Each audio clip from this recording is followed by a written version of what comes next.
Just a couple of things this morning then. Have you received my initial comments about the conditions? Yeah. Have you received my initial comments about the conditions this morning? We have, thank you, madam, and we will deal with those and provide you with an updated draft as soon as we can. Did you get a copy, Miss Cook? Good, excellent. Great. Okay. Have you had an updated timetable this morning? Good. And the planning obligation, is there an update on that?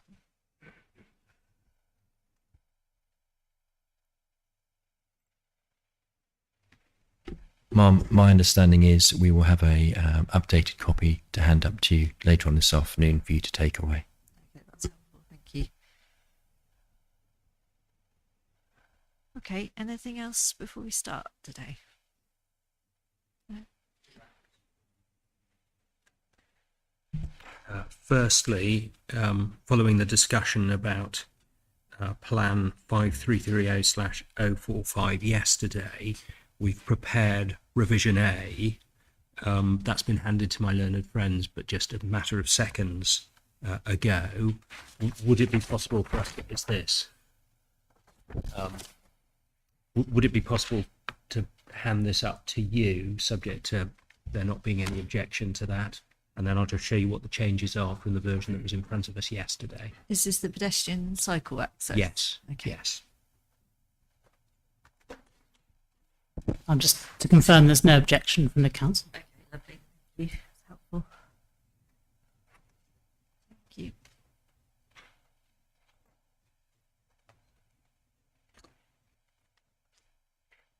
So, obviously this is now Revision A. So far as within the red line is concerned and the purpose of this document, the title of it remains Location of Proposed Pedestrian Cycle Access. So that's what it would be conditioned to achieve, namely to show where the location of that pedestrian cycle access is to be. And then what we've done is within the red line area, we've used now dashed lines as just indicative continuation of route through the appeal site. So that just shows effectively the first few metres of where there will be a pedestrian cycle access. And as I say, it identifies the exact location of where that will be brought forward if permission is granted. So hopefully the issues raised yesterday are addressed by the revised formulation here. And we would invite you to consider this as being one of the plans you condition if you're minded to grant permission at the end of the appeal. Okay, thank you. And then the other point I wanted to mention is that in the last few minutes, we've been sent some correspondence via pins from interested parties, some of which are extremely long documents. I object to those. You asked me on Friday afternoon about my attitude to further submissions, and I said at that point I was relaxed. And where we got to was that so long as we had anything and could consider it in advance of the planning evidence, I would be most unlikely to raise any objection. We've received this minutes before the planning evidence is due to start. I haven't got time to read it, let alone consider it and deal with it. So, as I say, in my submission, the window has passed. There was a very extended window for third parties to make representations, but this is outside the window. It would cause prejudice. I simply will not be able to consider those documents until after all my evidence has been called, and that's not satisfactory. So I object. Okay. Yeah, it's been an unfortunate theme of this inquiry. Unfortunately, we've had sort of a drip of evidence, and I'm minded to allow it because we are just before planning evidence, but I've said no more. And I was going to try and fit Mr. Bennett into the proceedings, but we've been absolutely wall to wall with evidence, so it hasn't been possible. So I'm actually thankful that we at least have it in writing, because to read out 29 pages would put us behind a lot further. Could I please just ask that we use our breaks? I've had a quick look at it. I don't think it raises anything new or novel. Could we look at it in our break and over our lunch, and I'll give you the opportunity to respond on the appellant's side if necessary. Yeah, okay, that's helpful, thank you. But like I say, I've said no more now that we're into planning evidence. It's a very difficult balance, keeping everybody happy. Okay, anything further?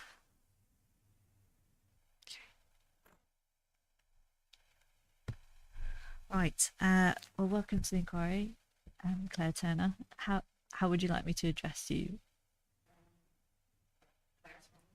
Well, is it Miss, Mrs, Mrs. Ms, or Claire Turner? Claire Turner's fine. Okay, lovely, thank you. Okay, well, when you're ready then, examination in chief. Mum, thank you very much. Mrs. Turner, good morning. May I just introduce you to the inquiry, please? Your name is Claire Andrea Turner. You hold a BSc Honours degree in Environmental Planning and Design, together a diploma in Town Planning and MSc in Urban Planning. Is that correct? Yes, You're a chartered town planner, and you have over 38 years of town and country planning experience within multidisciplinary private practices since 2004, and since 2004 within local government. Is that correct? that's correct. And you say that you work within Wealdon District Council as Principal Planning Officer for major projects. Is that correct? That's correct. Thank you. And I think there's possibly one correction to your proof. So could I please ask you to turn up paragraph 5.9.30.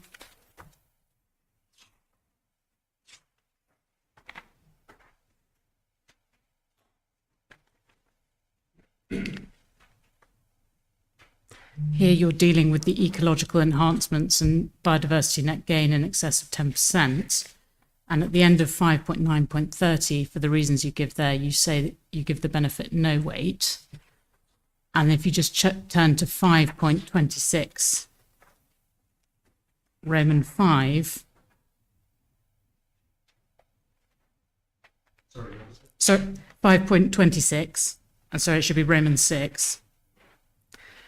You talk about biodiversity and ecological enhancements. You say you afford the environmental benefits limited weight in the balancing exercise. Could you just confirm the position to the inspector, please? Yes, that unfortunately was a typo on the point 7.6, and it should actually be environmental benefits of no weight, so it accords with the previous analysis earlier, which is the paragraph you referred to. And can you just please just summarise why you give that BNG above 10% no weight? Primarily that there is, well, it was split down into two areas, basically related to the developable area and the ancient and the signs. The biodiversity net gain within the developable area is enhancements that we would expect from any development of that size in terms of the suds, planting, etc. It is recognised there is benefits in terms of the signs by improvement of the moderate grassland. However, that hasn't been offset by the impact on the ancient woodland. Furthermore, there's no mechanism to support the 40% or to secure the 40% biodiversity net gain.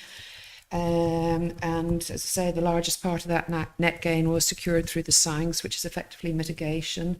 And also it actually goes beyond the SIL 122 regulations in terms of that we can actually secure the signs, as it's not, the strategic signs is not directly related to the development. Okay, thank you very much.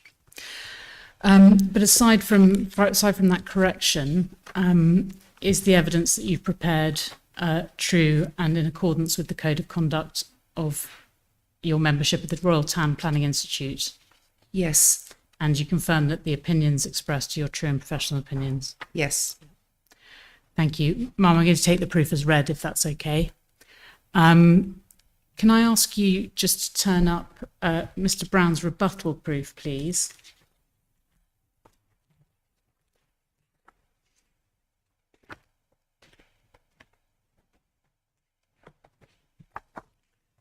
And at the back of that rebuttal, it's the last, it's page 17, it's the penultimate page of the main rebuttal. There's given a table which is said to be weight attached to the benefits. And we can see there, so there's agreement between the parties about market homes and affordable homes of essentially the same. Provision of 5% self-built homes, Mr. Brown gives that moderate weight. There's an NA there. Could you just confirm your position as to whether the provision of 5% self-built homes attracts additional weight? In our view, the self-built homes is effectively part of the market housing and therefore forms part of that consideration in the benefits. Okay. He's correctly identified the no weight to the provision of 40%, and no doubt you may be asked questions on that. You've explained the position on creation of jobs is limited in your proof. I don't think we need to go into that. You've explained your position on. Now, the provision of SANG, Mr. Brown says your position is limited weight. Is that correct? No. In my proof, I actually gave it no weight and gave it neutral weight in the planning balance. Okay. So you may have just misunderstood that. And then we've got there the rest of the differences between you. Are they broadly correct? Yes. And obviously there's missing, of course, the impact on ancient woodland, which would obviously need to be there as well. And again, the position of the council is clear. You've been either present in the room or watching the inquiry online, is that correct? Yes. During the inquiry, and you've heard the evidence given from the witnesses, both for the council and for the appellant? Yes. And has that caused you to change your overall conclusions? No. Okay, thank you. I just want to just touch briefly on the issues which arise in the reasons for refusal, please. And starting with ancient woodland and veteran trees, you've confirmed in your proof you rely on the evidence of Mr. Rainbow, and you're not clearly an arboriculturalist or an ecologist, are you? No. No. It appears that the appellant may be arguing that you can only have loss of ancient woodland if it is deleted from the register of ancient woodland. So I think that's a policy issue. What comment would you make about that? What's the council, or what's your position? I'd say no, that's not the case, and it doesn't come under the definition in the MPPF. Natural England is often highlighting the fact that ancient woodland below 2 hectares can be ancient woodland below 2 hectares doesn't necessarily appear in the inventory, and we are aware that if there is deterioration of loss of natural woodland, it is not automatically deleted off the inventory. It is normal that an applicant would make an application to remove it, or if Natural England became aware of the loss, or if they unusually actually did a resurvey of natural woodland. Ancient woodland. Okay. Oh, sorry, ancient woodland. Sorry. Mr. Brown's rebuttal. This is said to be a rebuttal to your evidence, and the bulk of it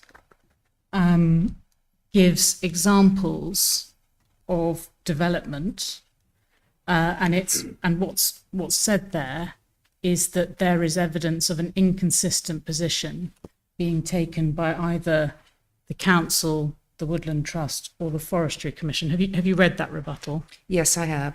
Yeah. So the first question: if a proposal has resulted in the loss or deterioration of ancient woodland elsewhere, but nevertheless been granted consent, does that mean consent should be granted here? No. Okay, so I want very briefly to go over the examples, because again, you can be cross-examined on it. If we start at paragraph 219 of the rebuttal, please.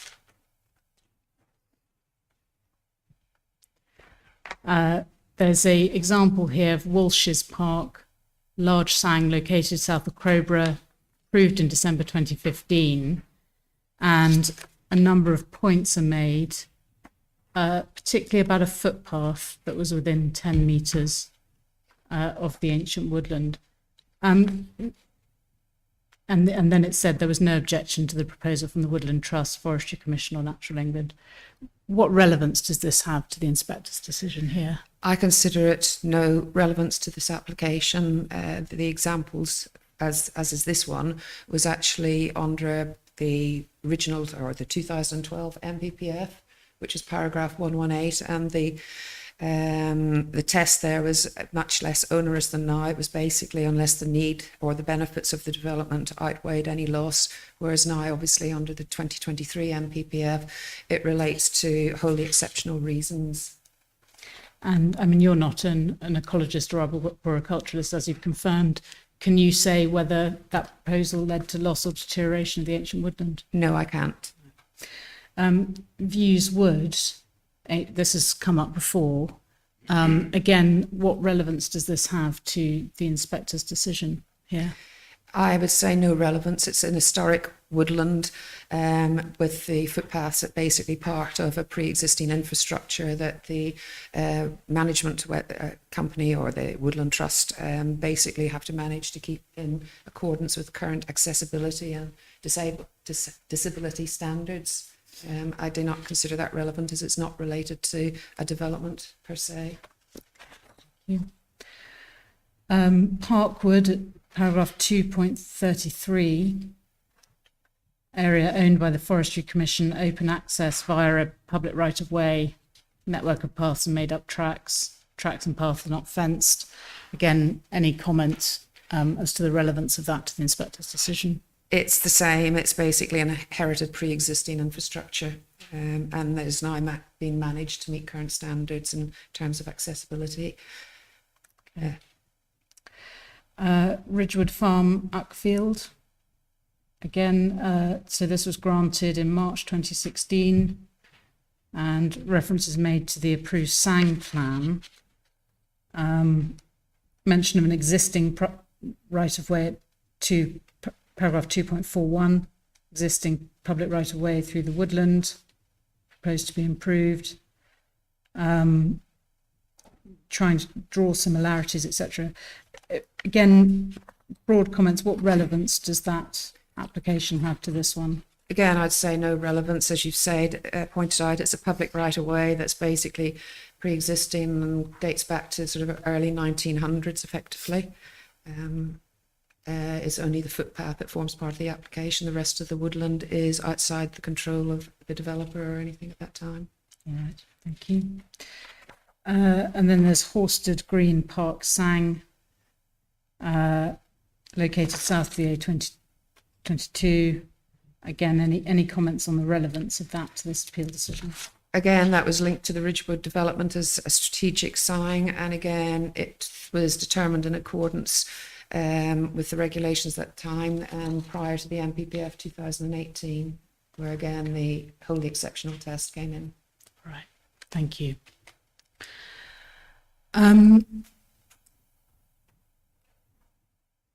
So overall, your conclusions on ancient woodland are at paragraph 4.64 of your proof. And you say, contrary to MPPF, section paragraph 180C, standing advice, and then you give the relevant policies there. You've heard the evidence of Mr. Rainbow, Mr. Hyatt, Mr. Rose. If the appellant is right on the benefits, as we've seen in the table of Mr. Brown's rebuttal, do you consider that the loss or deterioration of ancient woodland remains reason to refuse the appeal scheme? Yes, I do. Can you just explain that, please? Well, the ancient woodland, as I say, it's in terms of 18C, obviously, it is the loss and deterioration, and it directs that if that occurs, basically the application should be refused. And on that basis, then the tilted balance effectively doesn't apply. But even if, ma'am, if you disagree with that, then we would still contend, or I would still contend, that the impact on the ancient woodland is significant and demonstrable harm, and again would effectively outweigh any benefits put forward by the applicant. The sustainability of location, again, you've heard the evidence, Mr. New and Mr. Twinborough. One question I want to ask you, Mr. New accepted that the bus contribution, which keeps bus services at existing levels of service for 3 years, was a benefit. What's your comment as to the weight that should be attracted to that, or is attracted by that? I would say very limited or no weight, on the basis that it is only for 3 years, and therefore there is no guarantee that that alternative mode of public transport will be actually available to the occupants of the development or for the lifetime of the development. And you've given your conclusions on sustainability of location at 4.98 of your proof.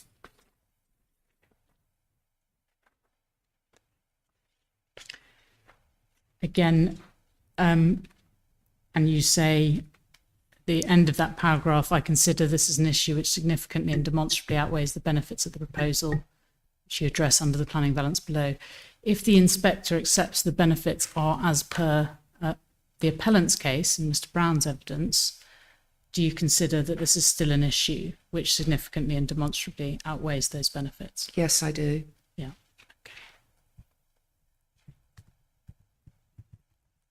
Okay. And then highway safety, you've heard the evidence of Mr. New and Mr. Twinborough. That's been on the basis of Rev P rather than Rev K, which is referred to at paragraph 4.101 of your evidence. But you've heard that the Highways Authority maintain their objection on highway safety grounds. In light of that, do you maintain your conclusion at paragraph 4.103, please? Yes, I do. And if the benefits are such as are set out in Mr. Brown's proof, do you consider that the issue of highway safety remains sufficiently weighty so as to significantly and demonstrably outweigh the benefits? Yes, I do. And then the section 106, which is the last reason for refusal, I think we'll leave that probably to tomorrow's discussion. So, thank you. Those are my questions.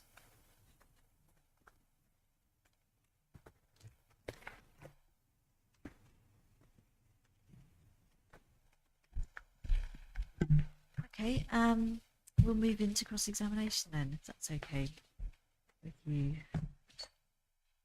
When you're ready then, Mr. DeFacto. Thank you, Madam. Good morning, Mrs. Turner. Good morning. The council doesn't have a 5-year supply, does it? No. Can we go to core document E16, please? Sorry. Sorry, CD? Do you mean E16? Sorry. Yes.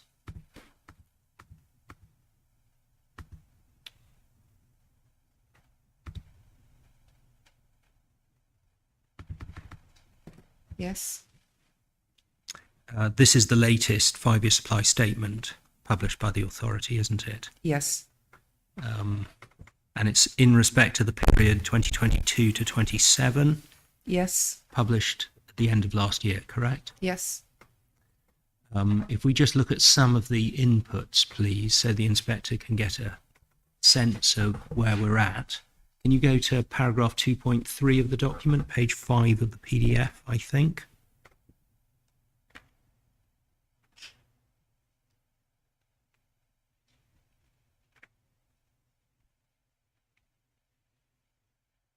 Tell me when you got that in front Oh, of yeah. you. Yes. Here. Thank you. This concludes that the housing needs requirement is 1,212 dwellings per annum. Yes. And it does that by going through the standard method, looking at growth projections, looking at the affordability ratio, and then applying the cap. Yes. And we see from 2 pages on that the authority is a 20% authority, isn't it? Yes. Yeah, so we have to add a 20% buffer on housing delivery test grounds, correct? Yes. And that produces a 5-year supply requirement of 7,272, doesn't Yes. it? Because it's 1,216 effectively times 6. Yes. Yeah.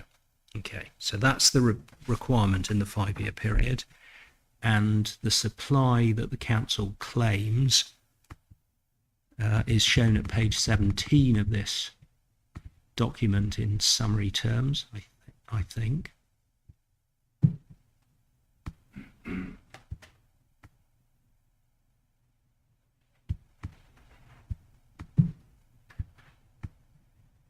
Sorry, that's page 19 of the PDF, page 17 of the document. There's a table for 5-year supply calculation for 1st April 2020 with 20% buffer, and it goes through the requirement figures that we've just looked at, concluding that the requirement is 7272. Yes. And then 2 lines down, it's got 5-year housing land supply projected net housing completion. So that's the claimed supply within the 5-year period, correct? Correct? Yes. And that's a figure of 5,693. And the maths then takes over.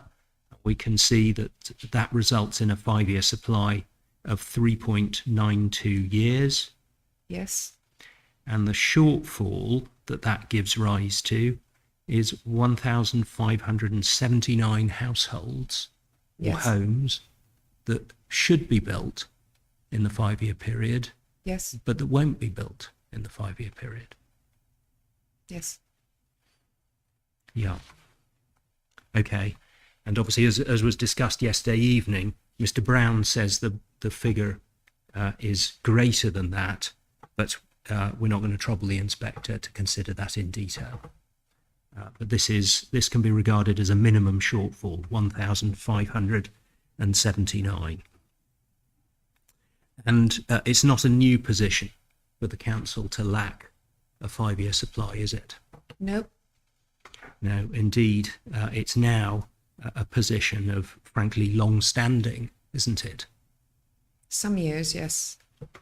Yes. Shall we go to CDK2, please, and see what some years means?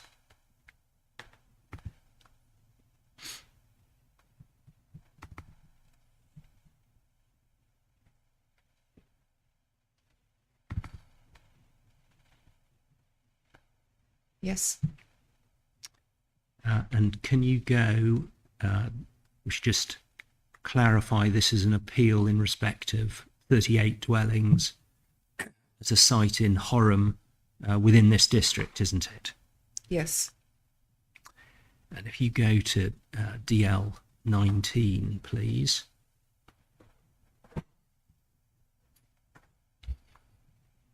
Sorry, actually, before we do that, we can see that this arose from a hearing last summer, and the decision date is 4th of August of last year. Yeah, so this is 13 months ago. Do you see right at the top? Yes. Thank you. And then go back to where I was directing you a second ago, please, paragraph 19, under the heading Scheme Benefits. It's common ground that the core strategy is out of date and doesn't meet Wealden's local housing needs. That's still common ground, isn't it? Yes. Thank you. The plan provides for only 450 homes per annum. Just pausing there, the plan that the inspector is referring to is the core strategy, isn't it? Yes. That's the housing need or housing requirement identified in in the core strategy 450. Yes. And then he says, as opposed to a requirement for, last year it was 1225, and we just looked at this year's figure of 1212. Yep. Yes. As calculated under the standard method. Para 74 requires councils to identify and update annually a minimum 5-year supply. Wealdon currently demonstrate 3.66 years supply. This is a substantial shortfall, he says. And then he goes on, a lack of a 5-year supply has endured in Wealdon for over 6 years. Do you see that? Yes. And I take it you don't dispute what the inspectors said there? If that's what it said, I will go by that. Yes, Don't and have the obviously, figures to hand. yes, thank you for that. And obviously we're 13 months on, so we can now say that there's been a 5-year housing land supply deficit in Wealdon for over 7 years, hasn't there? Yes, if adding on the basis of the 6 years, yes. Yes, and that is a long-term unhappy state of affairs, isn't it, in this district? Yes. And we can also note, you agreed with me that the authority is a 20% authority at the moment. Yes. It's been a 20% authority for the last 2 cycles, hasn't it? I think so. Yes. I mean, I don't want to look at documents on that. It can be disputed if somebody thinks I'm wrong, but the preceding 5-year supply statement at E17 sets that out as well. And I hope we can agree. I'm sure we can. It relates to the 366-year housing land supply. Yes, which was also done on the basis of a 20% It was done on buffer. a 20. That's the first time, as from recollection, that it comes in at 20% when it was Yes, assessed on that basis. yes, we're not disagreeing, Mrs. Turner. So for 2 cycles, the authority has been a 20% buffer authority on housing delivery test grounds. Yes. Thank you. And clearly, therefore, the framework's fundamental underpinning message of significantly boosting housing delivery is simply not occurring in this district, and it hasn't been now over an extended period. That's the simple position, isn't it? In terms of how it's calculated, obviously, that is unfortunately reflective, but it actually doesn't reflect in terms of the actual amount of consents that we have given. But as far as 5-year housing land supply, yes, obviously. Yeah, and not meeting one's housing need requirements is itself a highly unsustainable position, in not least in social terms, isn't it? Yes. It causes prices to rise. Well, I'm not an economist. I can't comment on that. All I can say is You we're won't not comment meeting on our that. housing need. Yeah, all right. You won't comment on whether it causes prices to rise.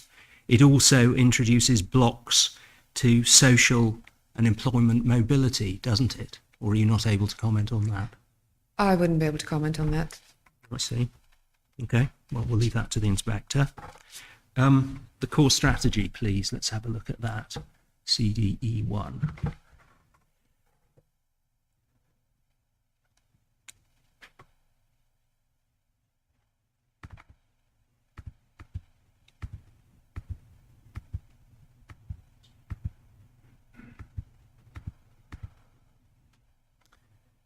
Sorry, can you give me the which directory it's under?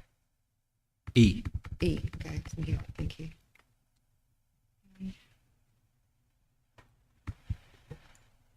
Yes. And why don't we just have a very quick look, please, at the context plan of the district, which is page 3 of the core strategy, or page 13 of the PDF.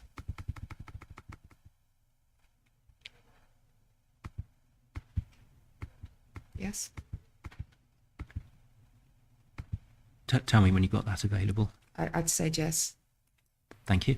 So this obviously shows the whole of the district, and then it shows some of the constraints that apply in the district, doesn't it? It does. Yes. So if we look in the northern half, if you like, being crude, of the district, we have the Ashdown Forest SPA is marked isn't it? Yes. That's on the sort of north, just due west of Crowborough. I'm sure the inspector knows where it is. Yeah, Yes. and we can see that. The slightly lighter shading of green in the northern half of the district is AONB, isn't it? Yes. Yeah. The high-wheeled AONB. And if we look in the southern part of the district, we can see that we've got two other shaded areas, if you like. We've got, you'll have to help me with the pronunciation probably, the Pevensey Levels Ramsar site, Yes. which is bottom right.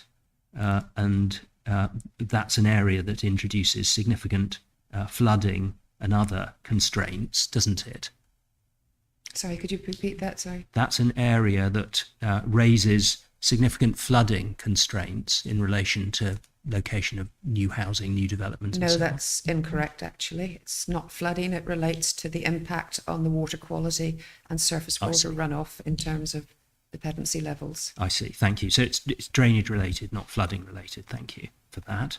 And then the southernmost sector of the district is National Park, isn't it? It's the Yes. edge of the South Downs National Park. So we can see if we put all this together, looking at this one picture, that this is frankly a pretty heavily constrained district, isn't it? Yes.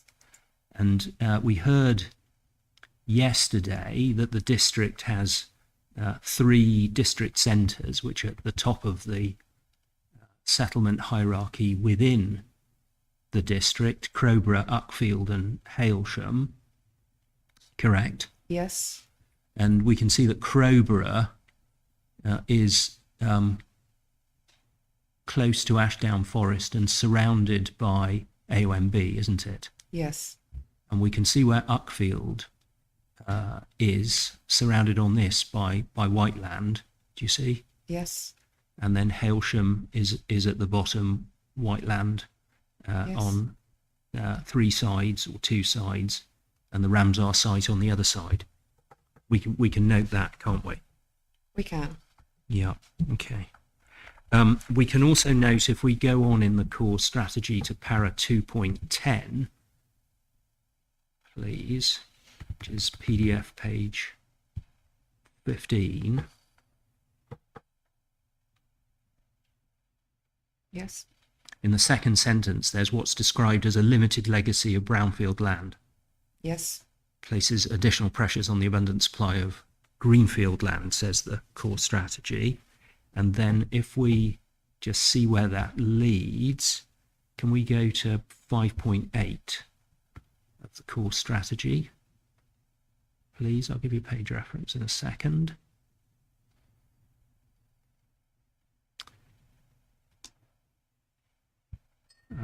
Page 38 of the PDF. Yes. The first sentence is all about PPS3's PDL targets.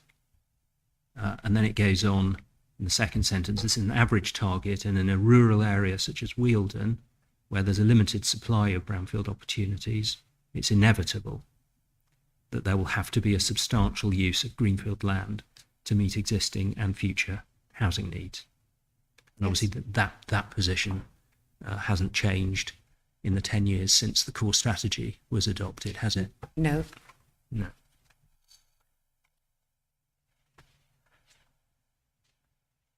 Good, thank you. Your proof acknowledges that substantial weight should be given to the opportunity available to provide 290 new market and affordable houses, doesn't it? Yes. Yeah, thank you. I'm not going to fall out with you about use of adverbs and the rest of it. Can we just go back to the Horam decision? Sorry, to the... The Horam decision, CDK2, that we looked at a moment ago. Horam, yeah, that's what I said.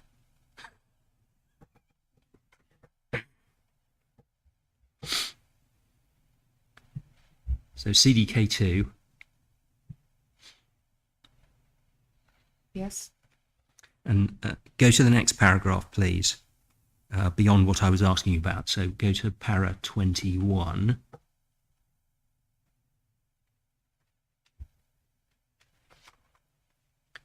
Yes. So this is from a year ago, and this is in relation to a scheme for up to 38 dwellings, isn't it? Yes.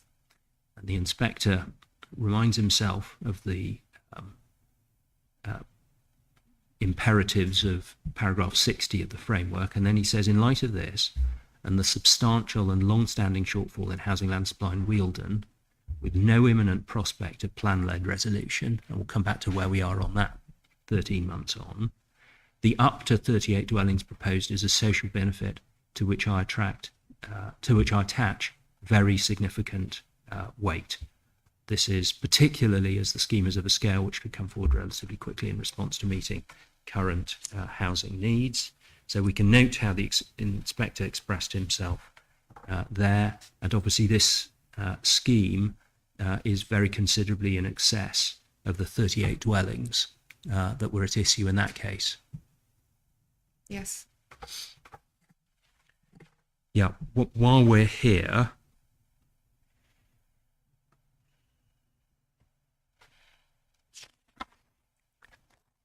let's just have a look at the next paragraph, because it's the next topic, affordable housing.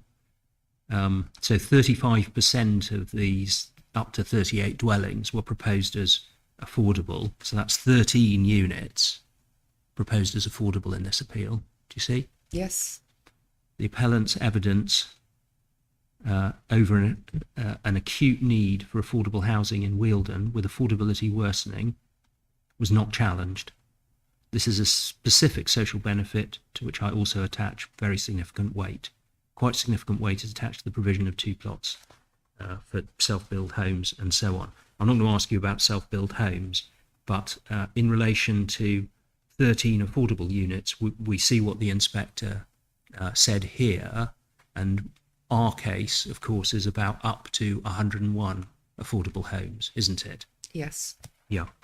And if we just look at the evidence that's available about the acute affordable needs, again, can we take our staging post as the core strategy, please, which I hope you've still got available, CDE1.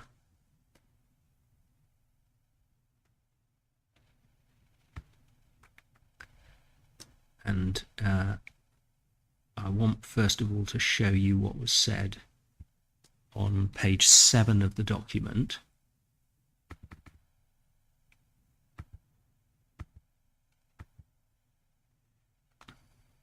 Which may be page 16 of the PDF.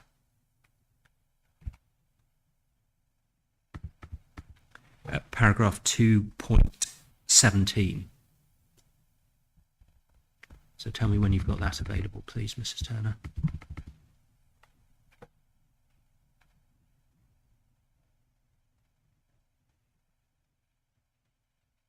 Yes, I have it.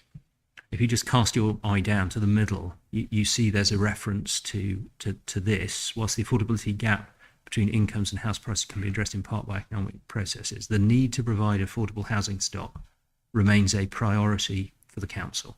Do you see? Yes. And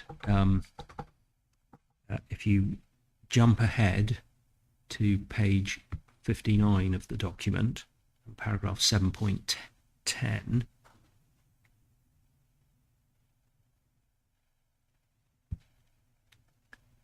it's page 69 of the PDF. So writing 10 years ago under the heading affordable housing, 7.10 says the significant extent of local housing needs is set out in accompanying background papers.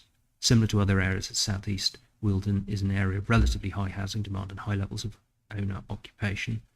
Although there are quite marked variations in house prices between different parts of the district, the general consequence that many first-time buyers, key workers and lower income households find it extremely difficult to gain a foothold in the local housing market. Do you see that text? Yes.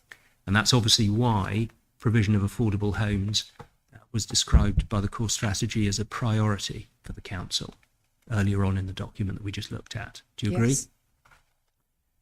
Right. So let's have a look at how the council 10 years on has been addressing this priority issue. Can you turn up Mr. Brown's main proof of evidence, please?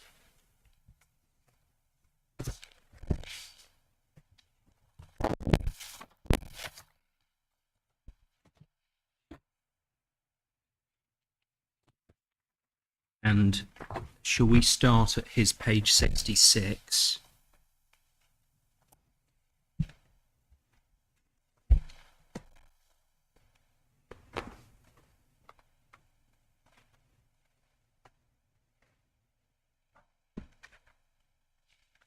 Tell me when you've got that.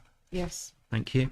So that is a graph setting out the median workplace affordability ratios, and he's shown that in respect of Wealden, the South East, and England.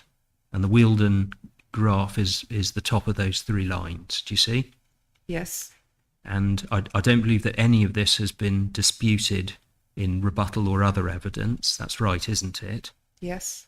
And what it shows, as he says in the text just below, is that for Wealden, over the last generation, the affordability ratio has risen from 5.88 through to 13.25, which on any view is a very high affordability ratio, isn't it? Yes, it would appear so. And we can see how it compares with the rest of the southeast, because that's the dashed line below, isn't it? Yes. Yeah.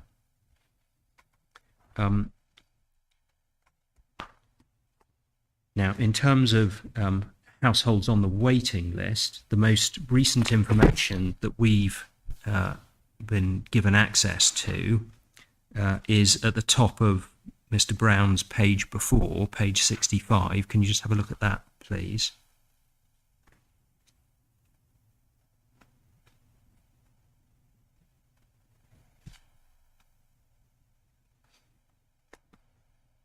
His table 5, and if you look just at the first row, households on waiting list, as of the 1st of April 2022, 552 households on the waiting list. Do you see that?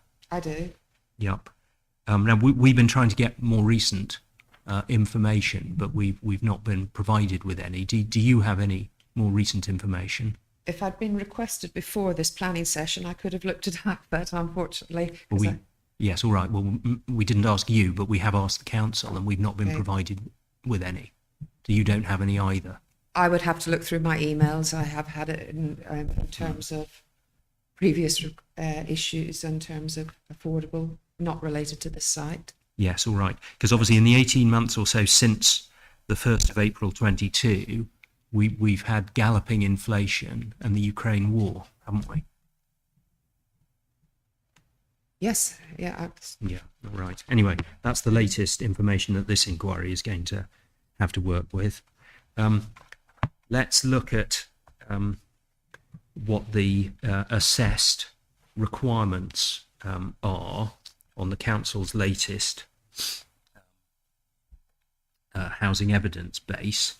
And for that, can we go to CDE 37 briefly? A quick journey to that.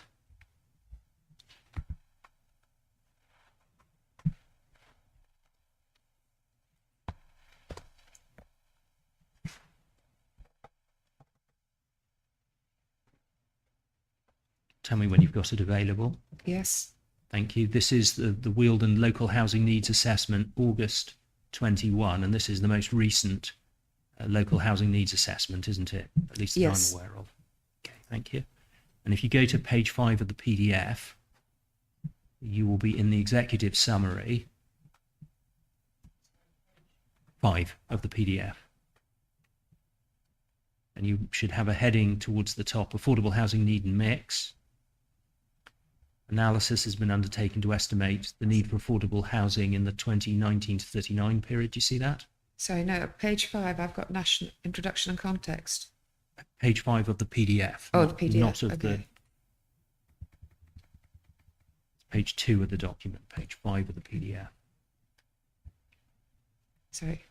Okay, if you could repeat that, please. Yes, of course. The heading towards the top of the page, affordable housing need and mix. Yes. And the first bullet point, analysis has been undertaken to estimate the need for affordable housing in the 2019 to 39 period. Do you see that? Yes. Split between the need for social affordable and rented accommodation and the need for affordable home ownership, which they call AHO.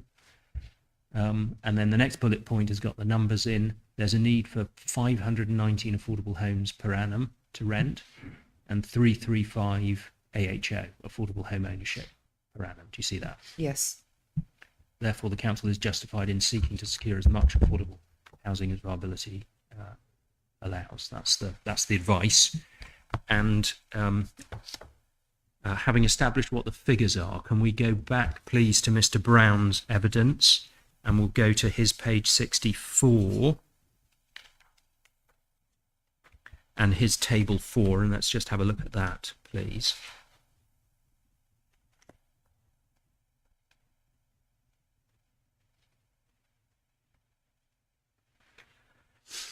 And again, I don't understand that the contents of this table are in dispute between the parties. Is that correct? That's correct. Okay, so let's just look at what it shows. We've got a 9-year period covered, and net affordable delivery is one of the columns, and that sets out a total of, you can see at the bottom, 1,555 over the last 9 years. You got that? Yes.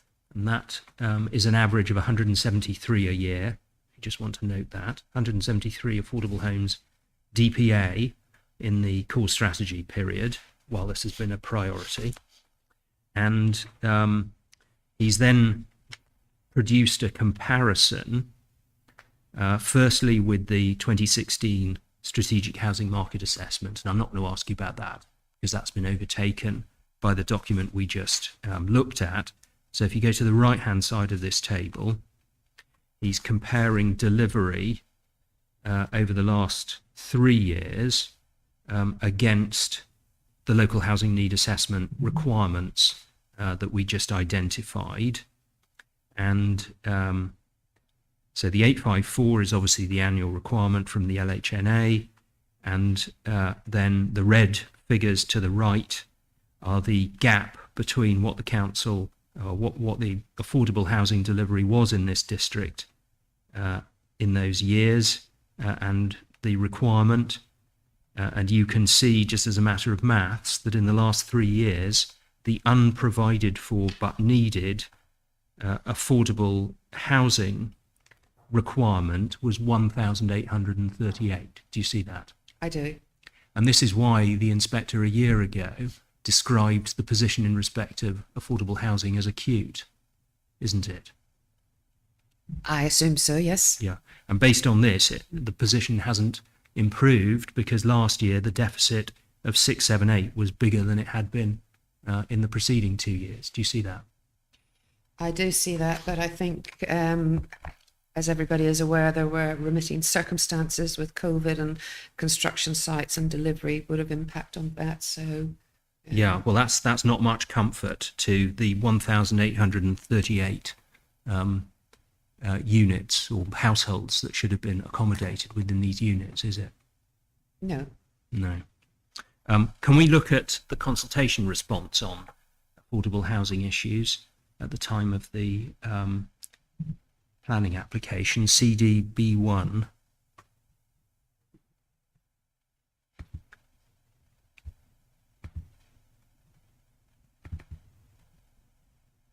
Yes. Back in October 2021. And this is from the housing service within the council, I think. Is that right? Yes. And if you go to the second page,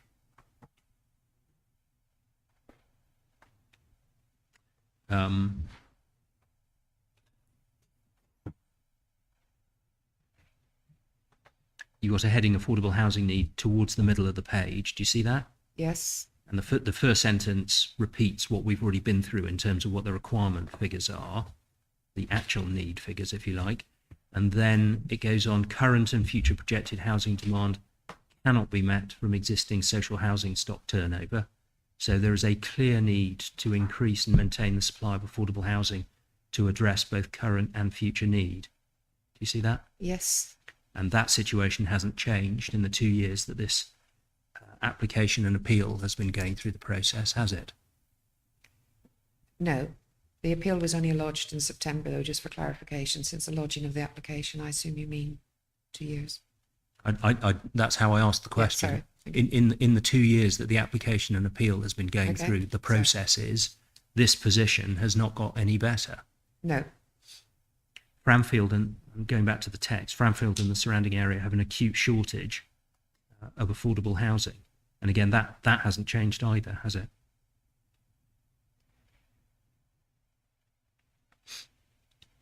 I can't confirm that specifically because there have been recent consents, but on the basis of this consultation, that is what the housing officer is saying. Yep.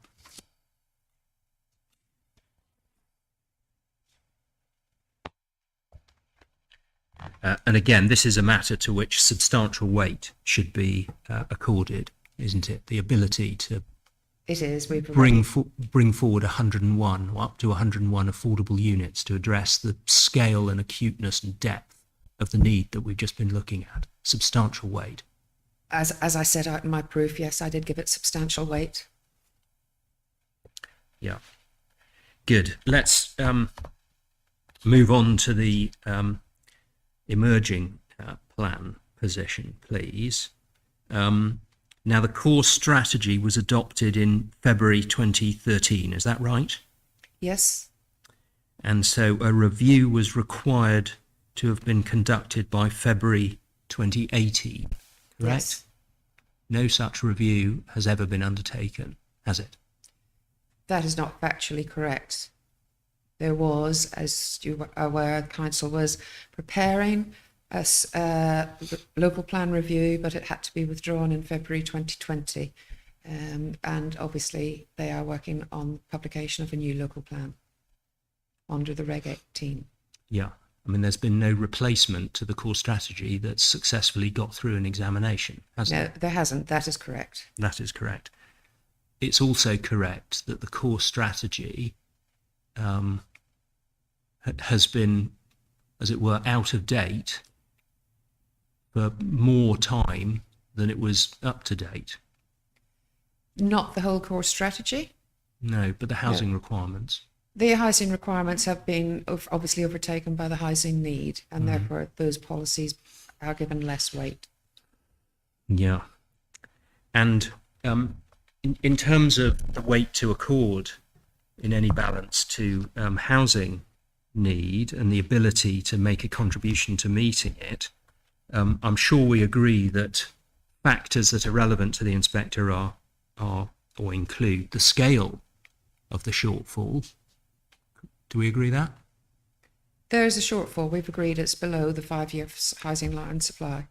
In terms of determining what weight to attach to housing benefits, the scale of the shortfall is a relevant consideration, isn't It it? is, yes, can be.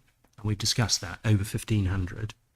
Another factor that's relevant is what the council is doing, if anything, to address the shortfall. That's right, isn't it? It is, yes. Yeah. So,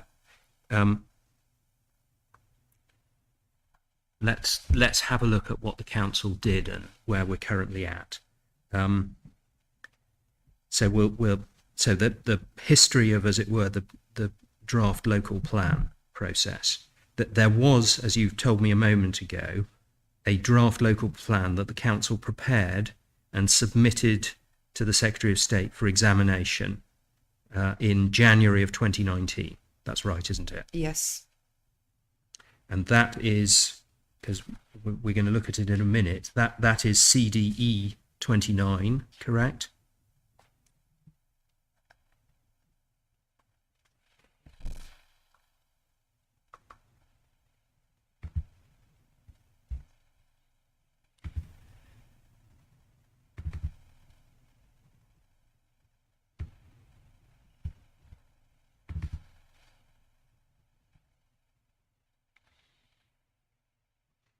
Yes. Thank you. And if you go to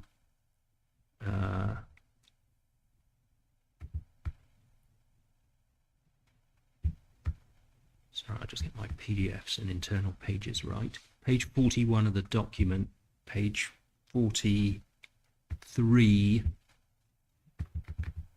of the PDF.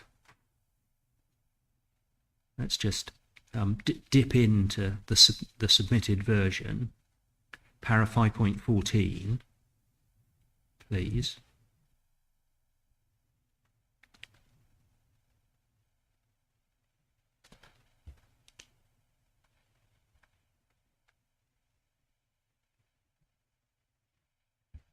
Yes. 5.13 and 5.14 taken together, essentially what these are saying is the council was of the view that further growth could not be justified in the Ashdown Forest vicinity and the area surrounding Ashdown Forest. That's what these paragraphs effectively say, isn't it? It was relating to the SAC. Mm-hmm. Yes, and issues of nitrogen, but this plan, as you are aware, was withdrawn. Well, hang on. We'll take Yes. it in stages. What the submitted plan said is that because of the Ashdown Forest SAC, effectively further growth in the vicinity of Ashdown Forest couldn't be justified. Yes. That's what this is saying. Good, thank you. Right. And what that led to, as far as Uckfield is concerned, you get at page 58 of the document, 60 of the PDF.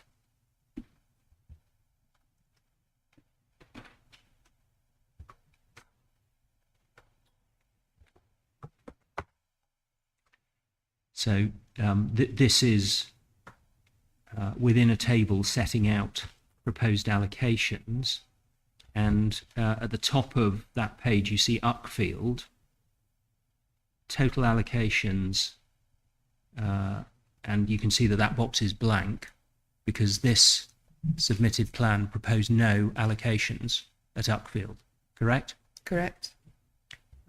It made a 100-unit windfall allowance. You see that within the Correct. relevant part of the Uckfield development boundary. And the same approach was taken in respect of Crowborough. You can see that 2 pages on at the top, can't you? Yes, correct. Yeah, no allocations and 103 in that case. Windfall allowance, and those that approach was derived from the stance the council took about what it thought was the lack of justification for development in the vicinity of Ashdown Forest SAC. Correct? Correct. Yeah. Okay.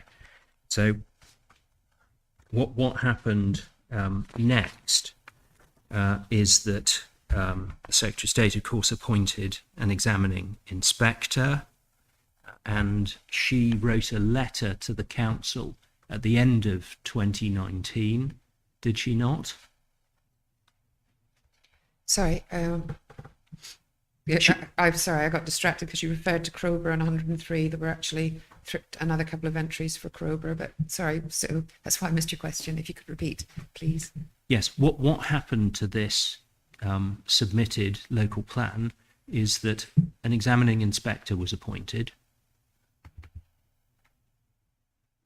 Correct? Yes.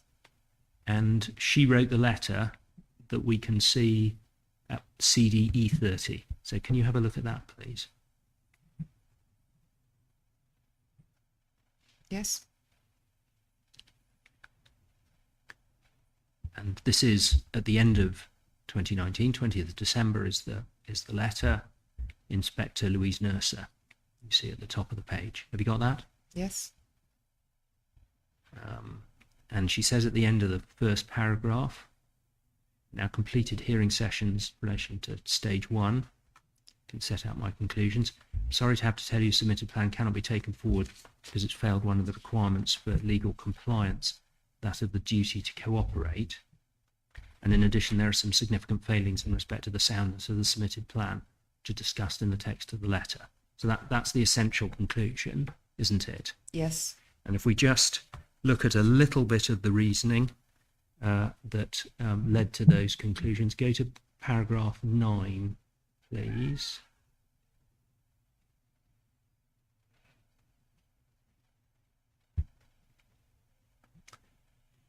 So this is on the question of Ashdown Forest and development near Ashdown Forest. She says this, despite this obvious evidential background and against the advice of Natural England, the council relied on emissions model A. Do you see that? Yes. So it was a theme of this letter that the council was disagreeing with Natural England's advice. Yes. Yeah, and we have that in this case as well, don't we, in relation to the ancient woodland, that the council is disagreeing with Natural England. They are not comparable for obviously the reasons that Mr. Rainbow set out clearly in his evidence. Okay, anyway, here we go. A few years ago, Natural England and the council's own air quality advisors consider emissions model A likely to overestimate future vehicle pollutant emissions, and come to this conclusion, I've carefully considered the advice within Natural England's supplementary advice, etc., etc. Paragraph 10, the council's approach was not justified on any reasonable assessment of the evidence. The council chose not to follow Natural England's advice in this regard. Whilst the council may be entitled to take a different view from the advice of a nationally important body and an acknowledged expert in the subject, it needs to support its position with adequate evidence. It did not do so, but instead took a position which was in scientific terms lacking in credibility. In coming to this conclusion, I've carefully considered detailed critique, clear that there's a significant problem with the substantial evidence base which supports the HRA, therefore the local plan is not justified, even if I concluded that the duty to cooperate had been met. There are other examples of inadequate engagement with Natural England and so on. And that leads then to a conclusion that I need to show you at paragraph 31.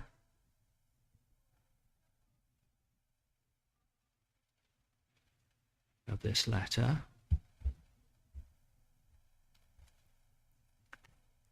Para 31, having regard to all the above, it's not possible to escape the conclusion that had the council properly engaged with and heeded Natural England's advice, and had the council properly involved itself in a constructive discussion with neighbouring authorities about both the impacts of the plan and the ability to help in meeting Eastbourne's unmet housing need, the overarching development strategy of the submitted local plan, the planned quantum and distribution of development, and whether the council considered itself to be in a position to be able to take any of Eastbourne's unmet needs, could have been different. As has been shown, the council chose not to accept the advice of Natural England in respect of emissions modelling, selected a model which failed to take into account known factors influencing future emissions.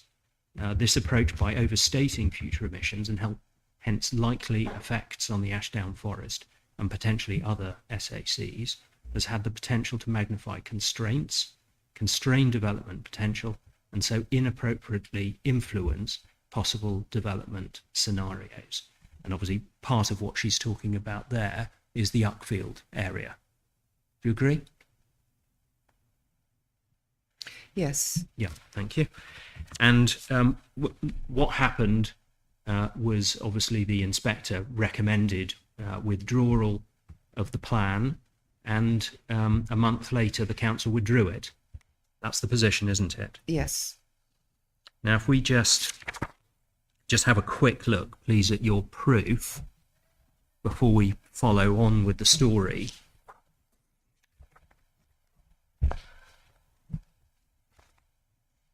Your proof at 4.12, please.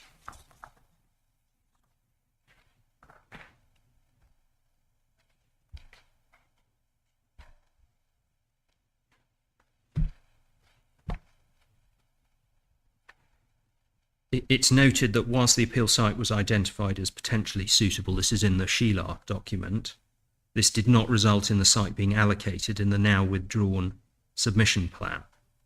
Do you see? Yes. That doesn't really tell the story of why the site wasn't allocated in that withdrawn submission plan, does it?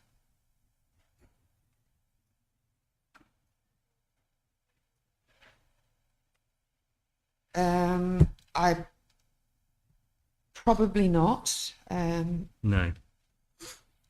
It doesn't say anything about the withdrawn submission plan being found to be in flagrant contradiction of Natural England's advice without justification and resulting in a distribution strategy which couldn't remotely be justified. There's no mention of that in your proof, is there? I think that's unfair in terms of when you're looking in terms of the sites that were looked at that submission plan. It was just a point. It was not within the submission plan. There was a windfall allowance that could have been translated if planning policy into an allocated site. So, I see. Okay. Well, I've got your answer. So anyway, if we carry on the story of the council's attempts to get to a new local plan to replace the core strategy, that was the first attempt, and we've seen how and why it failed. Subsequently, nearly 4 years on from the withdrawal of that submission local plan, there's no new submission local plan, is there? no, the regulation 18 was delayed, as has happened across a lot of authorities over the country, pending obviously central government revisiting in terms of housing MPPF. Obviously, there were also elections where obviously that delayed, but there is obviously ongoing work, and I'm afraid I'm not up to date with the current programme, but it is anticipated that the Regulation 18 will be going out. As I say, originally it was forecast for this spring, but as I say, that was delayed by elections, so I'm afraid I'm not up to date on the current programme. Yeah, so as we sit here now, there's no Regulation 18 version, and obviously there's no Regulation 19 version. No. And any new replacement local plan is many years away, even in the best case scenario, isn't it? I wouldn't say many years, and that's been pessimistic, but the latest LDS that we have, I think, is in your AMR from December last year.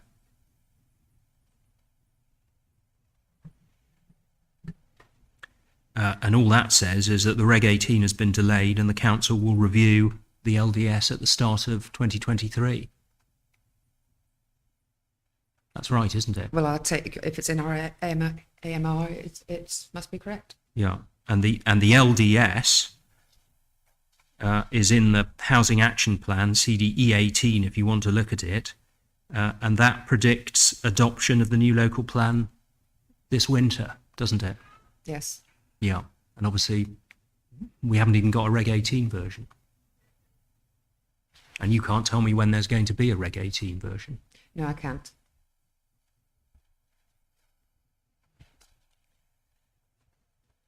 Right, I'll make submissions on all that. Thank you. Putative reason one is that the development is outside settlement limits and in the countryside, in effect, isn't it? And conflicts with various policies in the core strategy. Yes, and the adopted local plan as well. Yes, and the adopted local plan from what, 1998 or something? 1998. Yes, all right. And obviously those policies that give rise to putative reason one, those are now very distinctly out of date, aren't they? There were only two policies that were, as I say, effectively limited weight, was GD2 and DC17. Yeah. So the inspector can note, we agree that those policies are distinctly out of date and only limited weight can be given to them. I didn't say distinctly out of date. I said there is limited weight. They still are a direction of a spatial strategy, but in terms of obviously the MPPF, they are, for those purposes of housing supply, of limited weight. Why don't we look and see what some recent inspectors have said in this district? So can you go to the K section, please, and take up CDK4.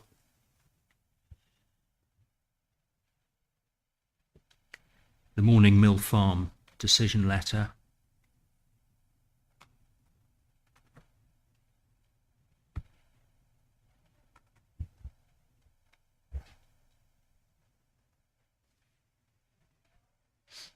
Tell me when you got that. Yes? DL14. Sorry? DL14. What do you mean, Mrs. Turner. DL14, sorry. Yeah. Oh, paragraph 14, okay. Save policies GD2 and DC17 seek to restrict development to within defined development boundaries. The proposed development is outside of the development boundaries, but these were drawn to accommodate the level of housing required at the time the LP was adopted, which is far below the level now required. Just pausing there, that remains the position. That's the 450 in the core strategy versus 1212 that we're now at, almost 3 times higher. Agreed? Yes? If these policies continue to be strictly applied, they will inevitably prevent the delivery of much needed housing in the district in conflict with the objectives of the framework.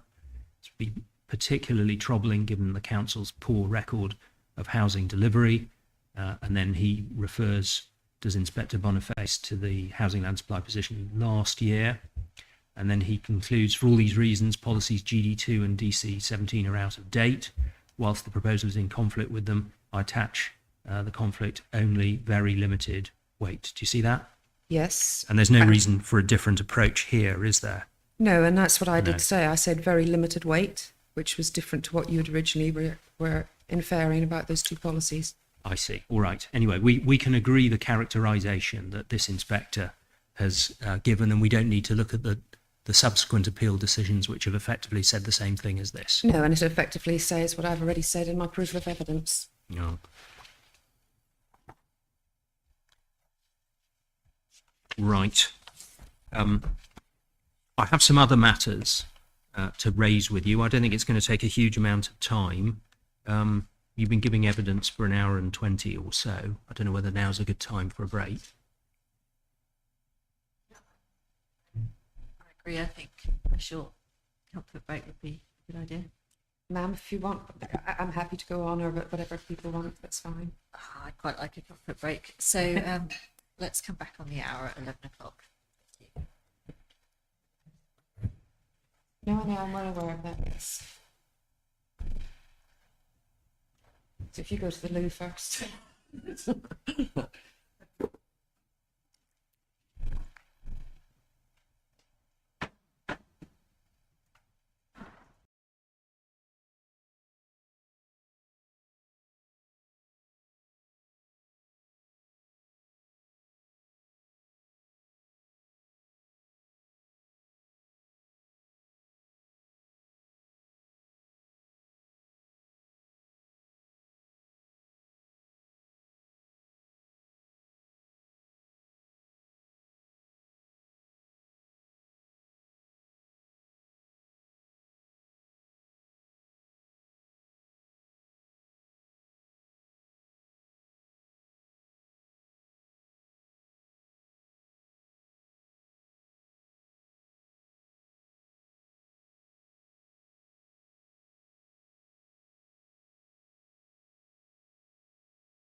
Absolutely.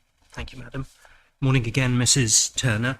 Can we talk about the SANG, please? And for that purpose, can we have a look at page 29 of Mr. Brown's proof?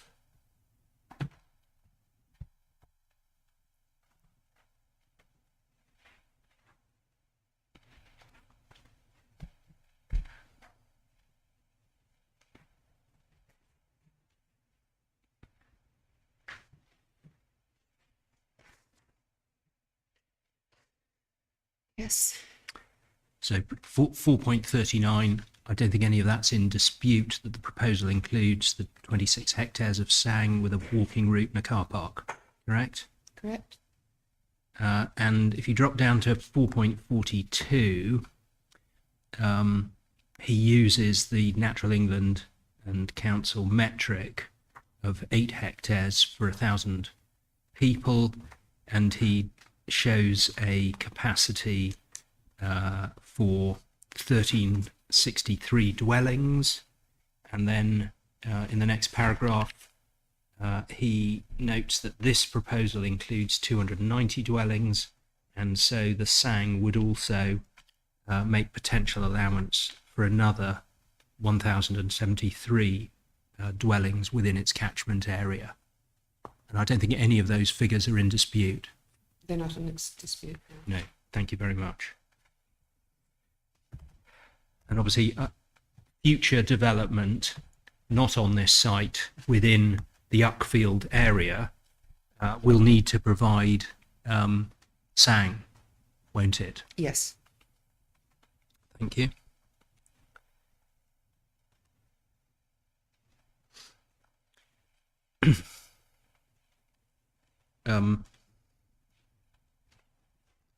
Now, the 26 hectares, can we just be clear about this? The description of development on this application is 290 homes and a strategic SANG, isn't it? Yes. So the development includes 26 hectares of SANG, correct? It says strategic sign. It doesn't give the quantity, but yes, it's a strategic sign as in the application description. Yes, yes. So I know you've mentioned SIL, and I know we're going to have a discussion tomorrow, but I would ask the council to reconsider its SIL complaint about the, as it were, the capacity of the SANG to accommodate other units, because the proposal is a change of use over what's clearly indicated in the rest of the application documents as 26 hectares. That is a freestanding part of the proposal. That's right, isn't it? It is right, but I think what you're the council hasn't objected per se to the signs. That's part of the application. What we are saying is that as a strategic sign, in terms of relation to the benefits, we can't justify it under SIL, i.e. in being necessarily directly related to the development of 290 units. That's one issue. But the other issue in my proof was in relation to the benefits of the strategic sign, that we didn't give it weight. So we're not disputing that it was taken out of the application. So just for clarification. Yeah. I'll come on to the second point you just made, but on the first point, the SIL, I say, I simply, I'll leave it for tomorrow, but I simply don't understand the council's position, because the proposal is a strategic SANG, and the 106 simply controls how that will come forward. It's not a question of the proposal being 290 homes and the 106 popping up with more SANG than is required for the scheme. It's a freestanding element. So will you reconsider that point, the SIL point, with your team, please? We will discuss that in the Thank session you. tomorrow. Thank you. Right. Okay. Now your other point that you made about this SANG. I mean, the position is that, as we've just looked at with Mr. Brown's proof, that the SANG offers the opportunity to clear away one potentially significant planning constraint in respect of 1,073 new homes on sites around Uckfield other than the appeal site. That's right, isn't it? If you look at it very narrowly, that a sign as a mitigation for other units, additional housing, but if you ignore all the other implications of a sign in that location and how it relates to housing allocations. And sorry, what are these other implications for housing allocations? They were set out in my proof, basically, in terms of the strategic sign. Natural England is very clear on the guidance that signs effectively, unless it's for the immediate, most people will drive to the signs, unless you're within 400 metres. Therefore, as set out in my proof, when you look at all the various Sheila sites come forward, and I'm not predisposing anything about what will happen through the local plan review, but there are only 2 Sheila sites that haven't yet been developed, Harlands having been developed, and they are accessed from Framfield Road.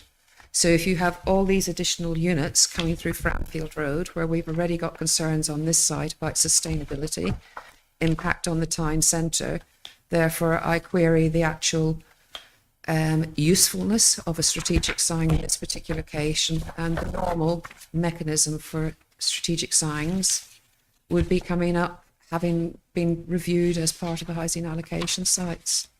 And in that regard, I would actually refer the sign on Walsh's Road served not just that development, but has actually served another 4 developments along the same road, therefore actually fulfilling its function.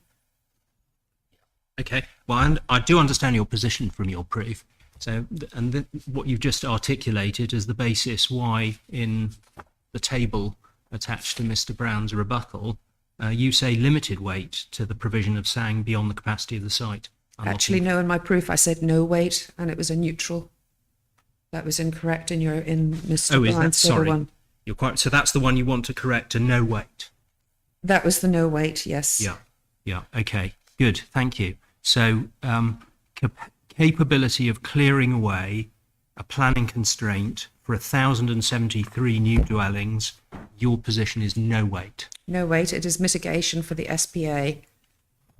And just looking in more detail at your reasoning that you've just explained, you've got a point about driving. The town centre congestion issues are being addressed to the satisfaction of the county with the contribution to a mover system at the town centre junctions, aren't they?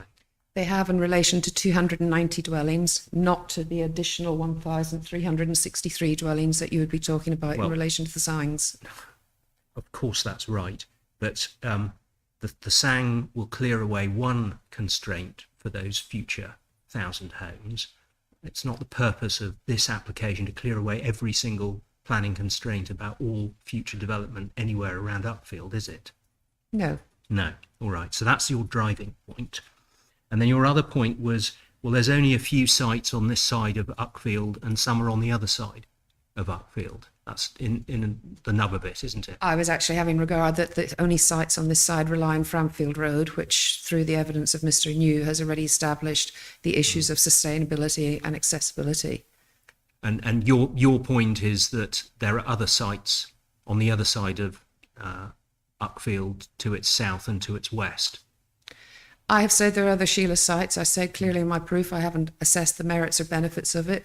But when you look at the core strategy and the allocations that have occurred, both in the non-statutory plan, the core strategy, and even the consents that we've recently granted, they are all in the direction of south of Uckfield, as set out in my proof. All right. So let's just consider this point in a bit more detail. That the core strategy allocates one large site in the southwest quadrant of Uckfield. That's the Ridgewood Farm site. But that, as it were, has been and gone. It's now got planning permission, and that was part of a strategy to support housing needs assessed at $450 a year. And we've agreed that we're now 3 times that nearly. Yes. Okay.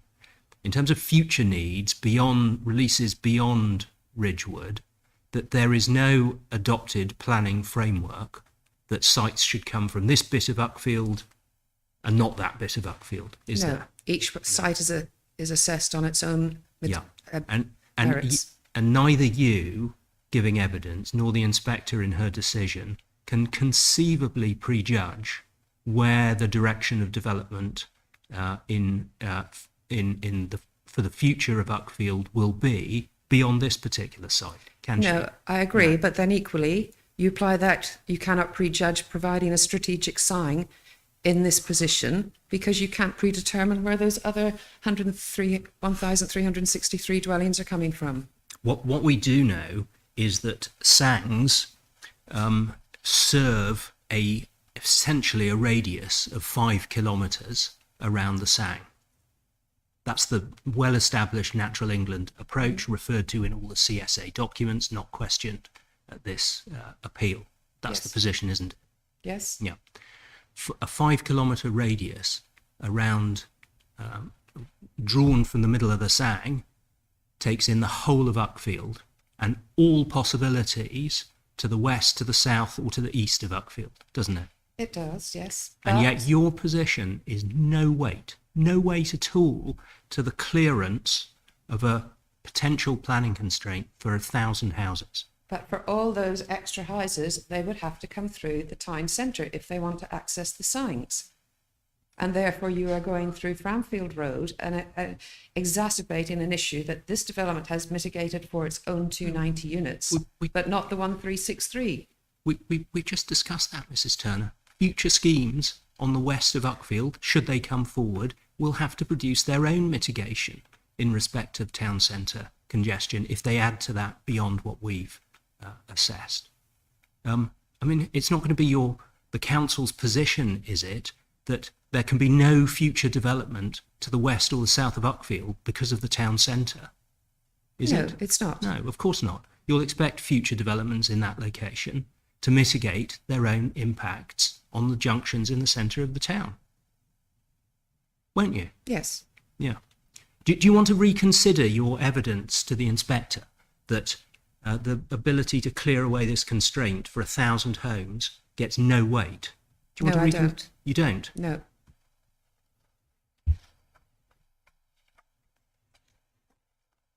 It's the Sang proposal. It's the clearing away of this big obstacle for another 1,073 dwellings that are not part of this proposal, obviously, and we don't know where they'll come forward and when. That's the aspect of this application scheme that the council has the biggest issue with, isn't it? No, I didn't say it was the biggest issue. No, I'm putting to you that is the council's biggest issue with this application. It is one of a combination of considerations in addition to the ancient woodland sustainability, etc. As a matter of principle, the council just does not want to support a scheme that will help another 1,000 units potentially come forward in the Uckfield area. That's the position. No, it's not. What we are saying is we don't give it weight because of the points that we've said. So we're not objecting to the provision of the signs per se, but we do not give it weight as a strategic sign in the overall planning balance for Right. the reasons set out. Which we've reviewed. So let's go on to biodiversity net gain, please. The evidence of Mr. Rose undisputed considers habitat gains of over 40%, doesn't it, as Yes. possible? Yeah. That could be secured via a condition, an appropriately worded condition, couldn't it? It could, but Yeah, to thank date it you. hasn't been provided. Thank you. That's that. And is this another one where you say no weight? Yes, no weight. Provision of 40% BNG, no weight. Yep. Yes. The framework requirement in respect of this appeal is simply for a net gain, isn't Yes. it? Yeah. Yes. I mean, 1% or 0.1% gain would satisfy the framework. Yes.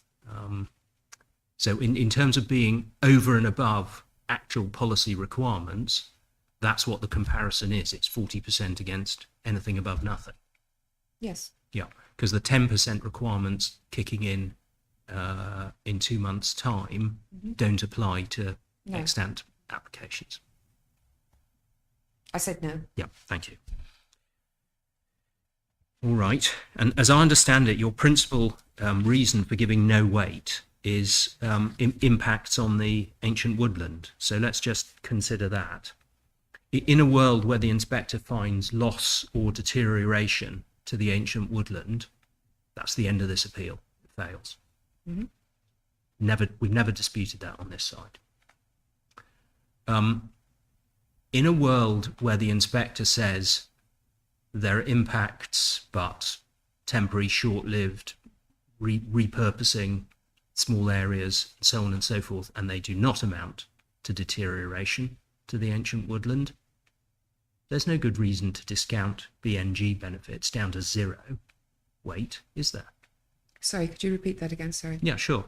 In a world where the inspector has said there is no loss or deterioration of ancient woodland, there is no good reason for you to attribute zero weight to 40% biodiversity net gain, is there? When you take into account that the SINGS is mitigation for the SPA and there are very clear need to upgrade and improve, that shows it actually compensates and deters people or offsets people going to the Ashdown Forest SPA. Therefore, in that regard, it's because it is a mitigation measure that I give it no weight. All right. Well,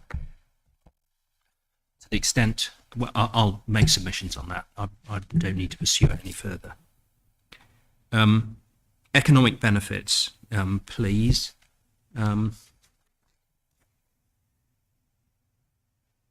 Just to remind ourselves what the dispute is between the parties. From Mr. Brown's table, creation of jobs during construction phase and increased spend during the operational phase, he's got substantial weight, and you've got limited weight. Mm-hmm. So again, we'll just briefly look at that point, please, and the reasons for the differences. But can we start with SB3, which is one of the exhibits to Mr. Brown's main proof?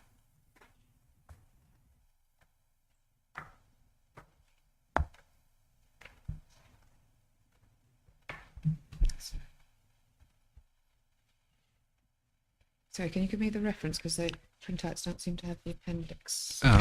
It's, well, SB3 is his third appendix, and I don't know what form you've got it, but it's 5 or 6 pages, probably from the back of.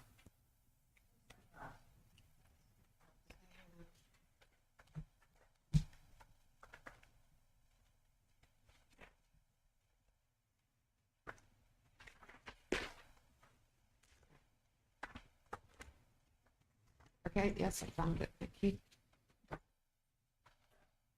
And just to see some of the things that this includes, we've got construction benefits estimated 54 million in construction value, 35.7 million GVA economic output, and you can see the number of construction and related supply chain jobs during the construction period.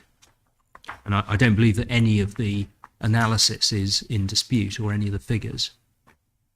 Nope. No. And then operational and expenditure benefits, 1.6 million first occupation expenditure, that's sort of new furniture and new crockery and so on. And then 3.9 million resident expenditure per year and 42 effectively indirect supported jobs as a result of the development. Do you see that? I see that, yes. Yeah. And obviously the 35.7 million GVA, that's an ongoing economic output figure, isn't it, as well? Well, I can't comment on the figures, but obviously Yeah. everyone, there is a recognition there's construction value, economic output. I can't verify the validity of the figures, but for the basis of this exercise, I'll take your word for it. Yeah, okay. And obviously for the inspector, she can record that none of these figures have ever been disputed by the council.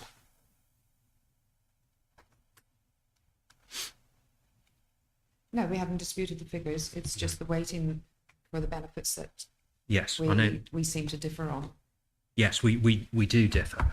The position is that in this district, the 5-year supply shortfall indicates that the economic benefits arising from housing delivery are simply not coming forward as government in the amounts that government policy requires that they should be. That's follows as night follows day, doesn't it? Okay, yes, I'll take your word for it. Yeah. And so the truth is that residents and shopkeepers and other businesses within this district are being shortchanged in terms of the amount of economic activity and economic benefit that should be being delivered as an adjunct of housing delivery.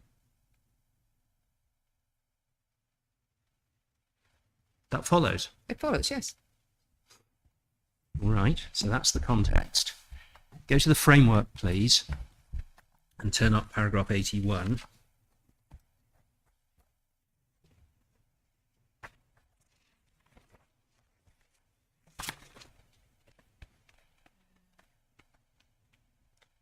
You got the reference?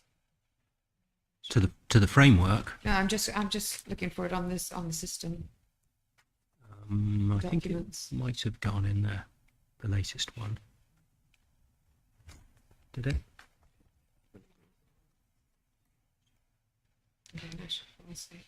Framework. L1. Yeah. Thank you. Are you looking at the 21 or the 23? The 23. Although it's not changed in relation to the No, I know it paragraph. hasn't, but just to be accurate. Okay. Tell me when you got that. I've got it, yes, thank you.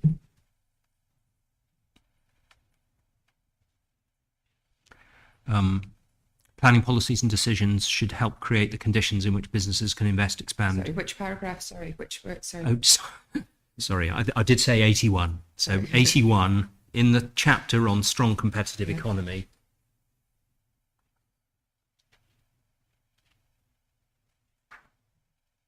So tell me Yes. when you've got that available. And I've read the first sentence to you. It's the second sentence we should look at together. Significant weight should be placed on the need to support economic growth and productivity, taking into account both local business needs and wider opportunities for development. Are you familiar with that advice Yes, in the framework? Yes. And is there any reason why the inspector should not apply that advice as it's written? No. No. Right. Thank I would just highlight though that this site would be no different to any other site in Uckfield coming forward with the same quantum of development that would give the same level of benefits to the economy Yeah. and the local businesses, Okay. which you, again is why it was given less weight, to say something that you would expect of a development of this size. Yeah. Well, the reason that I asked you first about this district not getting its fair share of economic benefits from housing is for exactly that reason. Because it's all very well to say, well, you could do exactly the same on another site somewhere else. But the problem for this council is that it is not consenting enough schemes. And that's why, as we sit here now, the housing supply shortfall for this period is 1,579 homes, which should be provided, but you're not going to be providing, and associated benefits with that huge number of unprovided homes. So with respect, Mrs. Turner, it really doesn't add very much to your argument to say, well, you could do these 290 homes somewhere else in Uckfield.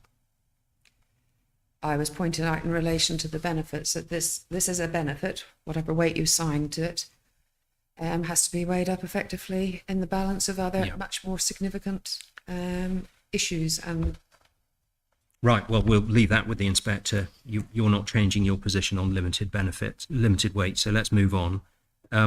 This site can come forward without adverse landscape impacts, can't it?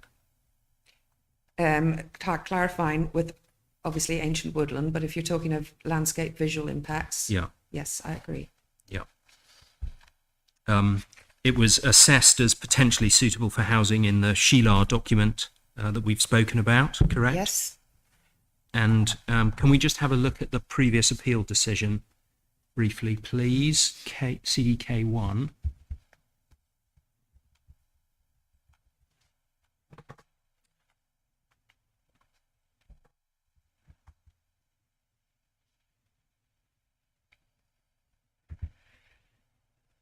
Yes. I think we're going to jump around to a couple of references, but let us please start in the inspector's report, DL 672. It's part of the inspector's conclusions. And that's page 95 of the PDF, 81 of the report.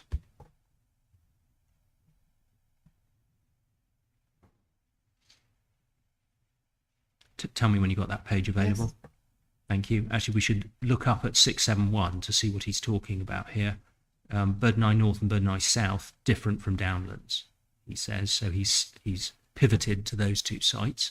And then he says at the beginning of 672, most importantly, they're both unequivocally in the urban fringe. Birdneye South referred to the urban edge, possibly a better term, rather than what I call the countryside proper. So that was the position 15 years ago.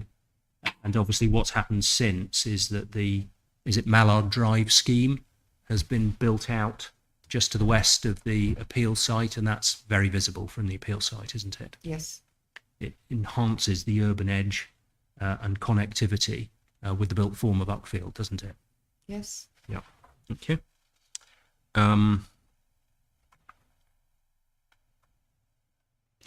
It was an allocated site, though, with respect to Harland Farm under the non-statutory plan. Just for clarification. And can we go to the decision letter, please, of the Secretary of State?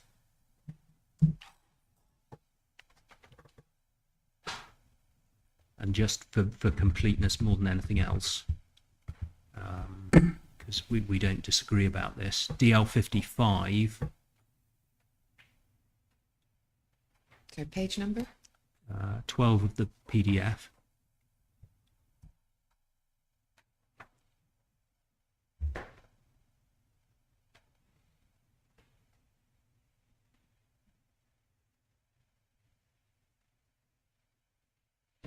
Tell me when you got that. Yes. The Secretary of State has taken into account that the landscape and ecology considerations don't make the proposal unacceptable. And you don't take a different position in relation to that, do you? No, again, with the qualification, ancient woodland, this site wasn't going through ancient woodland footpath, so yes. And then she goes on, but there are some site-specific drawbacks in terms of transport, sustainability and town centre linkage.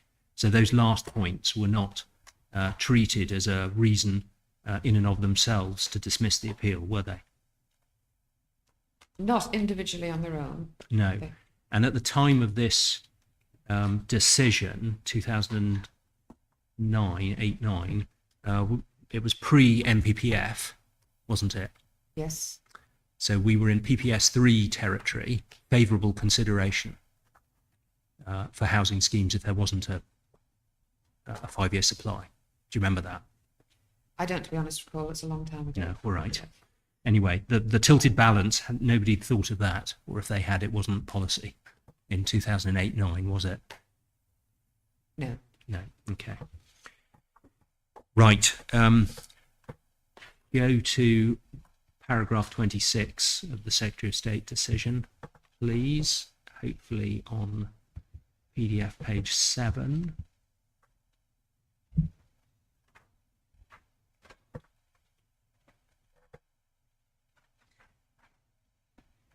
And the Secretary of State says, in respect of inter alia Birdneye South, the Secretary of State agrees with the inspector that Birdneye North and Birdneye South both much better related to Uckfield and would appear far more so than Downlands to be natural and logical urban extensions. Do you see that?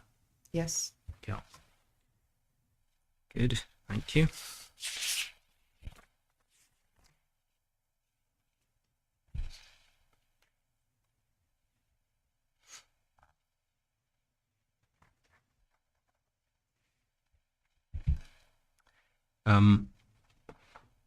Obviously, I'm not going to ask you about the specifics of ancient woodland issues because we've had 2 days of evidence on that last week. I do, though, want to ask you a couple of matters which relate to that topic. Can you go to CDG3, please? The standing advice. Yes.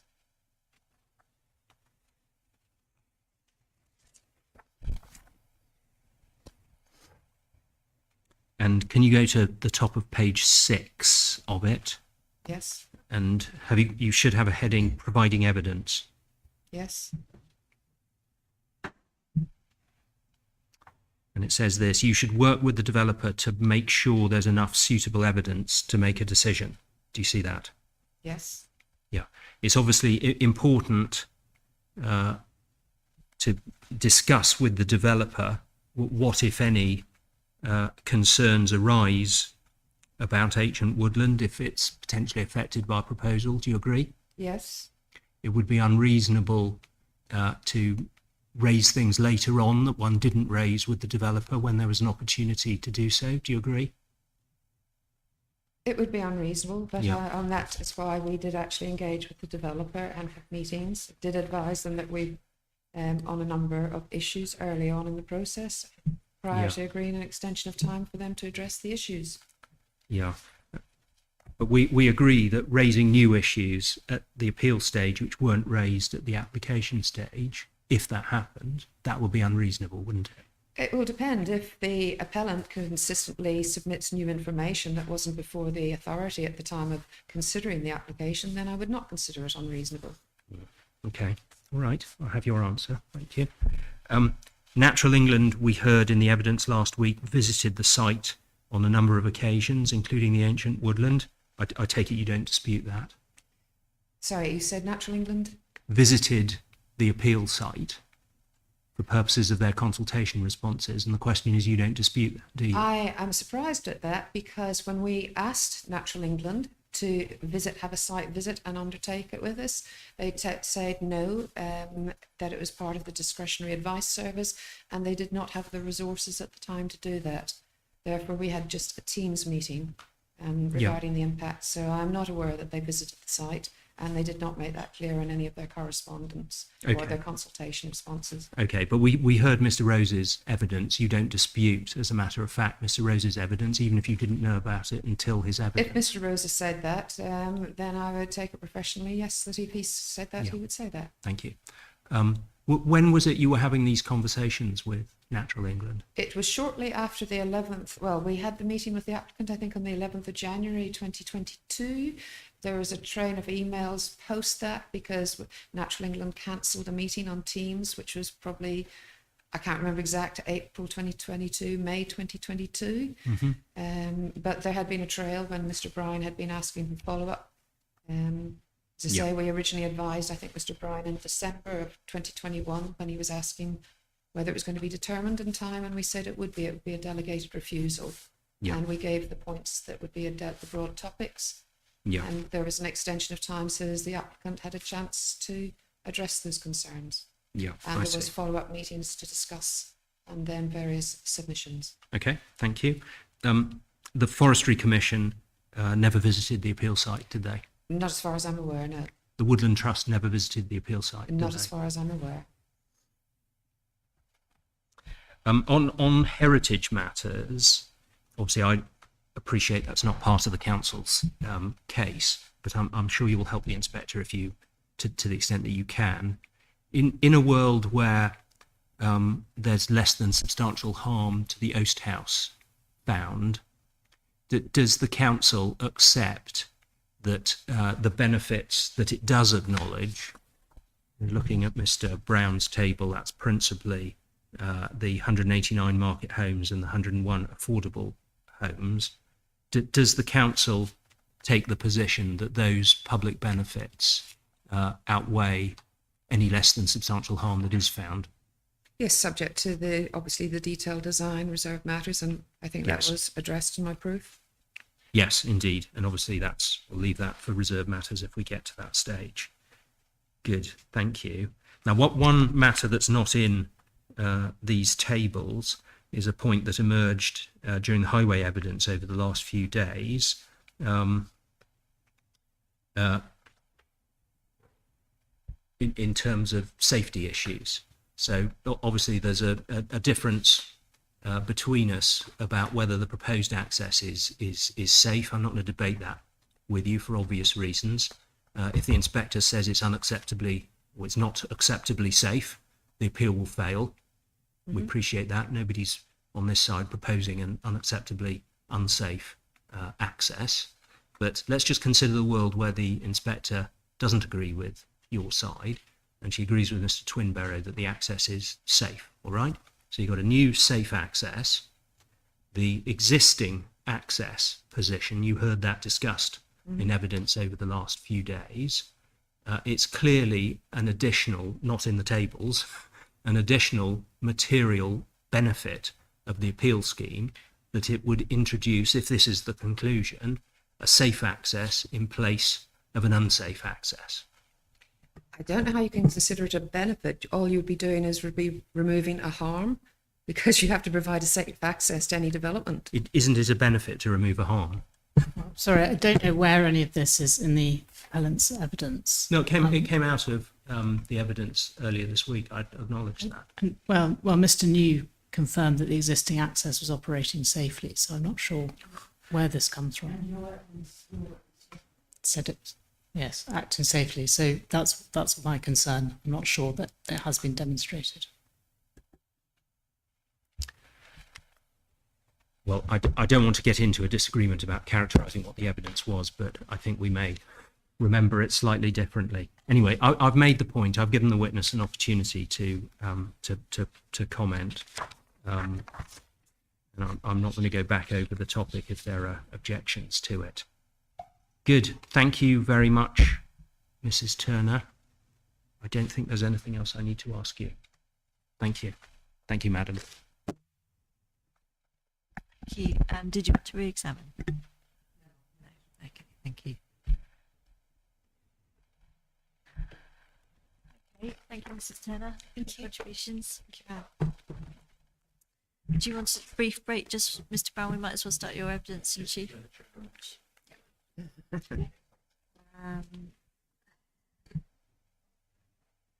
Let's come back at 1:45 then, just under 10 minutes. Okay.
Okay, welcome back. Welcome to the inquiry, Mr. Brown.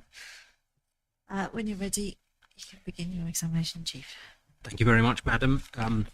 Mr. Brown, I introduce you, as with other witnesses, by reference to what you tell us about yourself in your main proof. You're a principal at Wolf Bond Planning, LLP. You have more than 20 years' experience as a private consultant, acting for major house builders, development companies, estates and private individuals. You have a long and distinguished list of house builder clients, which include most of the volume house builders in the country, as well as strategic land promoters such as CEG and Fairfax. You're an expert planning witness, having appeared at numerous Section 78 inquiries and local plan examinations. Is that all correct? That is. And you've been involved with the appeal site since 2015, Yes, from memory. and involved with the appeal scheme as well as the ups and downs of the council's attempts to replace its local plan. That is all correct. Thank you. And you've put in a main planning proof and also a rebuttal proof, correct? Yes. And do the contents of those documents reflect your professional opinions? They do. Thank you. As with everyone else that I've called, I'm going to take those documents as read and we'll dip into them to the extent necessary. But can we start with the framework, please?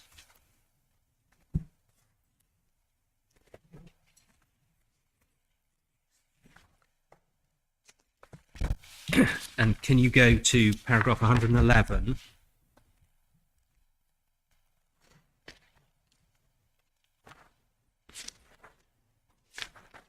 Yes. Development should only be prevented or refused on highway grounds if there would be an unacceptable impact on highway safety or the residual cumulative impacts on the road network would be severe.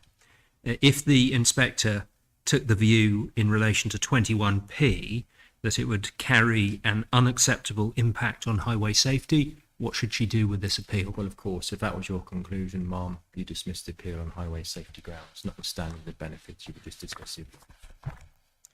Paragraph 180, please.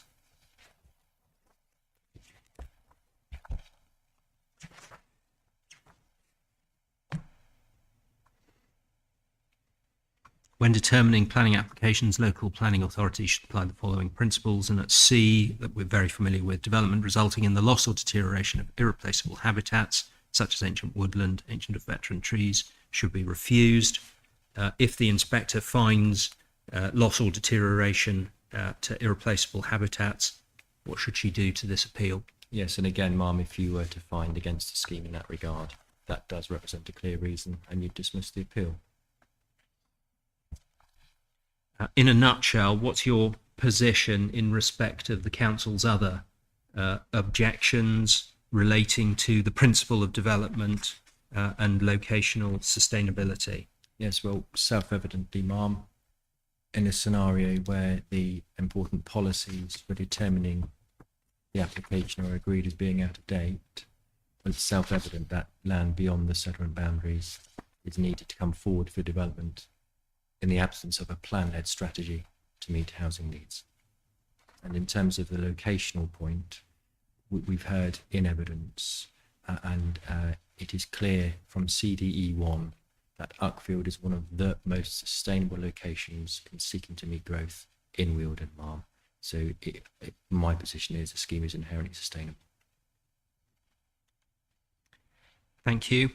We've seen some inspector decisions, but what do you say, moving on to the issue of the principle of development and reason for refusal 1, what do you say about weight to be attached to any conflict with the development plan in that regard? Yes, well, as set out by previous inspectors and as considered earlier with Mr. Turner, clearly the weight to be attached to the conflict with the development plan in terms of settlement boundaries is reduced, and the weight to attach to that is very limited given the need to breach settlement boundaries on an ongoing basis to satisfy and deliver housing growth and need. And are the matters that the council raises matters that reverse the tilted balance in your judgment?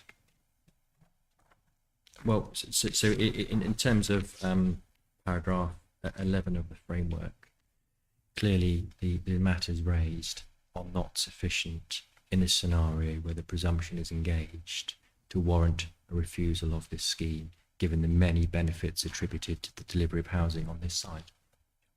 We looked at the Horam decision. Can we just look at a slightly more recent one than that? The Polegate decision, CDK 7, please.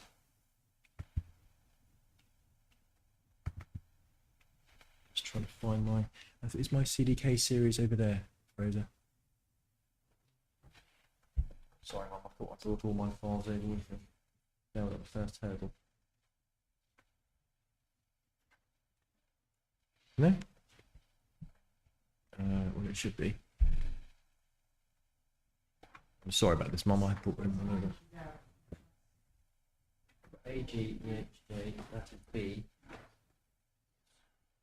You might have D on the side because I replaced the folder. Hopefully it's there. It's all... hiding. Thank you very much. Sorry for that, Mum.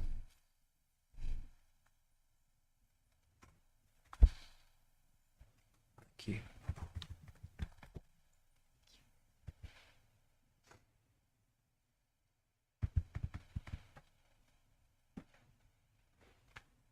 So this is a decision from 27th of June. I apologise. I was fretting as to where my file was. What's the reference, please?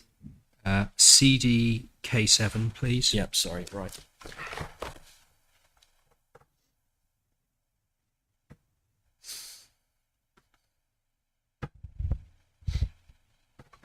The Polegate decision. Yep. Can you go to DL 26 and 27? And would you draw to the inspector's attention from those paragraphs anything you think is relevant to her decision here, please? Sorry, CDK 7, which is the Polegate decision from June 23. Yeah. DL 26 and 27. That's about occupation of dwellings. No. That's what I've got on my CDK 7. That's the Highgrove Crescent Polegate decision. Yeah.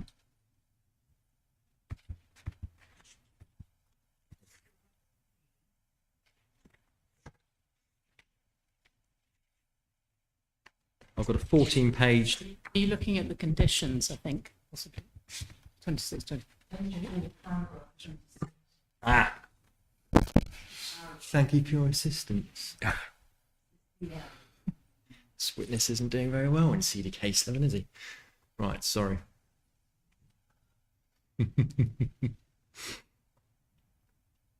Right. Can you have a look at those, I please? can now, yeah.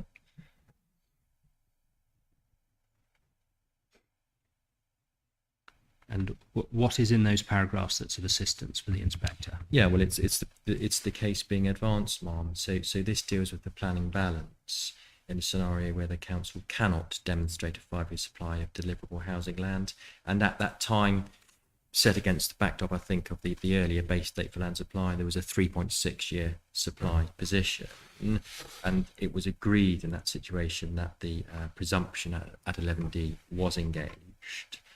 And the test, as you well know, I don't need to rehearse it, is set out in 26 and in 11D, and 27 then goes on to say the site is outside the settlement boundary, and it would inherently conflict, my word added, inherently conflict with CD2 and DSC 17. However, given the lack of housing supply, the restrictive policies, a function of the settlement boundaries, are out of date, and therefore attach very limited, only limited weight to the conflict with the policies.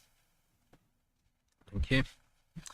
Now, in the very helpful table you prepared, the last page of your rebuttal, you give substantial weight to the market housing and also to the affordable housing.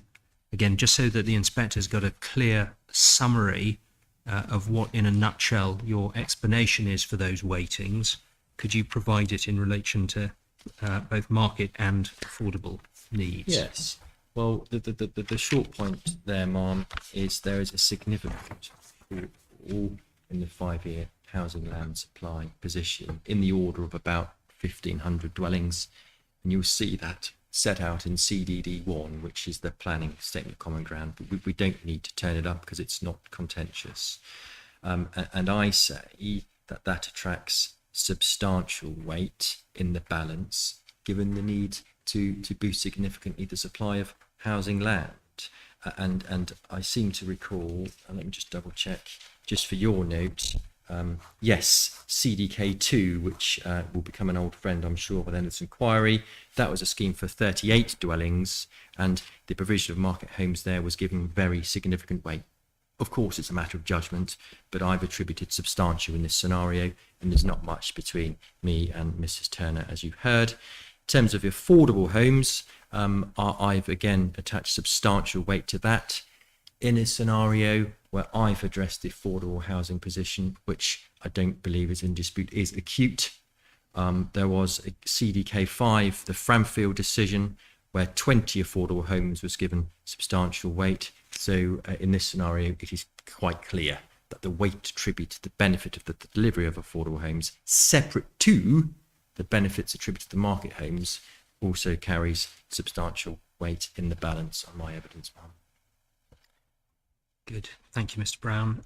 If we go to locational sustainability as a topic next, please, can we start with the relevant parts of the framework?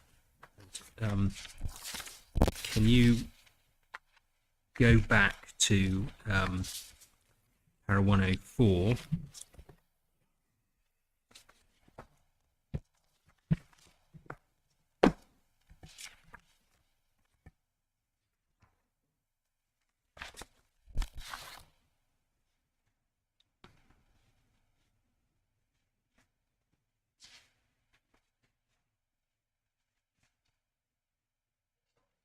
Just in terms of the planning context, 104C, opportunities to promote walking, cycling, public transport use are to be identified and pursued. Do you see that? Yep. 105, planning systems should actively manage patterns of growth in support of these objectives. Significant development should be focused on locations which are or can be made sustainable through limiting the need to travel and offering a genuine choice of transport modes.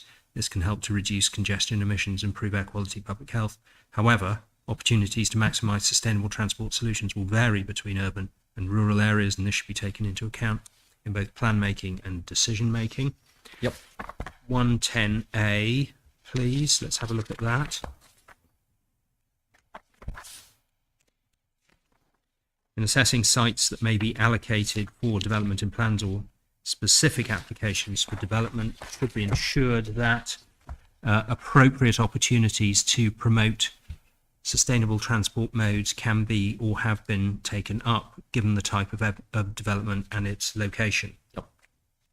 So on that repeated reference to taking up opportunities, how do you, from a planning perspective, assess the evidence that you've heard at this inquiry, please? My strong opinion is that the scheme absolutely does that. And ma'am, the locational considerations have to be seen in the context of the district in terms of the makeup of the settlement, character and order and hierarchy.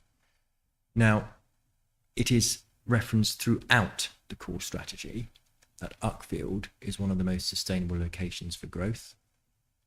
It is a constrained district, and this site, as you've heard, following Mr. Twinberry's evidence and all the evidence that's gone before, is within walking and cycling distance of facilities, of a key centre, which has a train station, all the shops and services associated with that.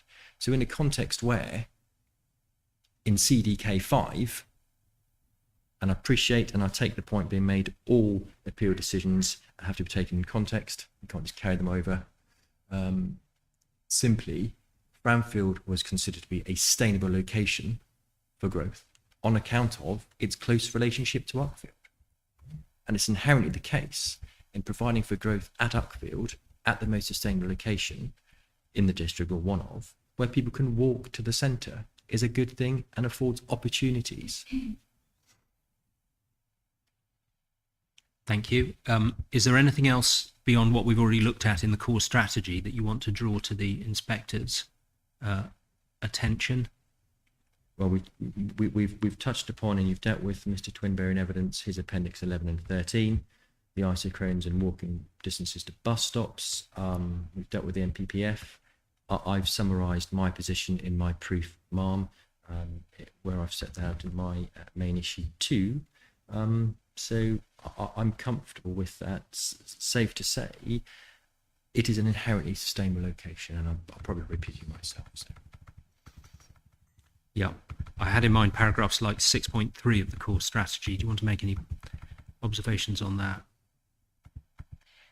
Mr. Brown, would you mind just setting out for me as well if you consider that you'll be improving sustainability of the site? So are you making any improvements or improving its accessibility in any way? Well, that is, I suppose, it's part and parcel of the scheme, Ma'am, where we're funding the extra bus service for a 3-year period. And sorry, let me just be clear in my wording. Not an extra bus, but funding the continuation of the bus service for a 3-year period. The scheme also provides for off-site highway enhancements with a shared cycle footpath along the southern side of Framfield Road, which we've all considered previously. So hopefully that assists. Good, thank you. And in terms of the local plan, the core strategy, I've certainly touched upon it in broad references, but it's clear that sets out the sustainability advantages of providing growth at that location. I've got a myriad of references should you want them, Ma'am, if that would assist or hinder. I don't know, it's for your benefit if you would like paragraph references from CDE 1 where that sets out the merits of growth at Uckfield. Mrs. Turner told the inquiry this morning that she considers sustainability objections to be a justification in and of themselves for dismissing the appeal. So I simply don't agree with that, given the opportunity afforded by the site and the ability to access the town centre by 2 footpaths north and south of Framfield Road, acknowledging the gap where the public house is on the northern side, the ability to access bus stops with services to the town centre and beyond. I simply don't agree and can't accept that is justification to outweigh all the many benefits. Thank you. If we go on to flooding and drainage issues, please. Yeah. Mr. Maiden Brooks, when he was here, made some comments about the size of the drainage attenuation works. Yeah. Can you, I don't want you to say anything that's related to that area, but can you assist in respect to the density shown on the illustrative site layout, please, and how that might be relevant to the inspector's assessment of those points? Yeah, I think, Ma'am, for your benefit, this is an outline scheme. The density is circa 19 to the hectare on the site. It's not a scenario where development has been maxed out to the boundaries and you have to shoehorn development in, and there's no scope then to provide for any potential increase in the basin. It's far from that. It's a low density scheme that respects the surroundings, the buffers, etc. And there is sufficient scope to agree any amendments to this outline strategy at the detailed RM stage in designing the detailed layout. Thank you. A point was raised about, in the drainage session, about groundwater monitoring being addressed by condition. Are there any local examples of appeal decisions that have considered that question that you want to draw attention to? There are a significant number which I'll draw attention to, Ma'am, and this may be a slightly boring exercise, but nonetheless I need to go there for your benefit, so you can see how the LLFA, in the context of Wealden, have accepted, proposed and imposed conditions on schemes dealing with groundwater monitoring and attenuation. If you go to CDK2, and this is just for your note, we don't need to go to all of them, but you may want to reference them. I've got a whole host. CDK2 is condition 14C, that's imposed there. You've got CDK3, and there's a helpful paragraph and condition in there. And in the CDK3 example, a condition for groundwater monitoring was imposed even when it could potentially affect the layout of development.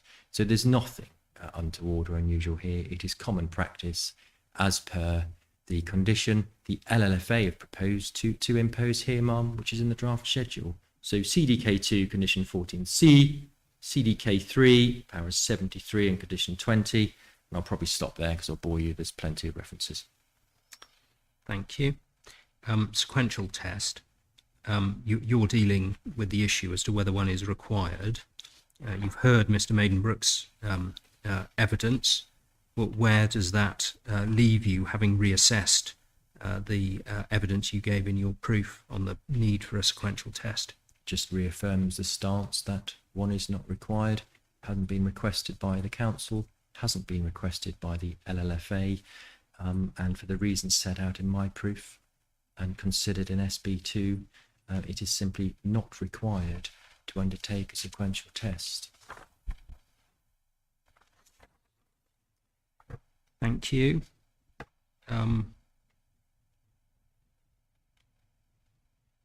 Ancient woodland issues, very briefly.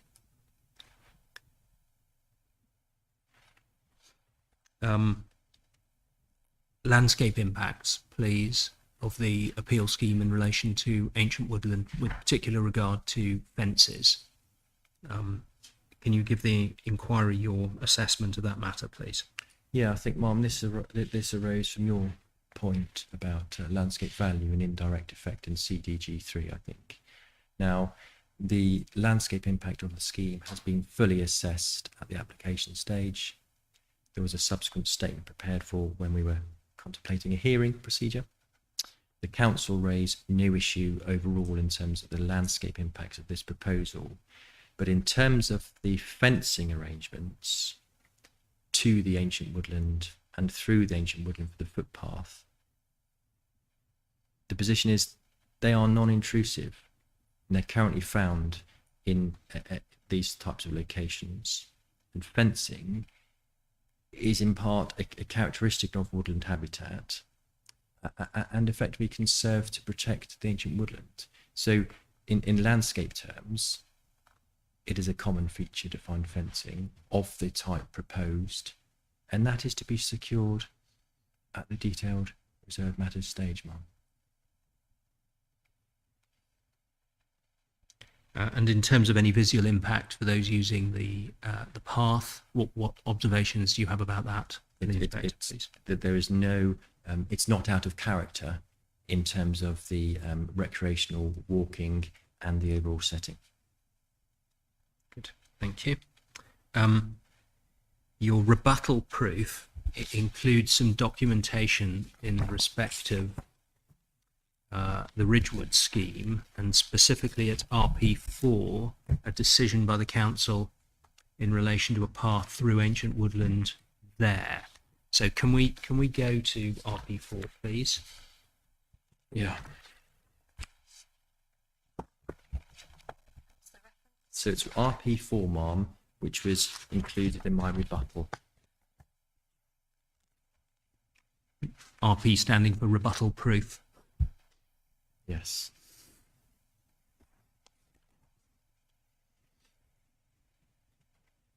Right. So we've got a planning committee paper, 11th of June 2015. Why have you put this one in, Mr. Brown? Well, I put it in because I felt it was relevant contextually for you, Ma'am, to understand the types of scenarios and situations where footpaths have been widened within ancient woodlands, and the relationship of built form to ancient woodlands. And in this scenario here, the RP4, we are looking at a scheme at Ridgewood for about 1,000 homes to the southwest of Uckfield. And just for your note, Ma'am, you can see that on my page 11 of this rebuttal proof where I deal with it. But in short, this assessed the impact of a scheme upon the ancient woodlands in a context where the Woodland Trust had objected to the application. And a number of pages in, you will see there's a section that's in bold on, if you've got single-sided, statutory bodies and residents' responses, about 4 or 5 pages in. That document, it's under the box. Okay, and then over the page, you've got subheading Woodland Trust object. Okay, they object, second paragraph there, objects to the proposed development based on the impacts to numerous areas of ancient woodland, ... The final paragraph, they talk about the last sentence of the final paragraph, ancient woodland stable condition can be easily altered through detrimental influences. Top of the next page, that sets out the Woodland Trust concerns about that proposal with a number of bullet points, and you'll pick up some familiar terms that have been discussed in this inquiry about intensification of recreation activity, first bullet, noise and light pollution, fourth bullet, and then fifth bullet, changes to the hydrology. And then over the page, the Trust was seeking the imposition of a 50-metre buffer. And you'll see on that page, in the sort of block of text and what's the second paragraph, where the Trust are concerned about plans for a gravel footway through Boothland Wood, and they're concerned about the widening of the current footpath and the subsequent impact on adjoining trees. And if you move forward a page, you'll see the subheading Ancient Woodland, and then there's a paragraph, third paragraph. This is the council's assessment. It says the Trust have made representations to suggest this provision of the buffer. Just pause a second. When we go over the page to where it begins at the top, officers disagree with the Highway Authority. Have you not provided the full report? Have we jumped in the report? What's going on? I've included extracts here. It's not because it's about 100 pages, and I included extracts. Yeah. So this page, beginning officers disagree with the Highway Authority, is that in the officer's assessment of the scheme section? Yes. Right. So carry on. You've got and then ancient woodland heading. Yeah. And this is the officer assessment, is it? Correct. And it's third Right. paragraph. Carry on. The Trust have made representations to suggest the buffer of 50 metres should be provided, and the officer's assessment, no detailed justification is provided as to why such an increased standard should be necessary. Consequently, a 50-metre buffer is entirely appropriate. ... Now, Mrs. Turner is absolutely right. At the time this was considered, it was against paragraph 118 of the framework, which at the time also is similar in structure to the current MPPF. And it says, when determined, the 2012 version at paragraph 118, when determining applications, the determining authority should refuse permission for development resulting in the loss or deterioration of irreplaceable habitats in the ancient woodlands. And that's similar broadly to 180C. Now, it then goes on to say, unless the need for and benefits of the development and application can clearly outweigh the loss. Well, so when you say it goes on, you are referring to para 118 of the old version MPPF. of the framework that applied at the time Correct. of this. Correct. So there's a two-stage test there, Ma'am. Is there loss or deterioration of the habitats? And then it goes on to say, well, that might be outweighed depending on the need for and benefits of the development, if that clearly outweighs the loss. And importantly here, the council's assessment in the knowledge of the Woodlands Trust concerns did not elevate it, did not consider it to be loss, because that report does not go on to consider whether it clearly outweighs. It was satisfied of its own assessment that there was no loss or deterioration despite the Woodland Trust position. And that's in relation to buffer zones and in relation to the Boothland Wood. Yeah. Was the proposal considered? Absolutely. And Ma'am, if you can just put a finger in page 12 of my rebuttal.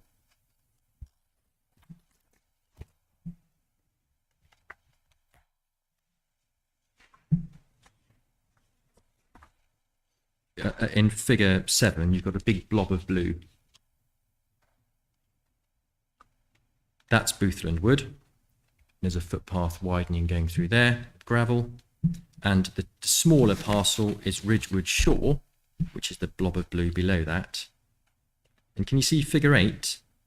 That shows dwellings to the effectively east or right-hand side of that Ridgewood Shore, which is within, you've got suds and footpaths, etc., within the 15-metre buffer. So the reason why I put that in, of course, you can't directly compensate with, well, it's all for context, Mom. And in that scenario, given the allegations made by the Woodland Trust about the effects, the council did not consider that to be resulting in loss or deterioration, because they did not then go on to assess the second part of the 2012 framework, that the benefits clearly outweigh. It was just on it turned on the facts.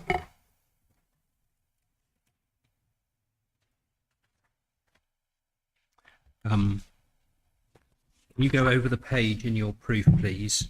Your rebuttal proof, page 13, para 2.41. Yeah. You say there's an existing PROW through the woodland marked as 5 on the master plan at RP2, which is proposed to be improved as part of the permission. And so there are also a number of other unfenced paths in addition to the PROW.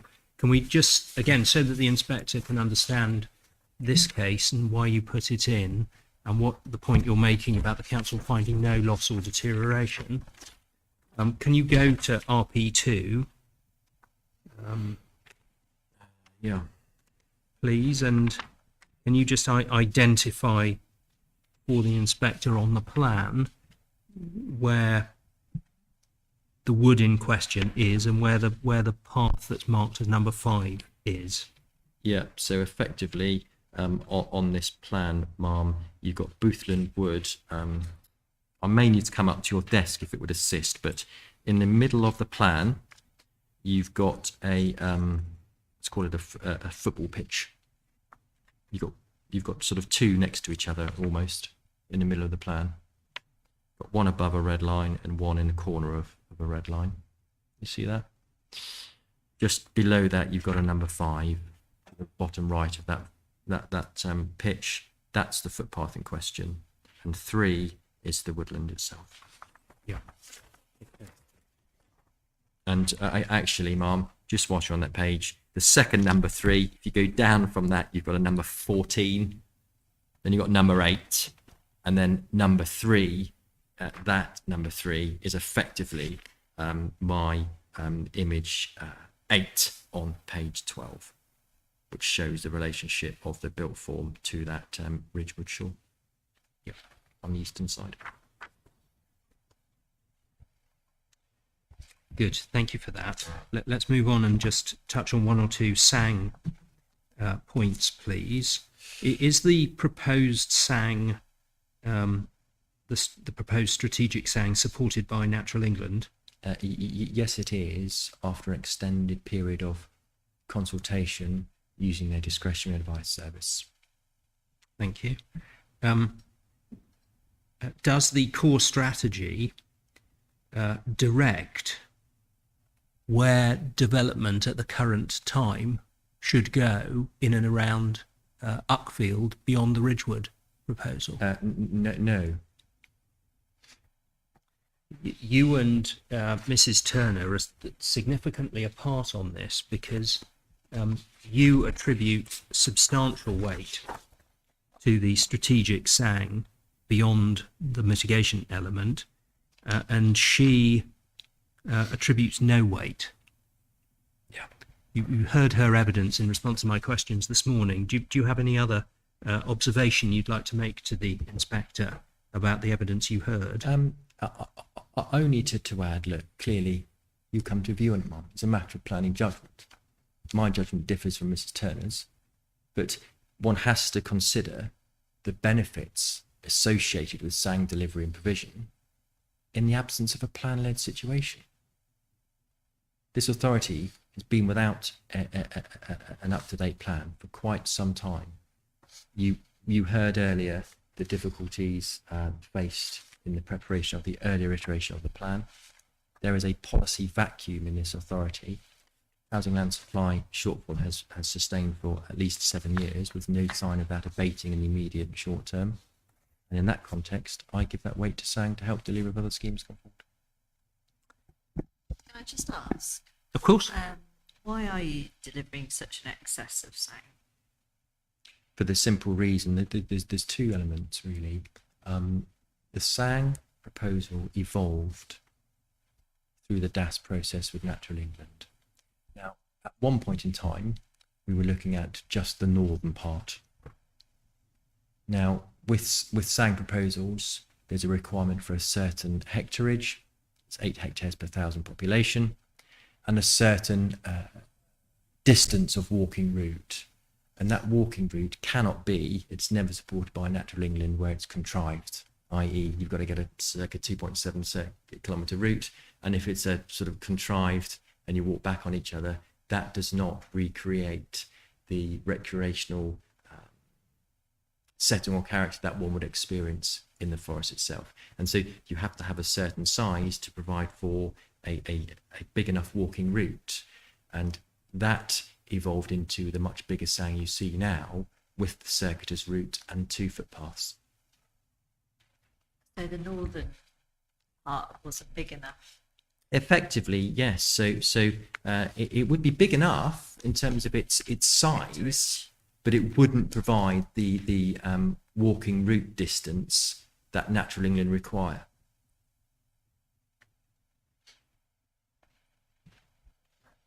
Okay.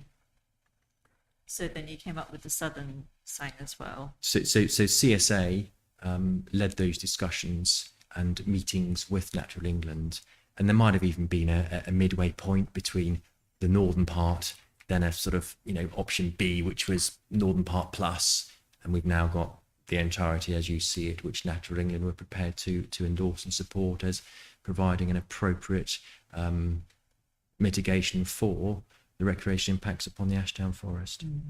So this is essentially mitigating impacts on Ashdown Forest, like you said, by providing your own area, essentially.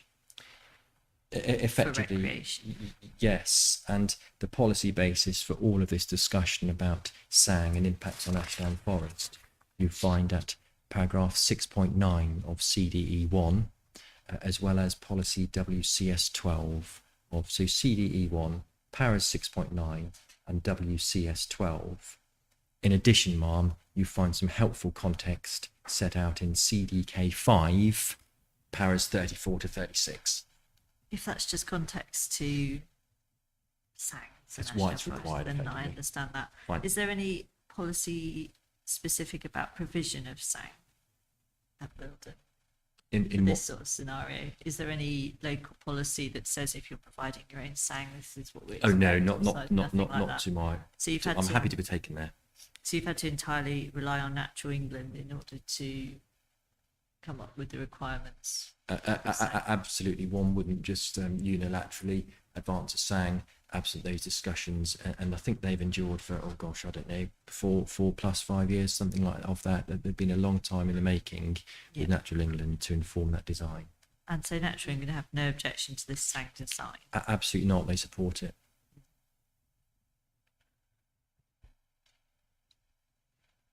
Okay, and then the SANG is secured through the legal agreement. The SANG is effectively secured through the legal agreement, subject to any concerns or otherwise or comments the council may have, which will no doubt go through tomorrow. But yes, the SANG is to be secured through the unilateral undertaking. Effectively, the appellant will. So the mechanism is this, Mum. The SANG management plan is to be submitted to and approved in writing by the council. So that's the planning process. That'll be submitted to and approved. That's on the legal agreement. That will be effectively a condition, which you'll yet to see. But we've broadly agreed the principles between the council and the appellant, but it's not agreed final form. We've had drafts and we've both commented upon that.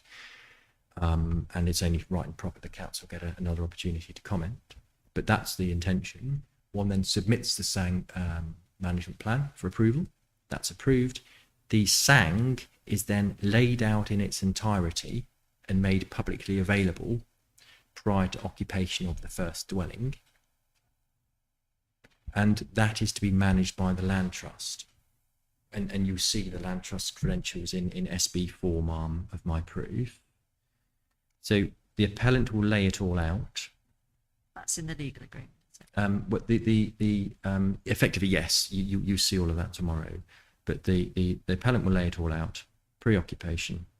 The land then gets transferred to the Land Trust together with a, let's call it a slush fund. And I think the monetary sum is somewhat broadly in the region of about £2.5 million, something like that. And that then is there for the Land Trust to spend as necessary on the continuing maintenance and management of the SANG. And providing in excess of something isn't necessarily a factor in determining planning permission, is it? No, I mean, Ma'am, By a permission. no, absolutely no. This is a scenario where the application is specific in its description. It's a strategic SANG. So it's mitigating the impact of the development, It- essentially. It is mitigating the impact of the scheme. Yeah.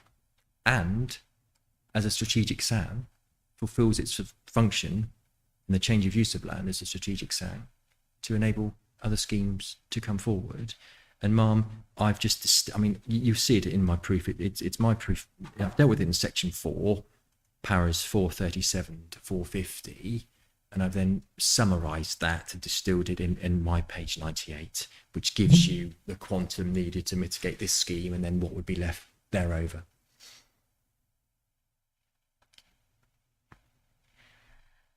Okay. Thank you, Madam. Can I just clarify in 1,000% clear terms? Is the SANG required to be this big to provide mitigation for the appeal scheme? The SANG has to be of a large size because of the recreational route that is required. Yeah. So it's got to be significant. And I can't, I mean, look, it's clearly, as you'll see, there's extra capacity because of the SANG, but you've got to have a large circuitous route in.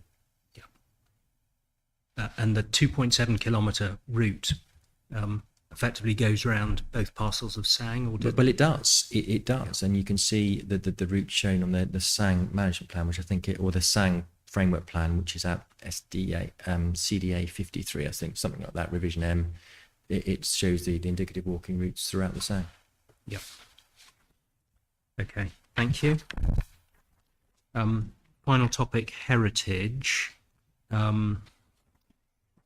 Have you got your table at the end of your rebuttal proof, please? Yes, table 1, yeah.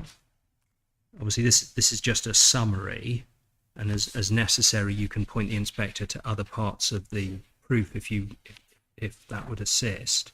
But can you identify what the public benefits are, which you have taken into account in the so-called even if planning balance under 202? Yes, well, the public benefits are attributed to the provision of housing, market housing, provision of affordable housing, and the ability of people to recreate within the newly created open space, which is a matter paragraphs 98 and 100 of the NPPF encourage, and together with the other benefits I've set out that therein. But in cases such as this, the public benefits are most often attributed to the delivery of market and affordable housing in the context of looking at the heritage balance at paragraph 202.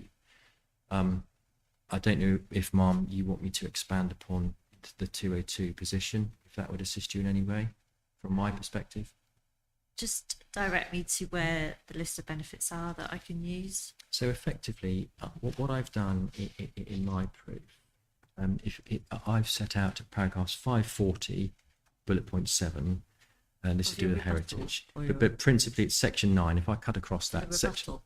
Oh, sorry, Mum. No. In my main proof, it's broadly section 9, where I set out my analysis of the benefits, and then table 1 of that proof, and also table 1 of my rebuttal. And the way in which I've gone about it is this: neither party is suggesting harm in terms of the heritage assets, and that's clearly set out in the agreed planning statement of common ground for this inquiry. So it's agreed there's no harm, and one does not then have to consider the 202 balance because it's agreed there's no harm. However, I've put my proof in the alternative, Ma'am, to say, were you to conclude there was some less than substantial harm, if one dipped one's toe into the 202 balance, less than substantial, one would then have to consider whether or not the public benefits outweighed that harm. Because, of course, as we know, heritage is a footnote 7 consideration. You go off and do your 202 balance, and if you pass, it is then you come back in to the presumption. So I've set that in the alternative for you. Even were you to conclude, I've said the public benefits I've identified are sufficient to outweigh that harm. And so your public benefits for your overall planning balance, you're telling me are the same as your heritage? Broadly speaking, yeah. benefits? Yeah. Yeah, So absolutely. when you say broadly, they have to be exactly the same if I'm using them. Well, yeah, sorry, yes, I'll say yes to that one to help you. Yeah. So in section 9, that's where I take your public benefits that I can Correct. apply to the heritage balance and any other subsequent Correct. balance if necessary. Yeah, that's fair. Thank you. Can we go back to the SANG issue? I forgot to pursue something. So you've told us why the SANG is the size it is to achieve a circular walk in respect of the appeal scheme, and you've outlined the knock-on consequences of additional capacity created. And what we have here proposed is a 26-hectare area of SANG. That's all? It's broadly about right, yes. Yeah. Now, what I want to ask you to comment on is this. It's the ease and convenience of finding 26-hectare sites within usable distance of sustainable new housing in a Wealden context, please, and whether that is a relevant consideration for the inspector. Yes, it's relevant. I haven't undertaken that exercise in my evidence, but it's relevant. But I haven't gone on to consider that. But yes, it is, of course, relevant. Yeah, all right. Thank you, Mr. Brown. I've nothing else for you in chief. Thank you, madam. Might be lunchtime. So your table 7, that in your proof, that summarises your benefits, does it?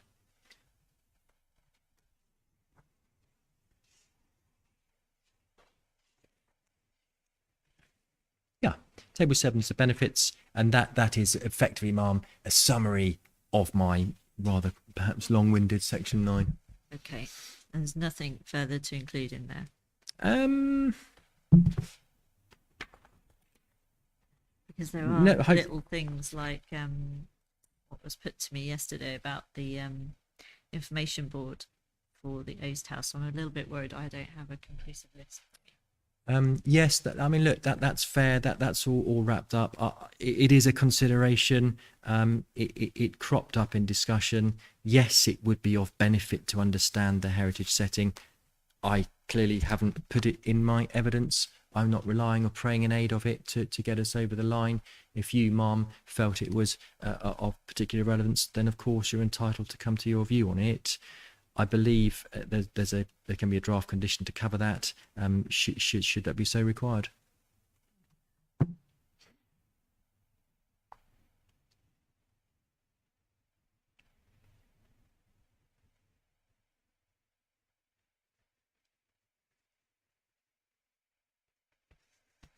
And just what's the difference between provision of SANG and provision of recreation open space?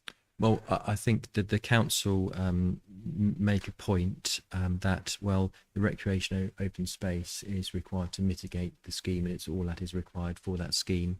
That's an absolutely fair observation. Of course it is. I haven't tabled any statistics to you to say, oh, ma'am, this scheme here, we are way in excess of the policy requirement.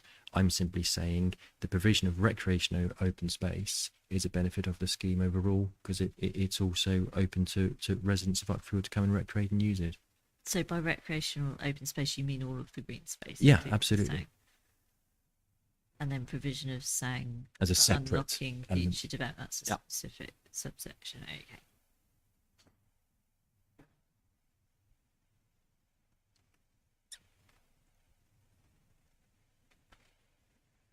Because there was also those other benefits, not just about the East House information that were put to me about opening up views and so on. Yeah, absolutely, and that's inherent in the heritage case. And I think what Mr. Kopp was trying to articulate was the fact that in his heritage balance, clearly that there would be some minor harm to the setting if I've couched this in the right terms. But overall assessment is, because of the master plan allows for the better revealing of the setting of that building, it's an overall neutral position. But But there were various ways that it was handled by that Yeah. company. Ma'am, you're absolutely right, because I think you picked upon the fact that in the original submission, there was a suggestion that there was harm, but then it went on to consider the public benefits, which isn't really a matter for heritage, quite frankly. It's a planning balance judgment. But I think what one stage in that process is that statement was submitted. The council, in their comment, in their consultation response on heritage, confirmed actually there was no harm. In preparing for this inquiry, the council and the appellant have agreed that position, that there's no harm, and I Mr. Kopp understand has all put that. that. Sorry, I'll be quiet. I just want to be sure, because you're kind of saying, oh yes, well, there's these benefits and that's more than enough to outweigh heritage harm. But I want to be sure I've covered all your benefits and Mama- to give you a fair shot at it, really. That's very kind of you, and I think I'm happy that you've done that for me, and I'm happy with what I provided to you in setting out my analysis, which has to be considered in the context of an agreed position between the witness for the appellant, the council's expert witness on heritage, that there's no harm, which CDD1 refers to in the agreed list in the statement of common ground. I've carried that forward in my evidence, agreeing upon those positions. I'm not contradicting any professional expert in that regard. And I'm simply saying that even were you to find less than substantial harm, I believe as the planner, but obviously you make your own judgment, whether I'm right or wrong, that even if we're at the lowest end of the less than substantial harm, the benefits are clear and outweigh that harm, such you're back into the presumption. Yeah. So there's no other benefits I need to take into account. I'm not. I've set them all out there. Mr. Kopp's referenced his heritage considerations, so I'm satisfied that you've given me an opportunity, Mum. Thank you. Okay. You're at the end there, Mr. Tvachnik. Yep. Thank you. Okay, yeah.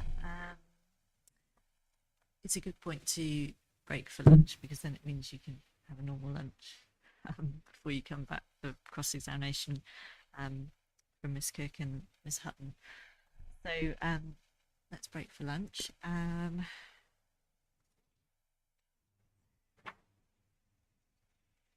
guess if we say, shall we say,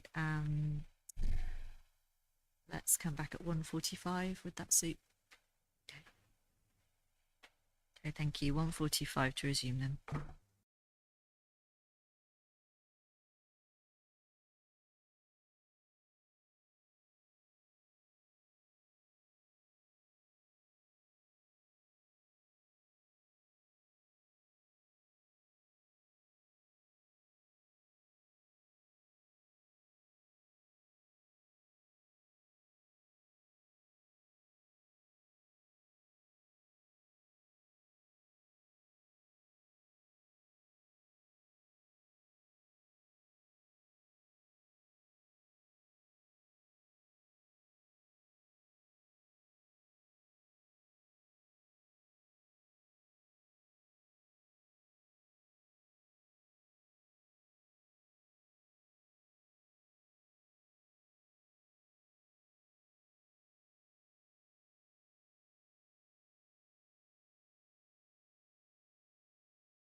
Are you ready to be cross-examined, Mr. Brown? Is a witness ever ready to be cross-examined, ma'am? Yes, I am.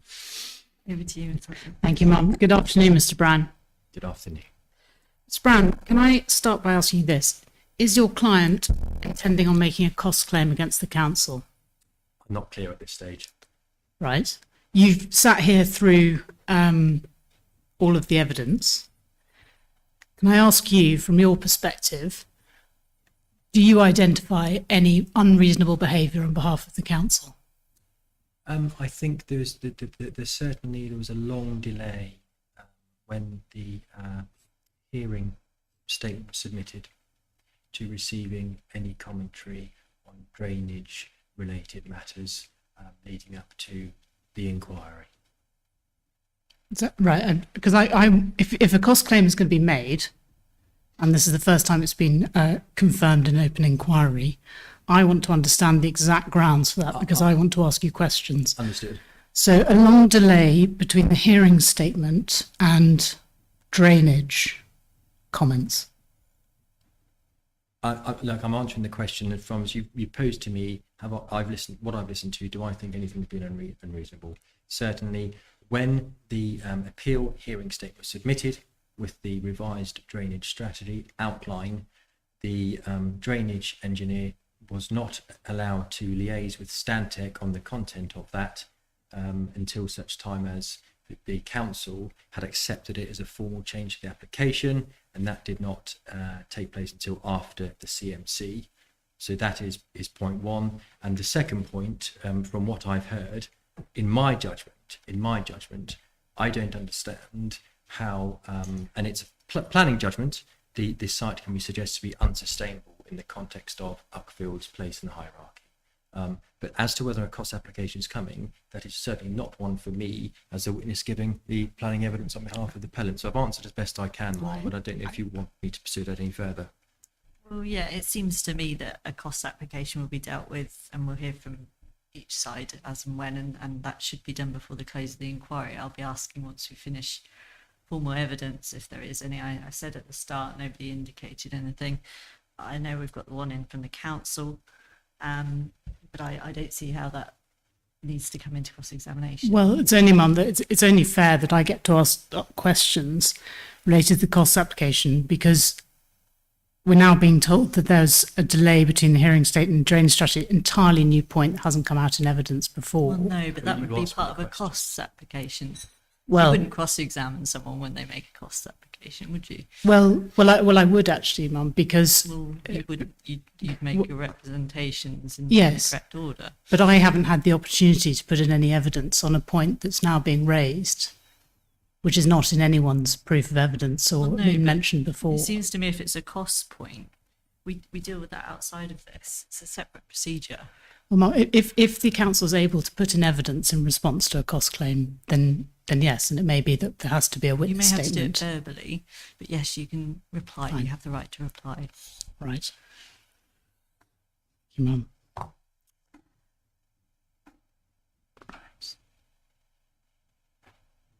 Well, in that case, I was going to put a number of questions about the council's cost application, but on the basis of that, Mum, I won't. I'll leave that to the application itself.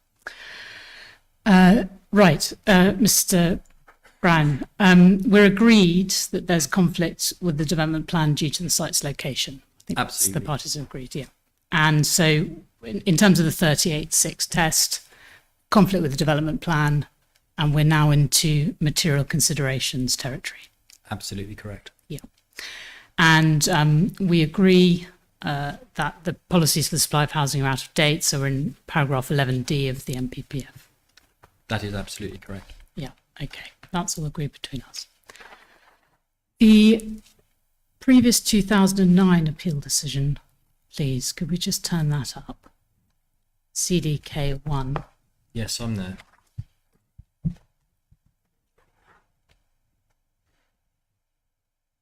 Right, I think we're agreed, aren't we, that there was obviously a different planning policy context. Absolutely, and just for the avoidance of doubt, those appeals were determined against the backdrop of a scenario where the council could demonstrate a 5-year supply. Yeah. And paragraph 755 So it's quite a big document. Yeah.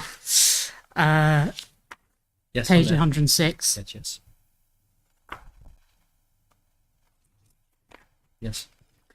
So you see there the finding that neither Birden Eye North or Birden Eye South would offer a choice of pedestrian cycle routes in town centre as both. Apologies, Miss Hutton. Oh, sorry. Where are we? I was momentarily distracted. Sorry, paragraph 755. It's PDF The page. decision letter. Yeah, of the inspector's report, and it's page 106, PDF page 106.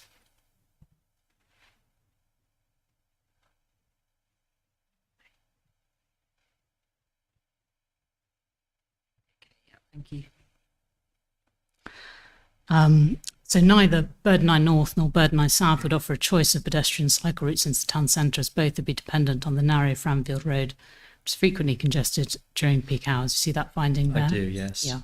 That was a finding which the Secretary of State agreed with, wasn't it? Absolutely right. And to take the paragraph in full, one has to read on to understand the context where that is written. It would not offer a choice of pedestrian cycle routes, because it's the end of that paragraph which is important. However, that is not actually necessary, as both sites would connect with Birden Eye Hill from points further to the west, from where there are footpaths alongside Framwell Road leading towards the town centre. And that also has to be set in the context of 742, where it says the sites are within practical walking distance of the town and railway station and the bus station. Well, let's not forget the middle sentence in Oh, sorry, 755. I mean Let's read the yeah, whole of thing. course, there is, yeah. So neither Birden Eye North, Birden Eye South would offer a choice of pedestrian cycle routes. Then there is no public footpath along much of Birden Eye Hill and no proposal from either scheme providing one. So it would not be advisable to safe to walk from the main site entrances toward the town. However, that's not actually necessary, as both sites would connect with Birden Eye Hill points further to the west, close to Framfield Stream, where there are footpaths leading to. So the same situation as here. It seems that there was a separate link, which wasn't the main access, which would enable pedestrians In that northwest corner. in where that we're northwest proposing, corner. correct. When I do that, yes, not in the I was northwest gonna corner, say, yes. exactly. But despite that, there was a finding that there would, and we know that it was the drawbacks, which were then highlighted by the Secretary of State. One of the drawbacks was not offering a choice of pedestrian cycle routes into the town centre. To the extent that's a drawback, yes, but it then qualifies, but it's not actually necessary to do that. Well, hang on. It says it's not. You're forgetting the second sentence, aren't you? Because the second sentence is there's no other public footpath along much of Birden Eye Hill, and no proposals from either scheme providing one, so it would not be advisable or safe. However, that is not actually necessary. So that's what's not actually necessary, isn't it? That footpath connection from the main access. I mean, I think that's the only reasonable way of reading that paragraph. Well, I'm happy to take it as read, yes. And ultimately, what this says is that one can access from footpaths alongside Framfield Road leading towards the town centre. And I have to read that, I'm afraid, sorry, in the context of 742 as well. Okay. Well, we're going to have to leave that to the inspector in terms of the interpretation. But there's a finding of failing to offer a choice of pedestrian cycle routes. The national policy test now is a genuine choice of transport modes, isn't it? Paragraph 105 of the NPPF. That's certainly not a dispute, but one has to take this decision as a whole. One does not just pick a paragraph. But for this process, I'm perfectly content to take it as read. But it is clear that 742 is a relevant consideration because of the proximity of the site to the town centre. Yeah. Okay. Well, we've dealt with proximity through Mr. New and Mr. Twinberry, so we may come back to that in a moment, but let's put the decision to one side. Yeah. Can we deal now with SANG, please, as a benefit of the appeal scheme? Now, your position is that this is a significant benefit. And one of the reason for that is that it effectively unlocks further housing development in Wealden. Is that correct? Yes, that's a relevant consideration, yes. Now, you confirmed in your evidence in chief that the SANG needs to be this large to serve this development. Well, I think that's what you said because of the size of the circular walk. Well, basically, yes. So that's my page 98 of my proof where I've summarised the position. The SANG is circa 26 hectares, and that is of a size sufficient to enable the required 2.7 kilometre circuitous route. Yep. Okay. And I think so far as the SANG mitigates this development, so the 290 homes, you're not claiming that as a benefit. No, because that is mitigating the impacts of the scheme upon the Ashdown Forest. So mitigation is not a benefit; it's mitigation. Yeah. It's exactly. But what you want is credit for mitigating other development. Yes, in short, because it facilitates that. But you've got the same problem, haven't you? Because it's mitigation, so it can't be a benefit. That's absolutely true in Yeah. that sense. However, it is clear that without a plan-led scenario to assist in ensuring the deliverability of homes when it is planning by application or appeal, that is demonstrably a benefit if it enables other schemes to come forward. Well, hang on. If it can't be a benefit because it's mitigation of the appeal scheme, it can't be a benefit if it's mitigation of other development. I mean, I think that's where I'm struggling with the Okay. logic. Well, I'm saying that without SANGs, other schemes can't come forward. Right. So that the shortfall in housing would continue to persist as it has done for the last 7 years. So it is a benefit in that regard. But yes, of course, it's mitigation for those schemes. But without SANG being available, schemes can't come forward. Okay. I don't think there's any evidence. You're not presenting any evidence that there is a lack of capacity of SANG in this area, are you? I don't find that anywhere in the appeal document. You're absolutely correct. I don't suggest that. No. So you're not meeting actually any particular need. You haven't got any evidence of need of SANG. Well, I haven't seen any evidence purporting the fact that SANG is not required and a good thing to unlock future development. Well, you do, because I mean the council says it's no weight in the planning balance. Can you just point me to the sites which can't come forward because there is a lack of SANG capacity? No, I can't, because there isn't a local plan in place with sites allocated. It's all planning by appeal and application. And how this would work is that the Lands Trust, SANG is transferred to the Lands Trust, and they would then sell on credits to other housing developers to use the benefit of their SANG. That's basically the proposition. Effectively, that is the mechanism that is applies to SANG. Yeah, absolutely correct. There's nothing in your section 106, is there, that would require the Lands Trust to sell on any credits at any reasonable price, is there? In short, no, not to my understanding, but it would be counterproductive for the Land Trust to take on this land and set a price so high so as to prevent schemes from coming forward that didn't find it viable to do so. Right. And I mean, we'll probably discuss it tomorrow, but it's the council's case that actually if this is mitigation going on beyond what is required by the appeal scheme, then it can't be taken into account under Regulation 122 of the Civil I Works. understand that's your case, yes. Okay, well, we'll discuss that tomorrow. And then, of course, you haven't assessed any of the impacts, so the highway impacts, for example, of the full use of your SANG, Of the 30-space car park, that's what Mr. Twinborough said. the 30-space car park. Okay. Fine, we'll have to leave that to the inspector. In terms of sustainable development, you rely on the evidence of Mr. Twinborough. The council relies on the evidence of Mr. New. That's Don't fair. want to go Fair. over that. And Mr. Twinborough confirmed that you're not asking for planning permission even if the site is deemed to be unsustainable. Is that right?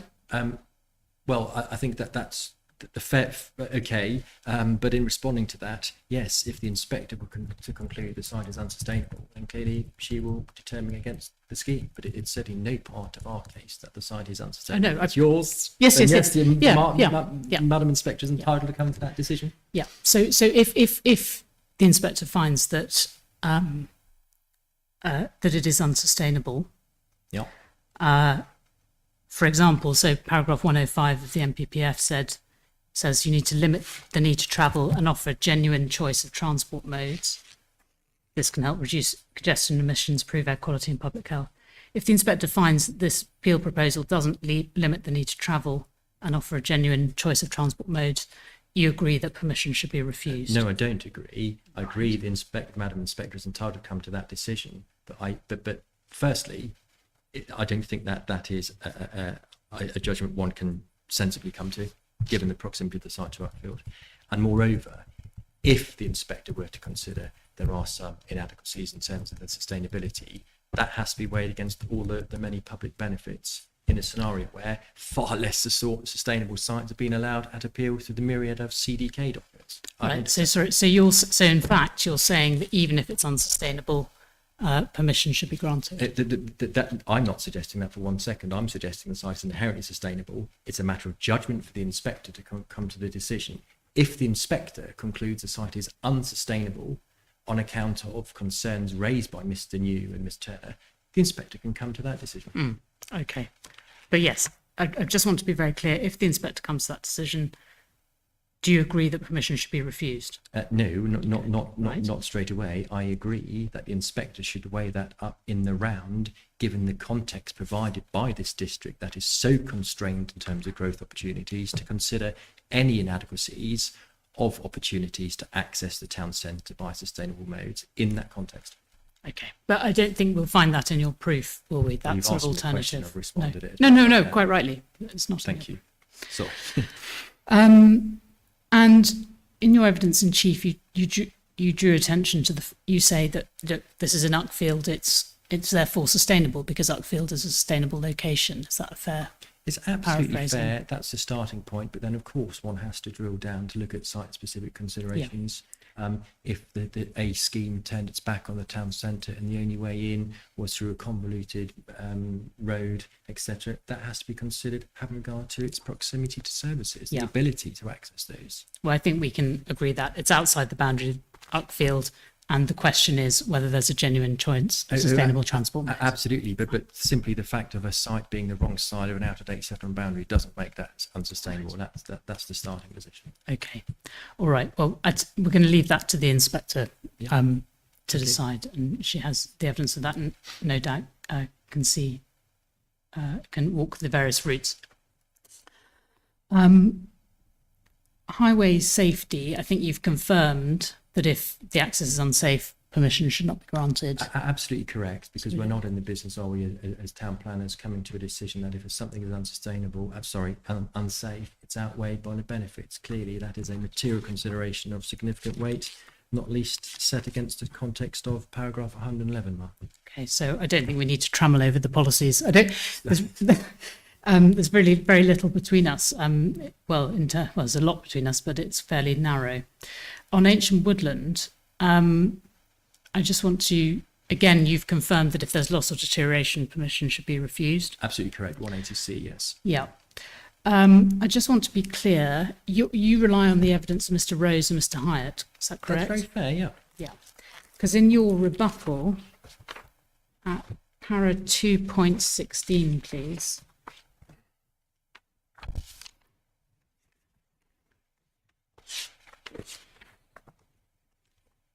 You say, I visited the appeal site and walked the existing track informal path route on numerous occasions.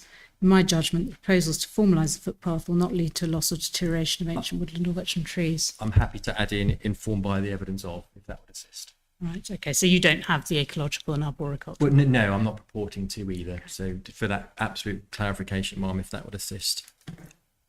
And you've given 5 examples which you say are a contrasting position adopted by the Council, Forestry Commission and Woodland Trust in various locations.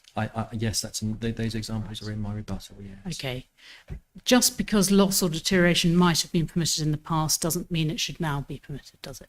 Absolutely not. No, of course not. But the examples I cited and referenced in my chief was the fact that in that scenario of Ridgewood, no loss or deterioration was found because one did not then go on to the second stage of the former 2012 framework in relation to Power 118. Well, might be that the council got it wrong. Mightn't it? I don't know. That's mere conjecture. We haven't- We know not, do we? We know not, indeed. We do know that that particular example was under a different version of the framework. No dispute about that, Yeah. Ma'am. Absolutely. And we haven't got the full evidence before us to judge whether there was indeed loss or deterioration, have we? Well, we have the officer's analysis, which Yeah. set against the Woodland Trust concerns, confirmed there wasn't. Well, in any event, this inspector is going to have to decide this appeal on the evidence. I absolutely agree with you. Correct, of course. Okay. And you've drawn attention to a number of examples of where there have been historic public rights of way, for example, Views Wood. Oh, yes, yes.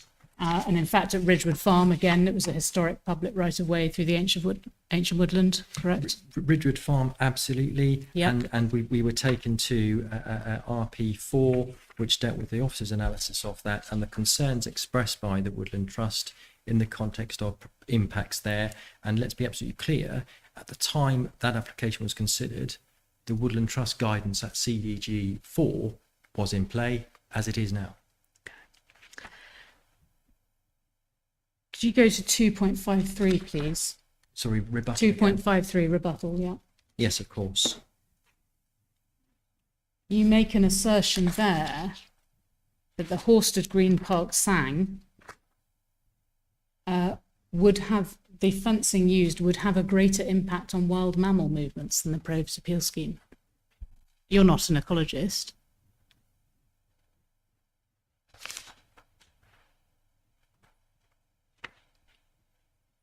No, I'm not an ecologist. No, you can't possibly reach that conclusion. No, can that you? was informed by discussions with Mr. Rose. Well, it's not Mr. Rose. Mr. Rose hasn't introduced this in evidence, as he hasn't spoken. No, that's fair to take that. Right. Can I be very clear, please? Are you arguing that for there to be a loss of ancient woodland, there has to be ancient woodland deleted from the register? I'm apologies on that. I didn't understand that point that was made earlier on today. No, I'm not. That's supposed to not- come off the okay, register. it was I don't put. see how that can be a point. Well, it was put by your client to my witness. So, okay. Well, if that's not your position, then I don't need to cross-examine you on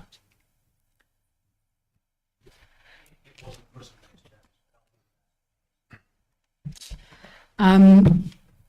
Your benefits, please. Can I I think you confirmed to the inspector that was either table 7 in your proof or table 1 in your rebuttal is a fair summary of the benefits. Yes. Yeah. So, because there are some other things, as the inspectors mentioned in your proof. For example, design 5.82 to 5.85. Let's go to that, please.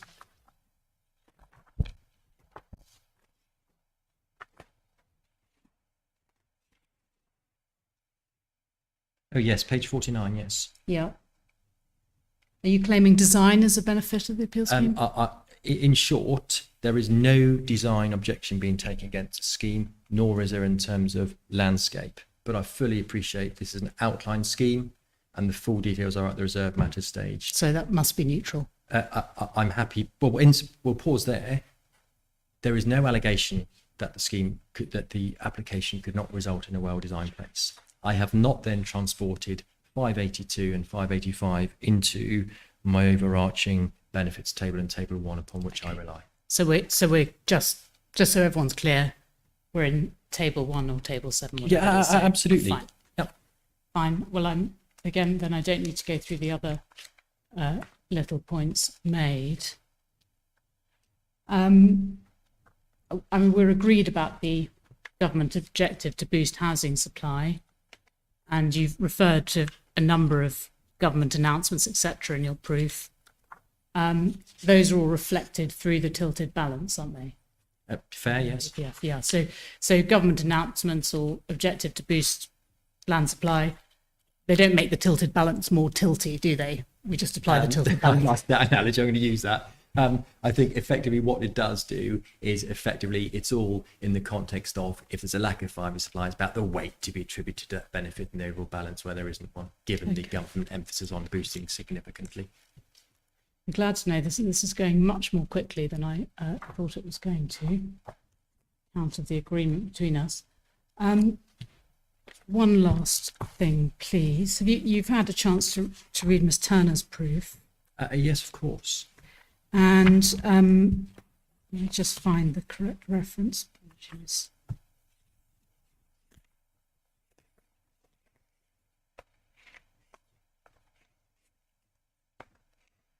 Now we agree, obviously, that any appeal is determined on its own merits. Unquestionably. Yeah. But it's right, isn't there, that there have been a number of appeal decisions where locational sustainability has significantly and demonstrably outweighed the benefits. Oh, yes, of course it can do, Yeah. yeah. Yep. And she's given examples there. For example, paragraph 4.75. I'll just pick that up.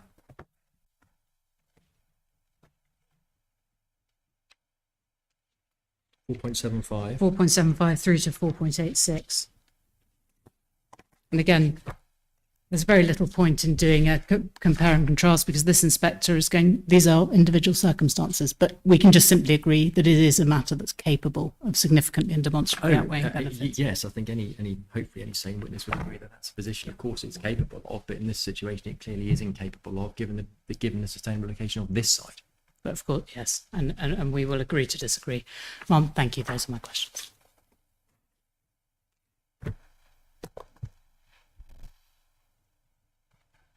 Okay, Miss Cook, do you want Well, to? that was a very, very quick first nine holes. Now you're on the back nine. I'm disappointed with you, Mr. Brown, that in giving your evidence so far in this wonderful location, you have failed to rise to the challenge which I thought you and I set each other at the outset of Well, the Mrs. inquiry. Cook, I have pondered that. I will answer your questions in a fair way, and I do hope I don't go out of bounds. So, thank you very much. I'm going to take you to some other places. I'd like to start, please, with the much promised Grampian condition, not yet seen, but promised Grampian condition. If you cast your mind back to the cross-examination of Mr. Tabachnik on Mr. New, in the context of the deliverability issue which arises between yourself and the council, it was suggested that the solution to that would be a Grampian style condition. You remember that bit of the evidence? I do. Have you actually drafted a Grampian style condition? Yes, I have, and it has. Good. So it's with the council, and because of preparing for today, it's sat there. The council have commented upon a version, and apologies I didn't get it across to you, but we'll issue that tonight as the aim.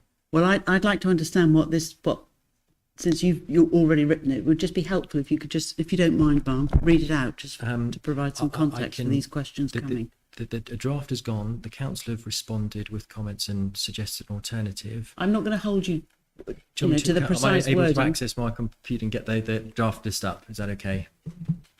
Yes, Okay, the inspector's nodding. Thank you.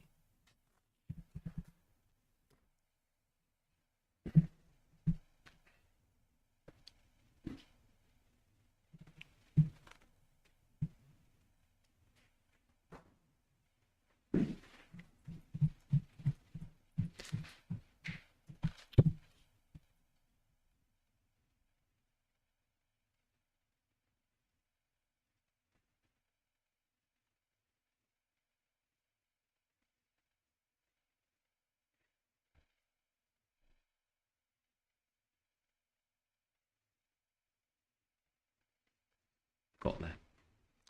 What this says, we proposed one to the council, but they responded with the following wording, and you'll obviously get a copy of this, but it says, no development shall commence until such time as a technically accepted highway scheme on Burden Hill, layout of new access, speed limit extension or 30-mile-per-hour speed limit extension from Framwell Road, street lighting scheme, 3-metre footway cycleway on the south side of Burden Hill, bus stops or shelters, and details incorporating the recommendations given in the Stage 2 RSA and accepted in the designer's response have been submitted to and approved in writing by the LPA, and the approved highway scheme shall be completed prior to first occupation of the development, hereby permitted. Now, earlier versions are in this draft as well that the council have commented upon, but the county think that their condition 9 addresses that point because an alternative was put in the wording of no development of such until a scheme demonstrating the deliverability of the Yes. access shown on Plan X or P, Exactly. has been submitted to and approved in writing by the LPA. The development shall only be implemented in accordance with the approved plan, and that's what I worded and sent to the county. Yes, that's what I was anticipating. That's what I put, and that's they've responded with their version of. So Yes, well, maybe whoever. Well, let's not get into that. I understood the way the question was asked. It was going to end up with a condition along the lines you suggested in the first yes, place. likewise. And I just want to explore that, please. So, as I understand it, first of all, your starting point is that that condition is necessary in order to enable the council, if planning permission were granted, to satisfy themselves before any development is commenced that the approved access is in fact deliverable, It's bearing in mind land ownership issues. yeah. I suppose it's fair to put that in the context of what's being sought. It's in terms of the technical details of that, and that, ma'am, is a similar sort of wording, not exactly, but very similar to the way in which this matter was dealt with in CDK 4, which is the Mornings Mill Farm decision, and that had conditions 12 and 13, which were broadly similar, but it said, you know, the access hereby approved shall be laid out and constructed in accordance with technical details to be submitted to and approved in writing by. And it just ensures that that design has subsequent detail to be approved before it's implemented. I'm not asking about other appeal decisions. Don't get distracted by that. Just focus, please, on the suggested solution which Yep. came from Mr. Dabachnik in order to close down an issue in his in cross-examination, which was this condition which would put the onus on you to demonstrate to the council that you could in fact achieve scheme P. Mm-hmm. That condition is being suggested, isn't it, in the absence of any conclusive evidence from yourselves on deliverability. No, I think it's informed by the analysis undertaken by Mr. Twinborough, Mr. Rose and Mr. Hyatt, and as considered by Mr. New that it can all be safely and adequately addressed by condition. No, answer. Just focus on the question. We've had various examples during the course of the inquiry of plans being produced overnight. Points get made, plans get issued. We haven't had any plan, quite deliberately it seems, the appellants have not put in any plan which actually shows how Scheme P would be constructed, bearing in mind the red line, the sloping, this whole Yep. issue of retaining walls. Now, to avoid all that, what's being suggested is a Grampian-style condition which would require you, after the grant of planning permission, to set about convincing the council, before you could do anything else, that you could in fact deliver the scheme.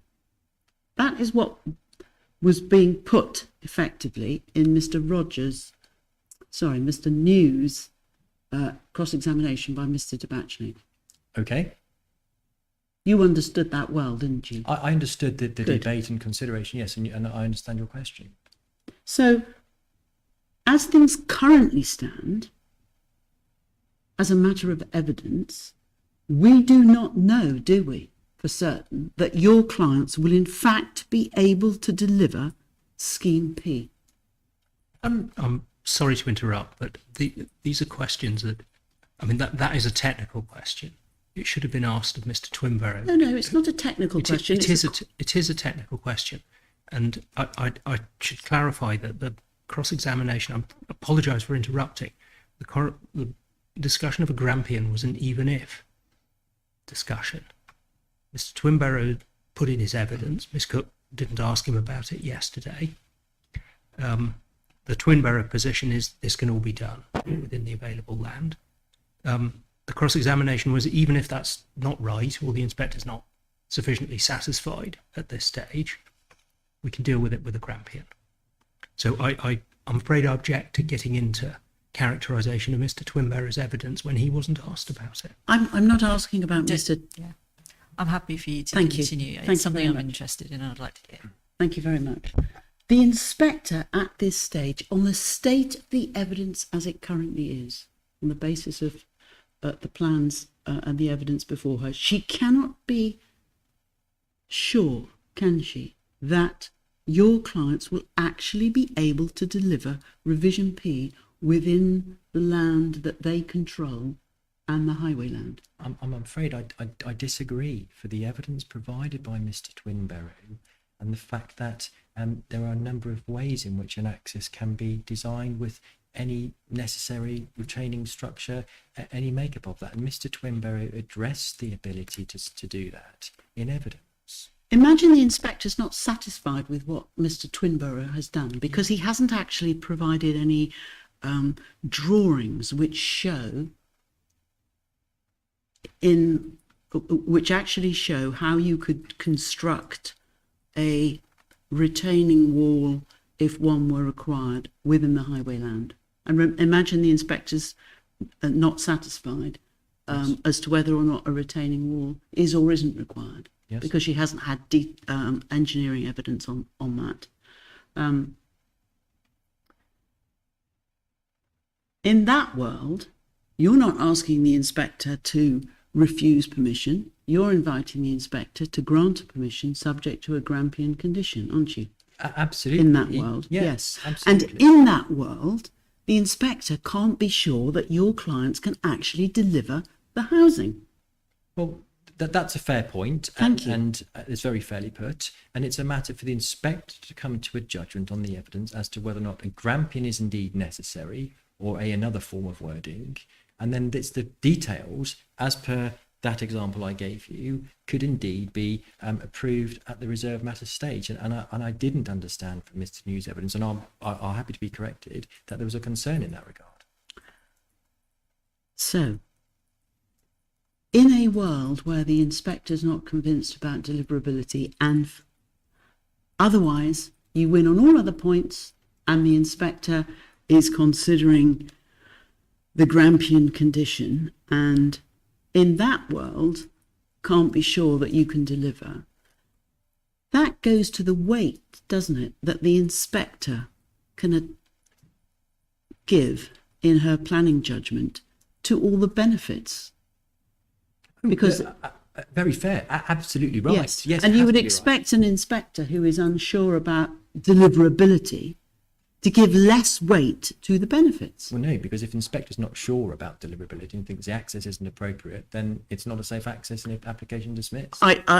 We all agree that if the access is unsafe, it's curtains for your clients and there's no planning permission. But that's not the only show in town, which is why I'm exploring other issues. And you have spent some time talking about the benefits. And the point is that if the inspector can't be sure that the scheme can be delivered because of these land ownership issues, that undermines the benefits that accrue because it may never come to pass. In that world, in that scenario, I'm happy to accept that Thank you. proposition. But for us, we don't say there's a need for third-party land. We don't say there's a requirement for it, and therefore you're free to take the benefits as I've set out, should you conclude in favour of my evidence. But that's a matter of judgment for you. And that goes to housing benefits, whether it's open market and affordable, and also economic benefits, doesn't Well, it? following my answer to that first question, yes. But as you you. know, I say we're not in that territory. I appreciate that's your case. Next point is this. Just because there is no reason for refusal from the council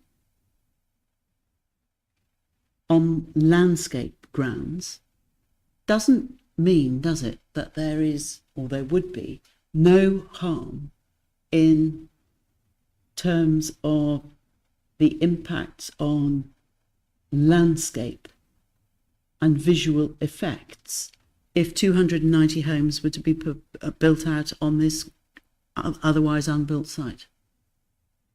There'll be a change. The extent to which that results in harm is a matter that's being considered by the council and what would have been our landscape witness, Mr. Self, and concluded in that matter.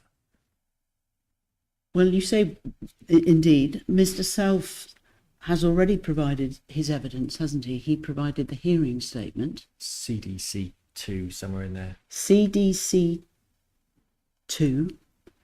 And if you turn to PDF 371, So WB3 was it? CDC.2, and it's PDF page 371 of 1586. I'm just taking you to the very end of Mr. Self's Bear with me. hearing statement and his conclusion.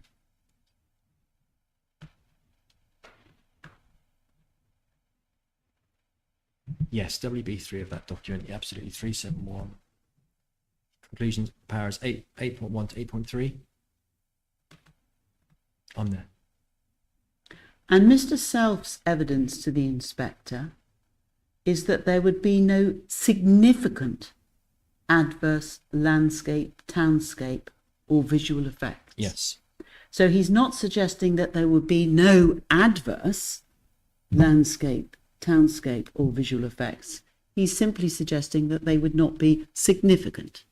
Yes, and he goes Thank on you. to say it will complement the character of Uckfield and the neighbouring landscape and provide significant wildlife and recreational benefits, but appreciating the latter, nothing to do Yes. with landscape. So just as a matter of planning balance, that is a negative, that is a harm to go into the planning balance, isn't it?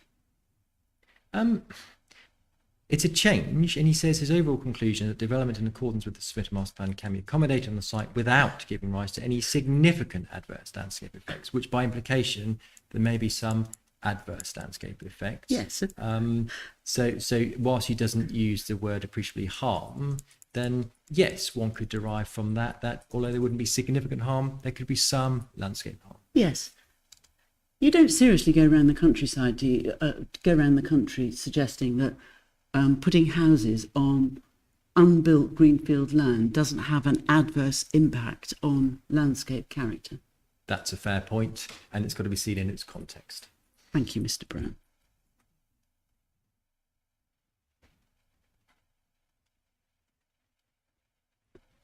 And the weight the inspector will give to those points is a matter for her, isn't it? It's a matter for her planning judgment. It is a matter for the inspector's planning judgment in the context where this is not a valid landscape, no objections from the council in a district that is constrained by AONB, National Park, etc. So yes, of course. But there may be other considerations that might have a bearing on the landscape value, mightn't there, in this case? For example, heritage and the setting issue. Yes. Yes. Heritage. For example, the presence of ancient woodland Yes. in the landscape. Yes. Thank you.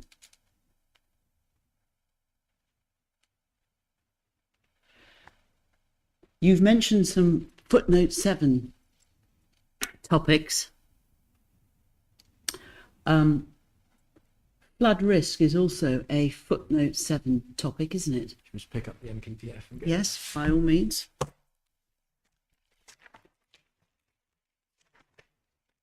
Yes, so this is in the context of 11D, little 1, bottom of the page 6. I'm in the 21 version, not that it matters for this appeal, of course. And footnote 7. They are listed out therein. Greenbelt, local green space, AUNB, National Park, Heritage Coast, irreplaceable habitats, and areas at risk of flooding or coastal change. Thank you.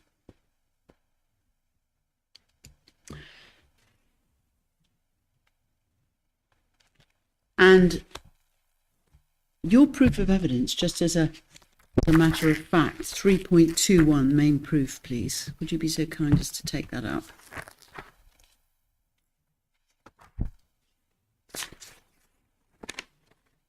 Yes.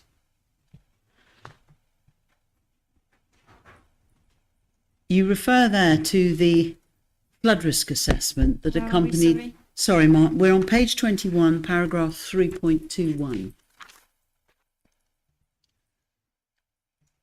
Mr. Brown's main proof. You refer there to the flood risk assessment that accompanied the application. I can understand why you're referencing that in your proof. And you say the area where the development is proposed is classified as falling within flood zone 1. Yes. And that's actually the only, at this point in your evidence, the only flood risk source that you identify at this stage in the evidence, isn't it? It is there, but one has to read the proof in its entirety. I'm coming to the rest of it, but In that paragraph, yes. In that paragraph, yes. before we come to the rest of the proof, can we come to the updated evidence that the inquiry has now heard on the subject of flood risk? Yes. Because we know, don't we, this was rehearsed with Miss, I forget now, Hensler, your Mrs. Hensler. We know now, don't we, that we are dealing with a different red line site in terms of flood risk. Her proof of evidence deals with the entirety of the red line. Yes. The original flood assessment didn't. Now we're dealing with the entirety. As you've explained in your evidence in chief, you and your clients embarked upon this proposal originally, perhaps anticipating that you could deal with Sang in the northern part of the site only, and then as a result of Mr. Clive Self's negotiations with Natural England, you came to realise that in fact you'd need a lot more land because you needed to get in this 2.7 circular route. And that took you through the ancient woodland, didn't it? Hence we now have, as a matter of fact, can you now acknowledge, we have areas in higher risk flood zones now, don't we? Yeah, that's absolutely agreed, as we Thank know, you. in terms of the footpath connections to the Sang to the Good. south. Yes, indeed.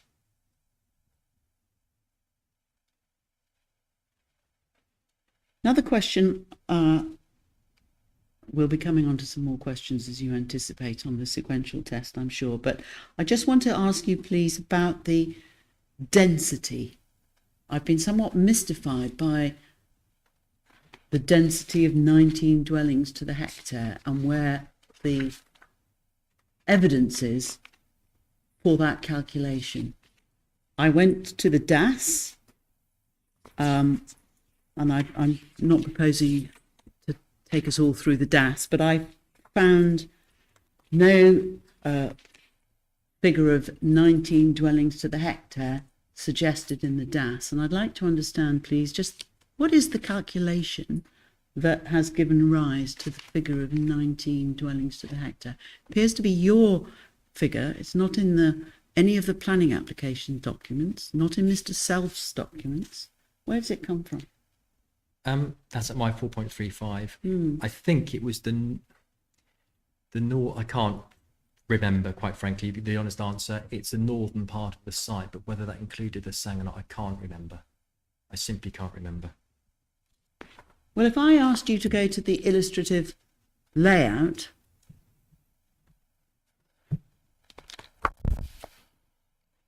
in fact, perhaps first of all, we ought to go to the land use. 51. Yeah.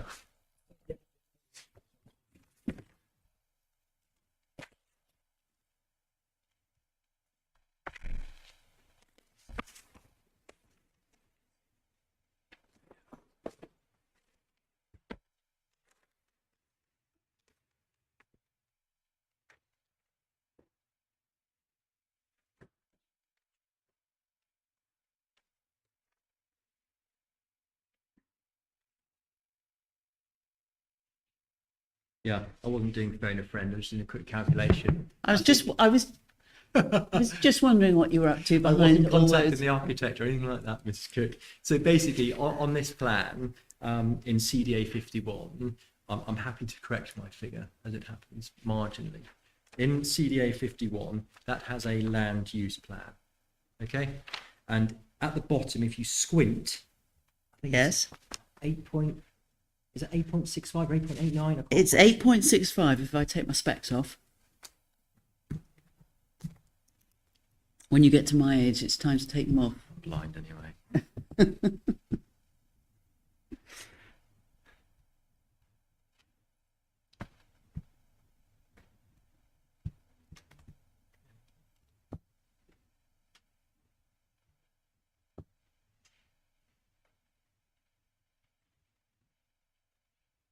Yeah.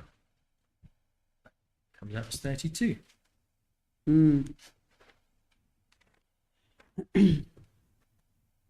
Were you given this figure, Mr. Brown? This 19 dwellings to the hectare. For the life of me, the honest answer is I simply can't remember.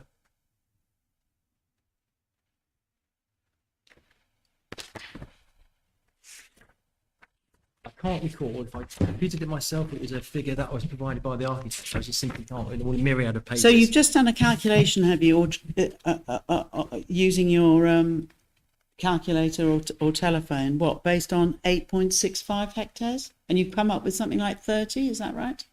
Yeah. Can I?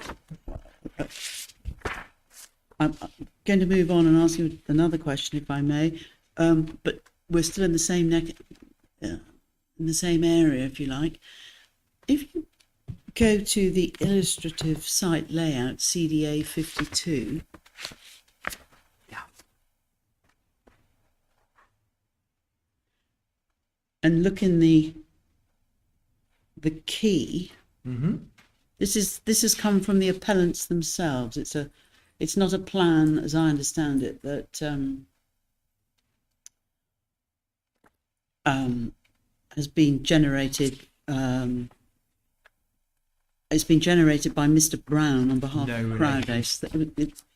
Is that fair? Mr. Paul Brown, as opposed to Mr. Stephen Brown. Yeah, he's no relation. He's an external architect. He has his own practice, and he acts on for Crowdace on a number of their sites. He doesn't actually tell us, does he, in his key, how many homes are in this illustrative master plan?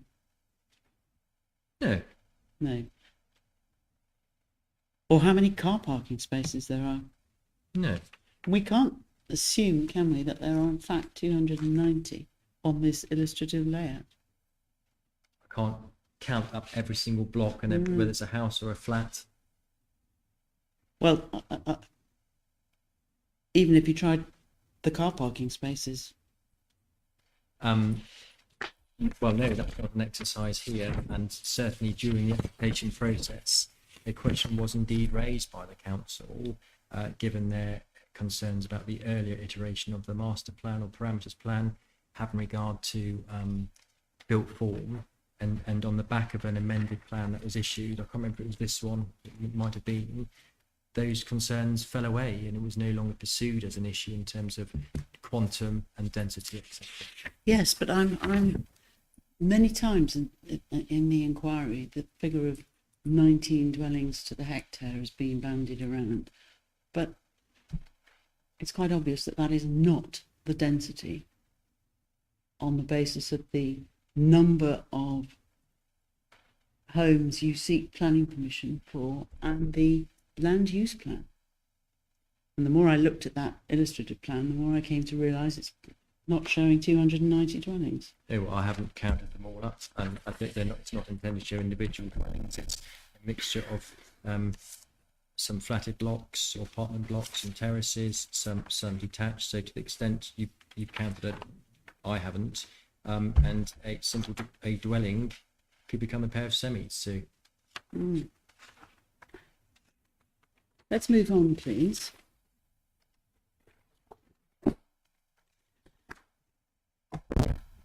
The application for housing gives rise, doesn't it, to the need for the suitable alternative natural green space because of its proximity to the Ashdown Forest SPA. yeah, yes, it does. And so that in itself requires you to offset the additional recreational pressure that would otherwise be placed on that protected area. Yes, it does, in accordance with policy WCS 12. So the need for SANG is contingent upon the housing. Need for SANG is contingent upon the housing, because without the housing, one would not have an increase in recreational football on their footfall on the Ashdown Forest. But in principle, SANG can be provided on or off site. In principle, yes, it can.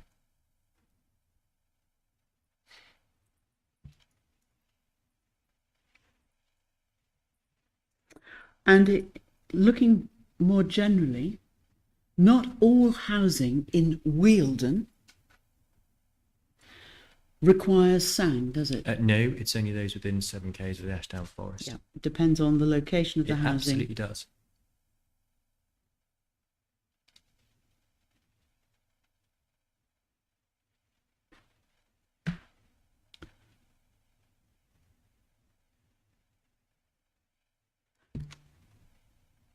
And you haven't, as part of your evidence, and this isn't a criticism, this is just a statement of fact, you, which I'm hoping you will agree with, you haven't, have you, assessed SANG capacity in this part of Wealden so as to prove that there is some sort of current shortfall? No, this scheme delivers a strategic SANG as an integral part of the proposal.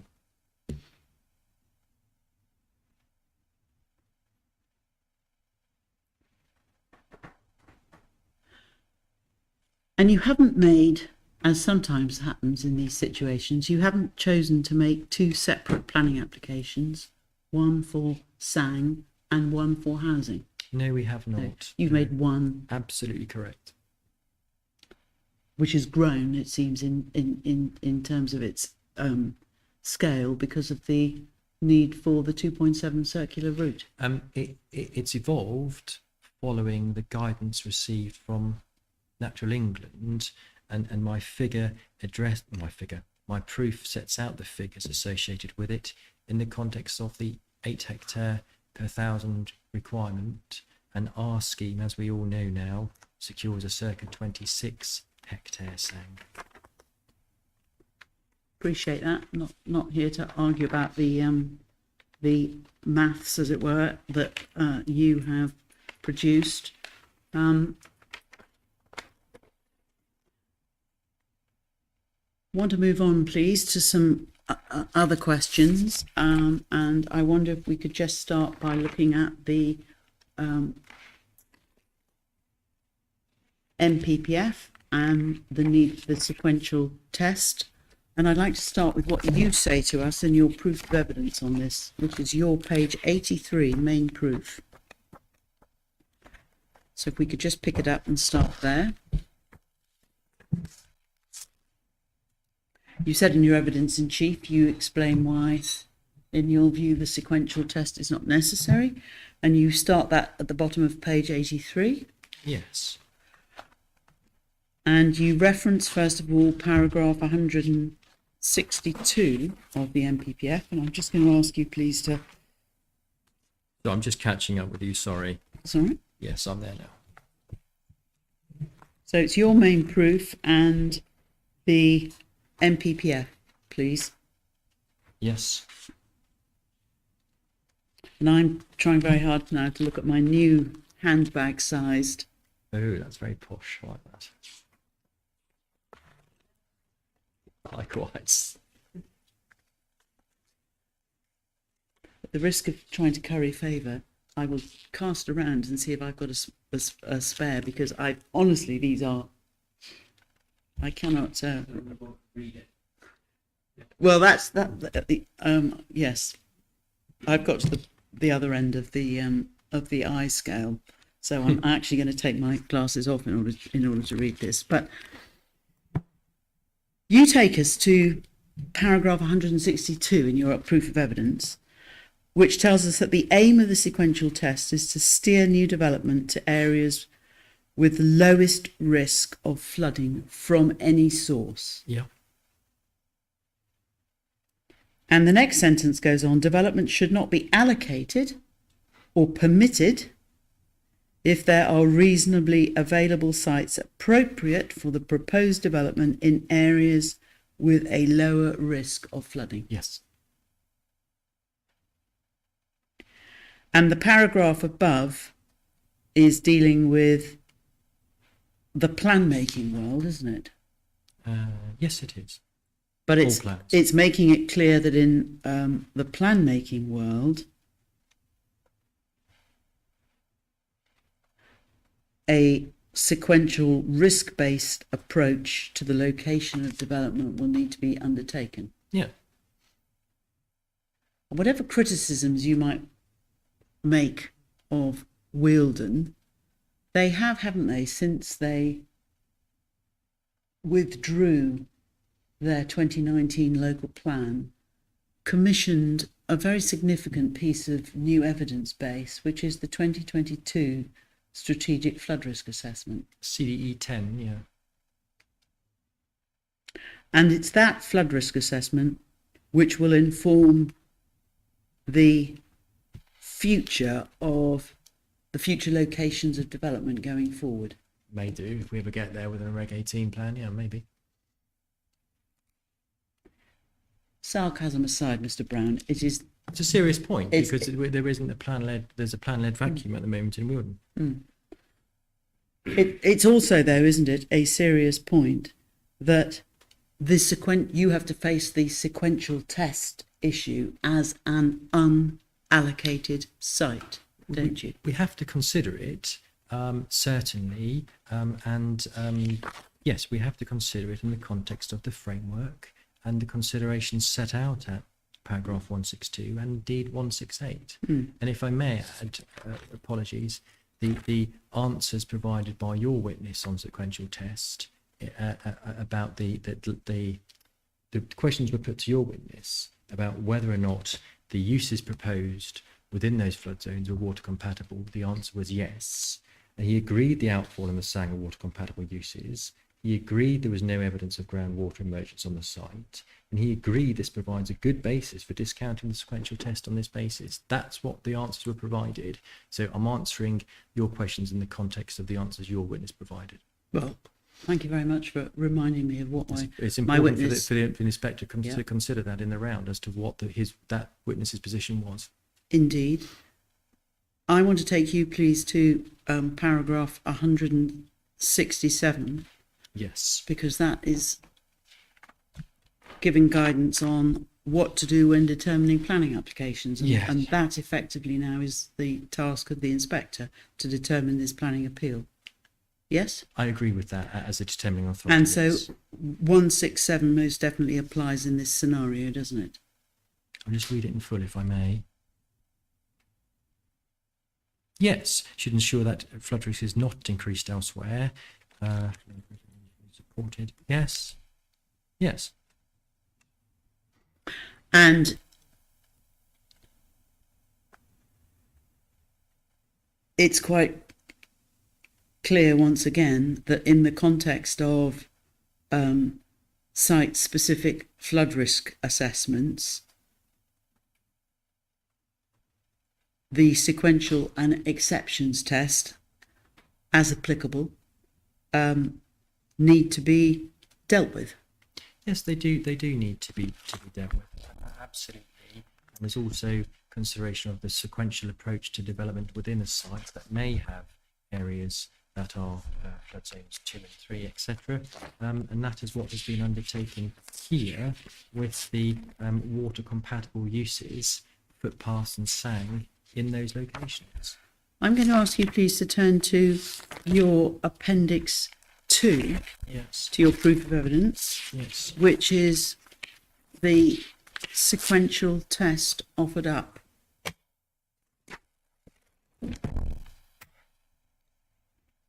Yes.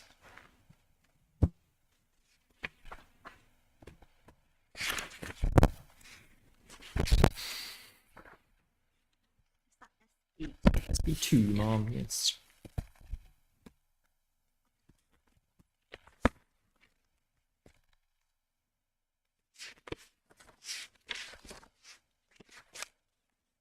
And I want to go to Section 4, please. Yes. I know.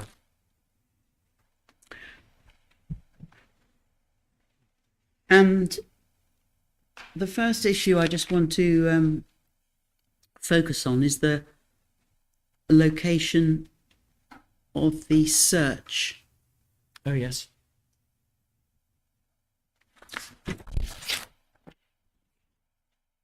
What your clients have done, looking at 4.6, 4.7, it says this sequential test proposes a suitable site search area of within 400 to 7 kilometres radius of the Ashdown Forest SPA.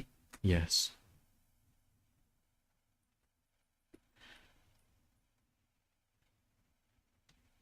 And that's because one of the key components of the scheme is the significant delivery of SANG provision, That's fairly put. not only to mitigate the impact of the appeal, but also the impact of an additional 1,000 dwellings. Yes, as a strategic SANG, it fulfills two functions: to mitigate the scheme and future developments. So your clients are relying on ARC Planning Associates, and they have not looked, have they, at the totality of the district. They've restricted themselves to this 7 kilometre area. That they have done that. Yes. Yes, they have. And no doubt that was one of the reasons why we heard earlier about so much about the Ashdown Forest. We don't actually have a plan in evidence which identifies that 7 kilometre area, but the effect of it is necessary, isn't it, to focus on Uckfield. That's quite. That's one of the possibly part consequences. it. Is it? Yes, It's one fair.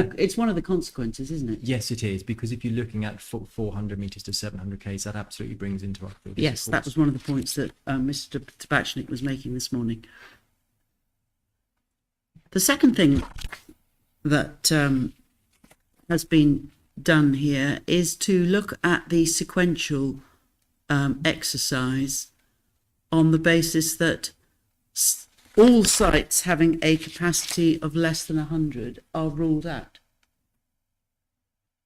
4.10.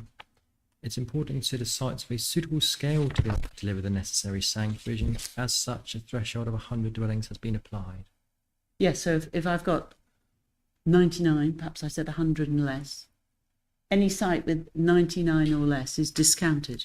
That's the parameters they've established for themselves in undertaking that test. Yes. Can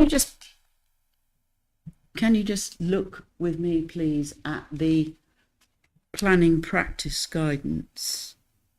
In fact, maybe we can do this by reference to ARC themselves. CDH6, I think, is in there.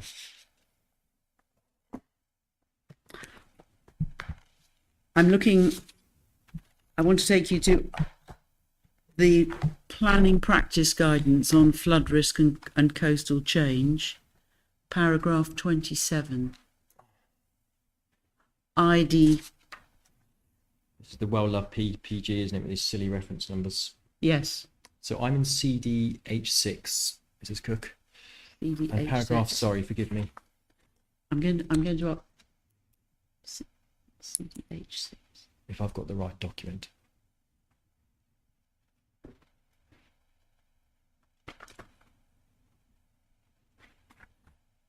Is that, sorry, ARC, or is that CDH6? Yes, it's the PPG, Got that. flood risk and coast. Paragraph, sorry. 27, so it's ID. The heading is, how should the sequential test be applied to planning applications? Did you believe that?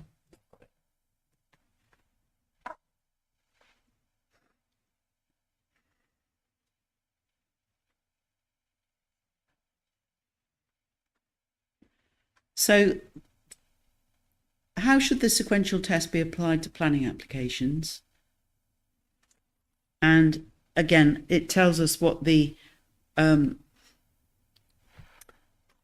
tells us the sequential test should be applied to major and non-major development proposed in areas at risk of flooding, but it won't be required where, and it sets out, and we're not in the first exception because it's not an allocated site. Yep. We are, I would suggest we are not in the second exception because we are not, the site is not in an area at low risk from all sources of flooding. Yes. And we're not of a type which is exempt, which is the third bullet point. Therefore, according to ID 7, a sequential test is required. And then he goes on to say, for individual planning applications subject to the sequential test, the area to apply the test will be defined by local circumstances relating to the catchment area for the type of development proposed. Yep. Pause. Your housing land supply case is a district-wide housing shortfall, isn't it? Yes, it is. And your evidence is that your housing will meet a district-wide shortfall. Yes, it is. Your evidence is not either in relation to market, affordable or self-build, Uckfield specific, is it? No, it is not.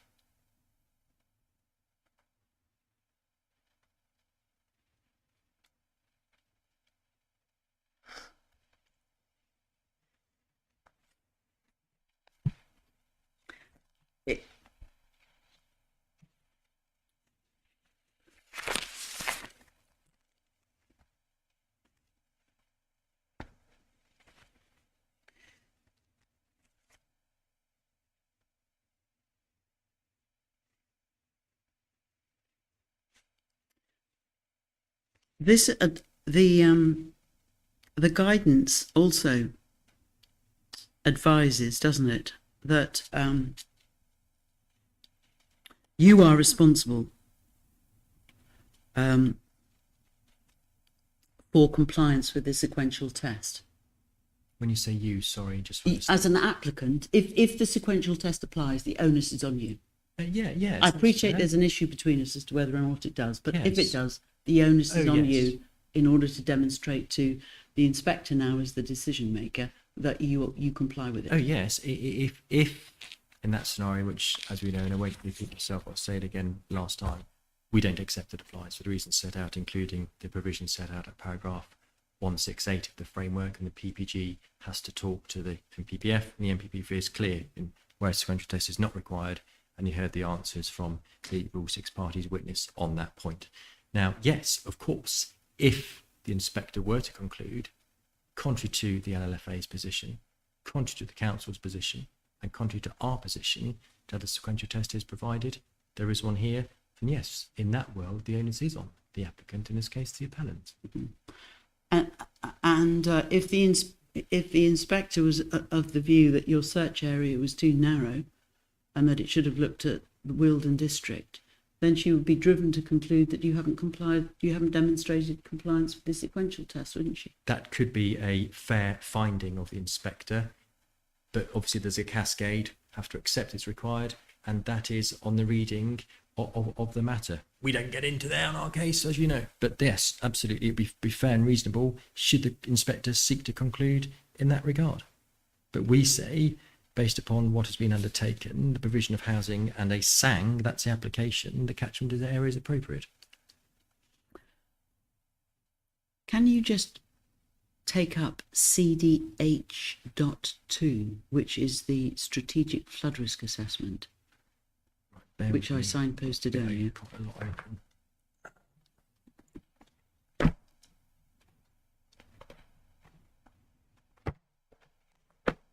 An old school planner. I've got too many. Do you know, I was just thinking to Poor. myself, I need to see what I've tabbed. despite your computer in front of you, you've It's gone to sleep.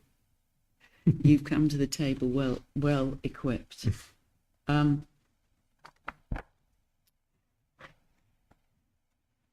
Can we just start, please, by looking at what this document has to say about the sequential tests. So para 3.1.2, which is the electronic page 37, which I think for you, therefore, is page 24 of the paper version. Got it.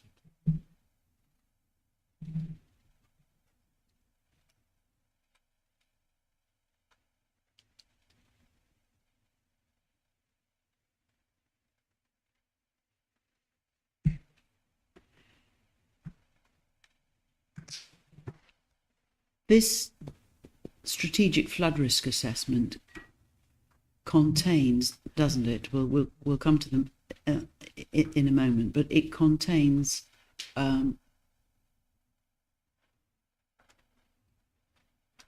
a assessment of a very large number of sites that the council gave JBA Consulting to assess, to inform their decisions on the location of development. That's a fairly pert, yeah. I don't disagree with that context. And that was to inform the policy requirement we just looked at earlier in the NPPF, that local plan allocations be informed by such an exercise. Yes, my understanding is this forms part of the evidence base to the emerging local plan process. And when we talk about sustainability, and you repeatedly referred to Uckfield as one of these three district centres, you would accept, wouldn't you, that the propensity or otherwise of Uckfield to flood is a part of the wider sustainability of Uckfield? 100%. It's a material consideration which has to be taken into account. And can you go, please, to paragraph 312? So this is at the top of Yes. the top of the page. Mm-hmm. And we can see there that, again, it's this text is identifying the sequential test and the fact that for all developments that the local planning authority will apply, I'm about 6 lines down, the sequential test in determining their spatial strategy. Yes. Yeah. And if you move on to paragraph 77, still within the heading 3.1.2, somewhat confusing me. Are you with me? Top I of am, page yes. 25. Yeah. For sites not allocated in the local plan, the sequential test should be undertaken by the developer. So again, it's quite clear, isn't it, that the sequential test, the guidance being given here is that it needs to be applied both in the plan-led making role and also in the context of planning applications. Absolutely correct. And that's taken as read, which is exactly what the NPPF says, including the provision at 168 and the answers your witness gave on the matter. Yeah. And if you just go ahead, please, to what is electronically page 75. Page 75 of the PDF, just to see if we can take this more shortly. Paragraph reference. Sorry. 8.2, page 63 for your purposes. Thank page you. 63. Page 63, yes. 8.2 overview. Yes. Mm-hmm.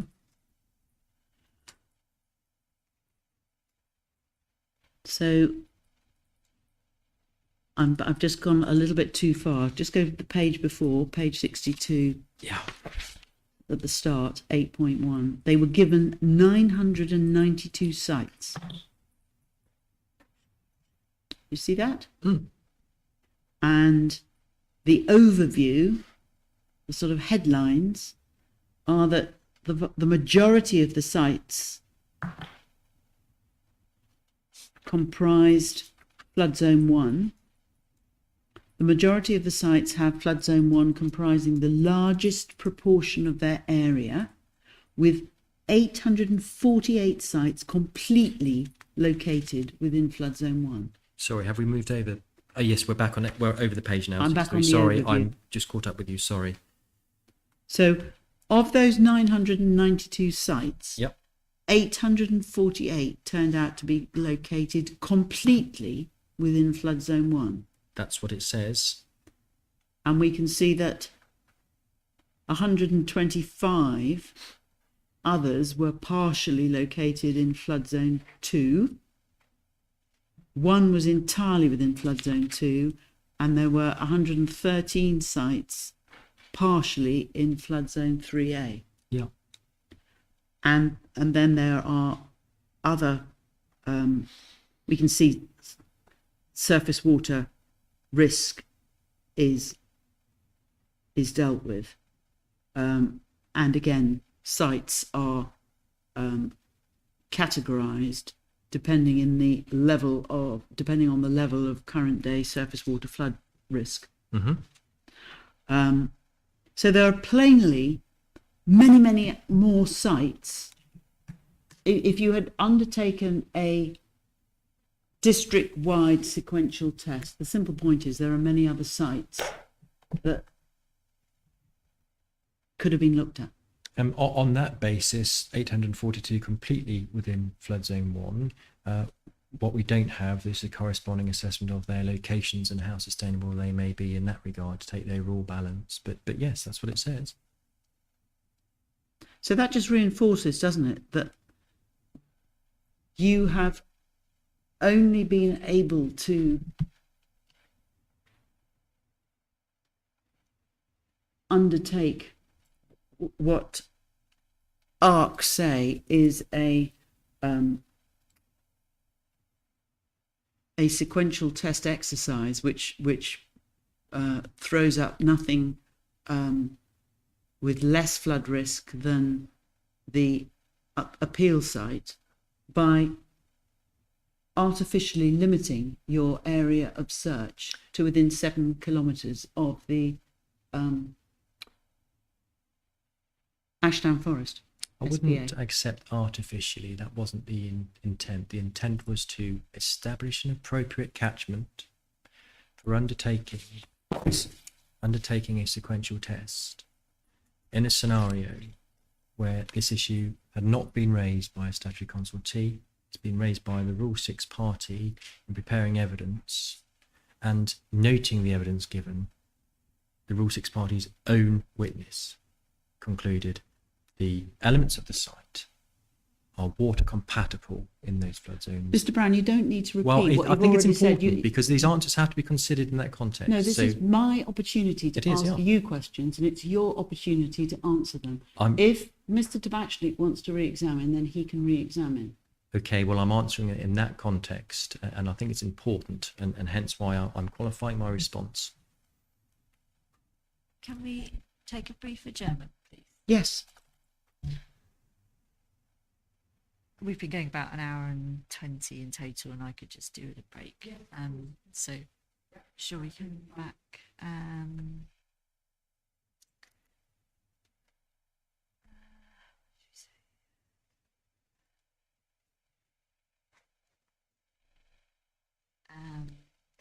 Let's just say an awkward time to pause, isn't it? At 8 minutes past 3. Pretend it's 10 past, Mum. That's what I suggest. Okay, but what, 20 minutes seems a bit extravagant, doesn't it? Go for 15. Let's go for 15. Okay, all right. Let's just be extravagant. Let's come back at past. We're going to finish early, even if we're being Absolutely, extravagant. so we can take the break. Can I just confirm we're not going to be getting to conditions on 106 today? I wouldn't have thought so, no, but I might want to just see where everyone stands on costs before we go. Right, Just so I can okay. timetable that in for tomorrow. Sure. Okay. Okay, let's come back at past then. So take a break, everyone.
Okay, Miss Cook, if you want to carry on. Thank you very much. We're nearly back in the clubhouse. Couple more holes to play.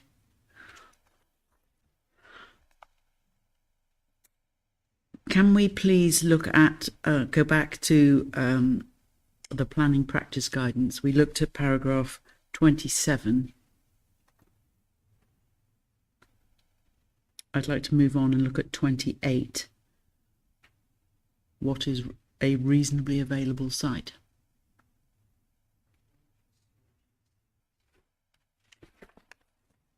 CDH.6.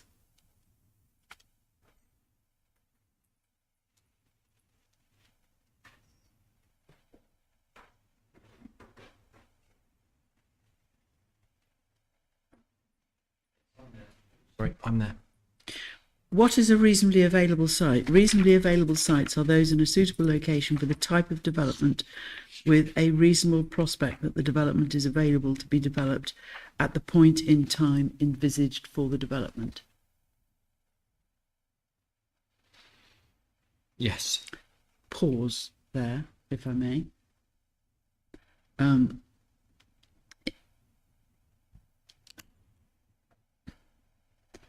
When it comes to the point in time envisaged by the development, can we just bear that point in mind? And can I invite you, please, to turn up? You might be able to remember what you said, but I'm interested in the last appendices in your rebuttal, which is the about delivery. Oh, yes. Just have a little look at that. Yes, yes.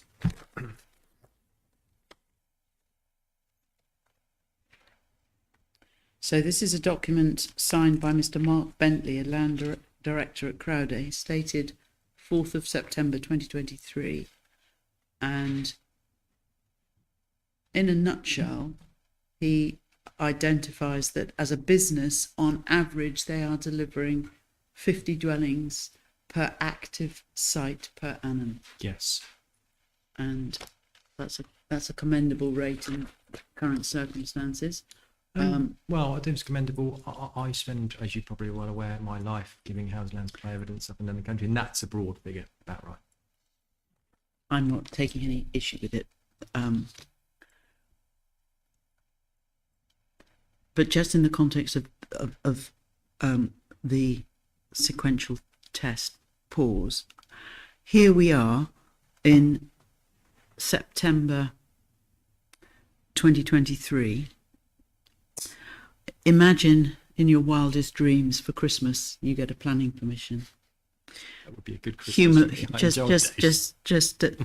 don't get too carried away. But just imagine for the purposes of this question. I won't. You would then still have a lot of hurdles to overcome in the context of securing reserve matters, approvals, discharging the deliverability condition, and ultimately that could take you several years, couldn't it, to achieve reserve matters approvals, discharge of conditions. Just trying to get a sense of the timing here that we're concerned with. It depends what you mean by several years. If I was to suggest a couple of years, and that therefore you spend 24 and 25 getting yourself to a point where you can actually get on site. You get on site at the beginning of 26. That sort of time frame is what we'd be looking at. That's not unreasonable. That's not unreasonable, is it? And I think, in essence, when the inspector comes to it, insofar as it's relevant in responding to that question, I think one of the conditions proposes a 2-year time frame for the RM as opposed to a 3. But so yes, I'm not going to disagree with you on that position. I'm trying to be as generous as I reasonably think I can be in these circumstances. So hence I'm suggesting 2 years. So just in terms of, we're talking about effectively a 3-year build out once you actually start delivering. Mm-hmm. And when I say once you start delivering, there would obviously be quite a lot of enabling works that would need to be required, bearing in mind the drainage, the sloping site, di-da. So we're in that sort of time frame, aren't we? For the purpose of this discussion, I'm not going to disagree with that as a possibility. Right. Okay. Just wanted to get that little chronology, please. Agreed. So coming back to this issue of reasonably available sites, we need to bear in mind that time frame, don't we? It's a reasonable consideration, yes. And we are also told very explicitly in this paragraph that the sequential test could include looking at a series of smaller sites, or indeed a larger site, if these would be capable of accommodating the proposed development. That's the point. Capable of accommodating the proposed development, yes. The proposed development is in essence 290 houses. And the strategic saying. But the strategic SANG is only the consequence of this being within 7 kilometres of the SPA. Yes, If, and that's- if the heart of your case, and I think it is we're contrary to the development plan, but there are material considerations that indicate otherwise. Those are the district-wide housing needs, aren't they? Let's be absolutely clear, so you've got a note. There is no suggestion that this appeal scheme has been advanced to meet Uckfield-centric need. It is to meet the district-wide needs. So yes, I accept that position clearly and squarely. We are seeking to meet or assist in meeting the shortfall that has persisted in Wealden at Uckfield. And the guidance goes on, doesn't it, to be even more explicit when it says such lower risk sites do not need to be owned by the applicant to be considered reasonably available. Of course, and that's a sensible line, and everyone applies that in their judgment. Because the object of all of this is to try and ensure that on all possible occasions, development is placed where the risk is lowest. Of course, in that sense of looking at flood risk, etc. Of course, that's right. Right, having agreed those parameters, can we just come back then to the exercise that has been carried out? Because we saw before the limitation to 7 kilometres within the Ashdown Forest. We saw before the limitation to rule out anything less than 100 in 412. Yes? Yes, because that their analysis would have been, well, a smaller site can't deliver a SANG. But yes, I agree, I accept that. But a smaller site could deliver housing, couldn't A it? smaller site could deliver housing. And not all housing needs SANG. Not all housing requires SANG, depending on the quantum and what's available in terms of SANG litigation. Yeah. So this assessment, section 5, focuses on 13 sites. Applying those criteria, it focuses on 13 sites.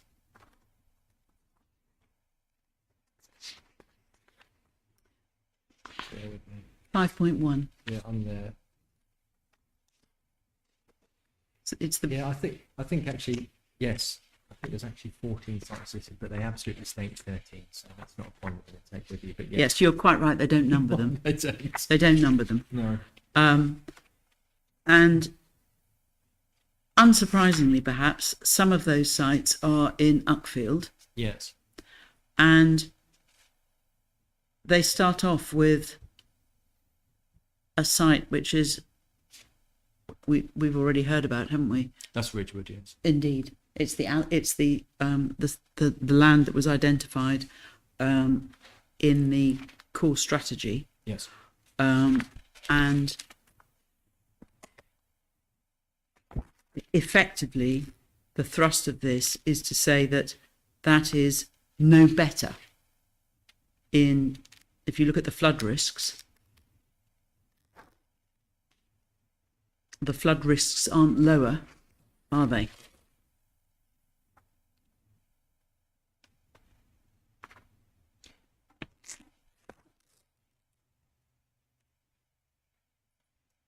Look at the column headed flood risk. Yes, I'm there. Medium high surface water flooding, areas of groundwater flooding concern, and then the assessment that refers to the 4% of the site covered by flood zone 3A, 3% in flood zone 2, etc. Yes. So in other words, it's no better than.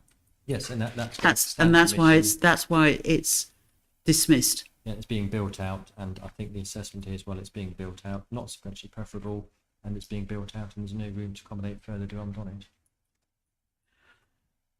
The next one, again, flood. This one, land at Pine Grove. On the face of it, it's identified as being simply in flood zone 1. Yeah, and I think most of that site's being developed with But about there are still 38 remaining. 38 remaining, yes. So again, if we're in the business of trying to find sites which are reasonably available, it doesn't matter that they're not owned by Crowdace, to provide for the need, the unbuilt 38 in flood zone 1 fit that bill, and they would be sequentially preferable because they're all in flood zone 1 and they've got no other flooding issues. Yeah, which is a subject of an extant permission. But it doesn't, it's still available to take up the housing need, which is the purpose of your case, isn't it? To meet the unmet housing need. There's 38 are still available, they're unbuilt. Well, 38 have been factored into the council's figures as a deliverable site already under their exercise. That's a different exercise. No, I appreciate that, This but it's- is a sequential test Yes, exercise. but I appreciate that. But that you're saying there's 38 there to meet the needs. Well, not in that context. The council already included this. There are quite a few flood zone 1 sites which are ruled out. We've just looked at one.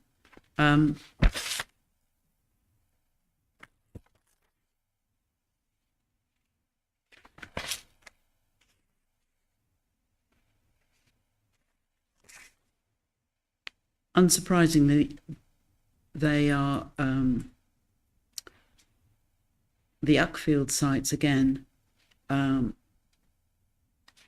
fact, the next ones are the Crowborough. Sorry, let's just move on. So the bottom of land at Pine Grove, Crowborough, Yes. and land at Jarvis Brook, Yeah. Crowborough. Again, flood zone 1. Yes. Again, yes, and again, I think that's one where there's only a certain number left that haven't been developed. Yes, all I'm suggesting to you is that the undeveloped parts of these sites, which are in lower, sequentially preferable lower flood risks, should be taken into account. Well, they've been assessed in here and discounted, and I'm just talking to his document, and that's the evidence presented, and I've pointed to my proof. I take the point you're putting, but they've discounted it.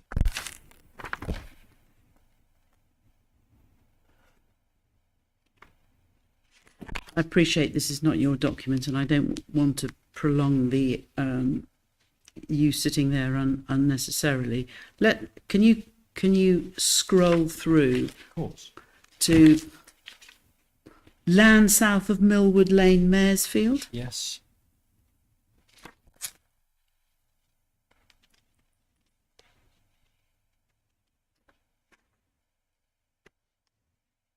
I mean, again, that is a flood zone, entirely flood zone 1.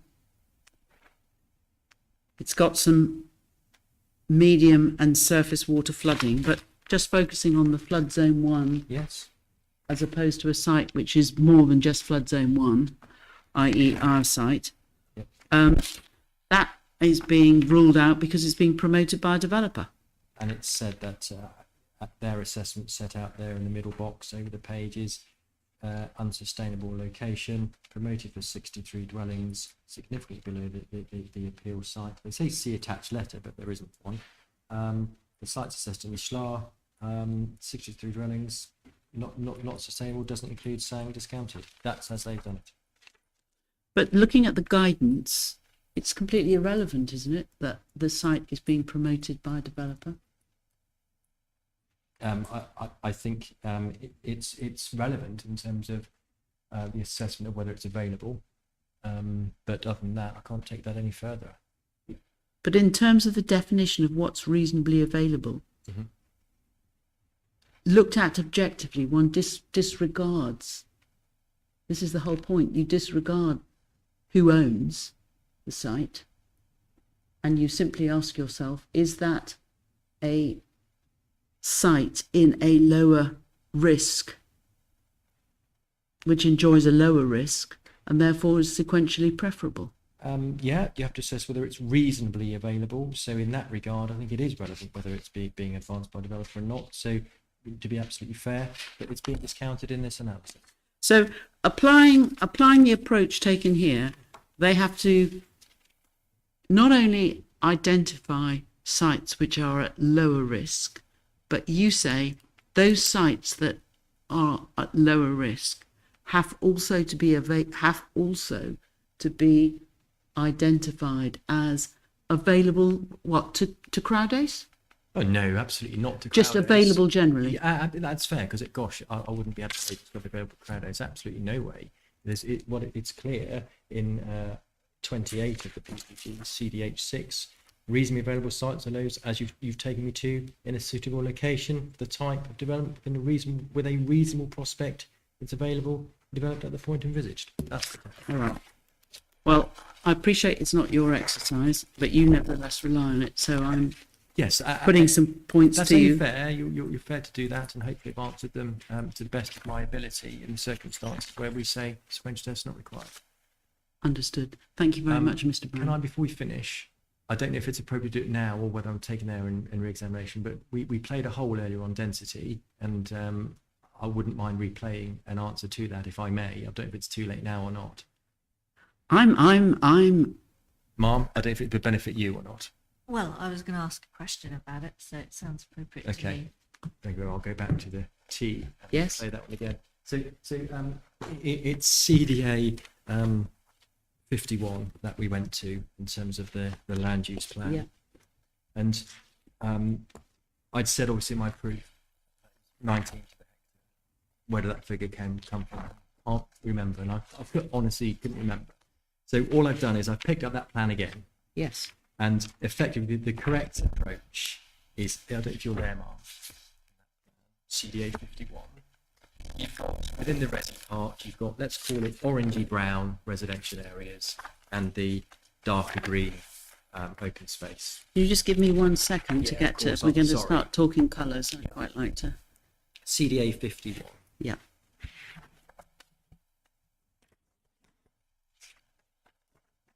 I'll finish this one with a par, Mr. Cook, and then we can move on. CDA 51. Been gone blank. Just give me a sec. Mr. Campbell, is there a CDA 51 available in the public set at the far end? I think I might have one.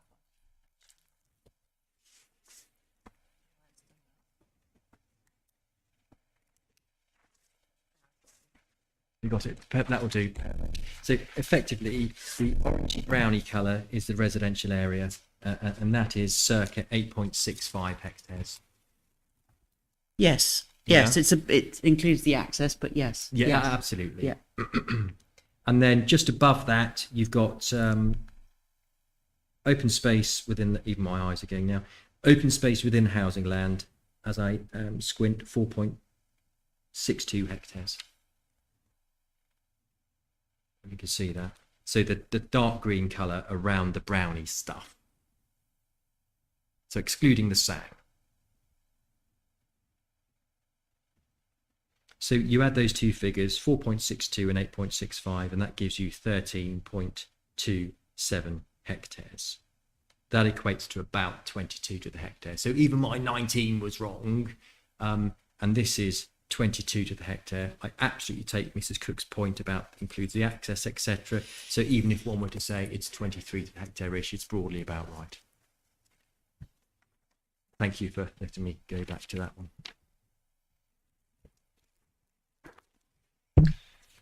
Yeah, I just wanted to pick up the point about how many houses are on this plan.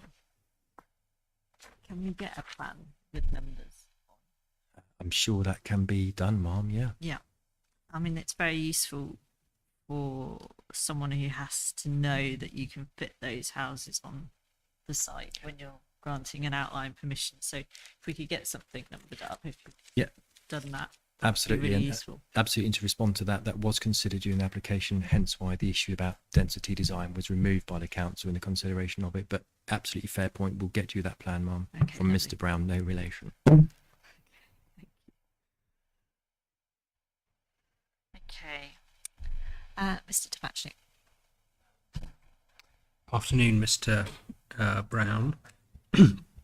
Just a couple of topics, although one of them, there's quite a few points to cover. Can we start with SANG questions, please? In the Uckfield area, are there other SANGs? Does the local authority know where those SANGs are? I would have thought so. Does the local authority know what residential development has been allocated to those SANGs? One would have thought so. Have you seen in the local authority's evidence analysis to suggest that there is a current overcapacity I of haven't SANG seen- in the Uckfield area? No, I haven't.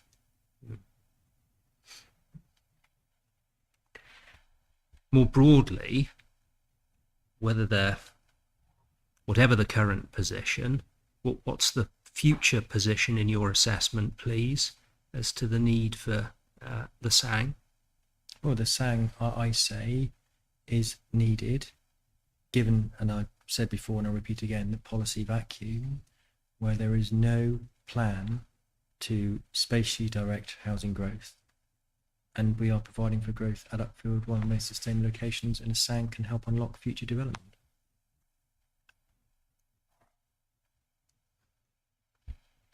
Thank you for that. Some questions on sequential test matters.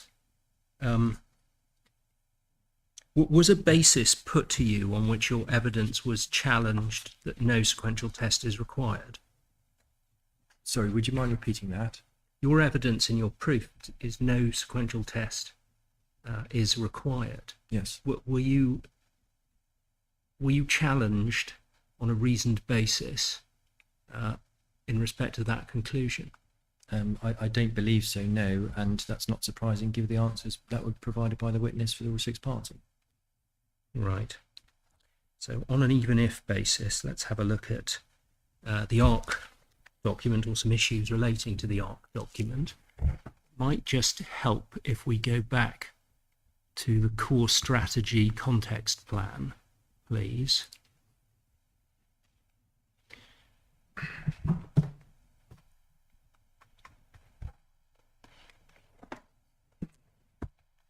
So if you've got that available, it's CDE1, Yes, I have. page 13 of the PDF, or I think possibly page 2 or 3 of the document. Now we've seen you were asked in terms of the ARC specific documents about sites in Uckfield and sites in Crowborough and one at Maresfield, I think. Was that right? Yes. Yeah. So we obviously we can see where Uckfield is. We can see where Crowborough is. Maresfield is the development in the Whiteland area to the north of Uckfield. Yep, the pinky blob to the north, yep. Pinky blob to the north. How many of the district centres, therefore, are caught within the study area that was looked at by the sequential test? Well, Crowborough, Maresfield, Uckfield. They're three of, well, certainly Crover and Uckfield are in the upper hierarchy. Yeah. All right.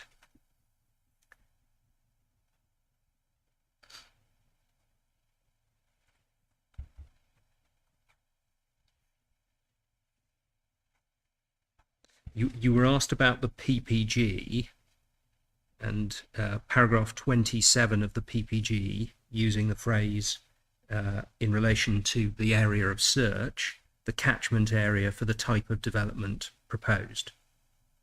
Do you remember that? I can can show it to you if it would but help. I would like to go to the paragraph if I may. Yeah, of course. So let's go back to CDH 6. Yeah. I think page 22 of the document. Yeah.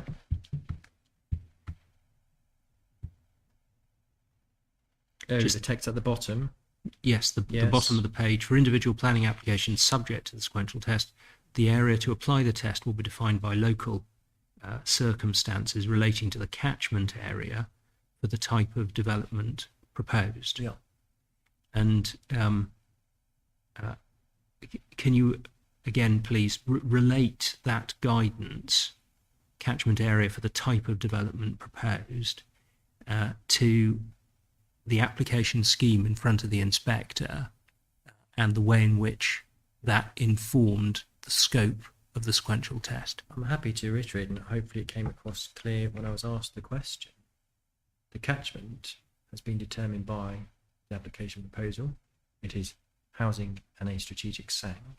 SANG is required to mitigate the recreational effects of occupants upon the Ashdown Forest, and that is a 7-kilometre catchment. That is what's been applied by ARC in their analysis. And in your assessment as an independent planning consultant, is your view that the guidance here has been followed by the ARC document or not followed by the ARC document?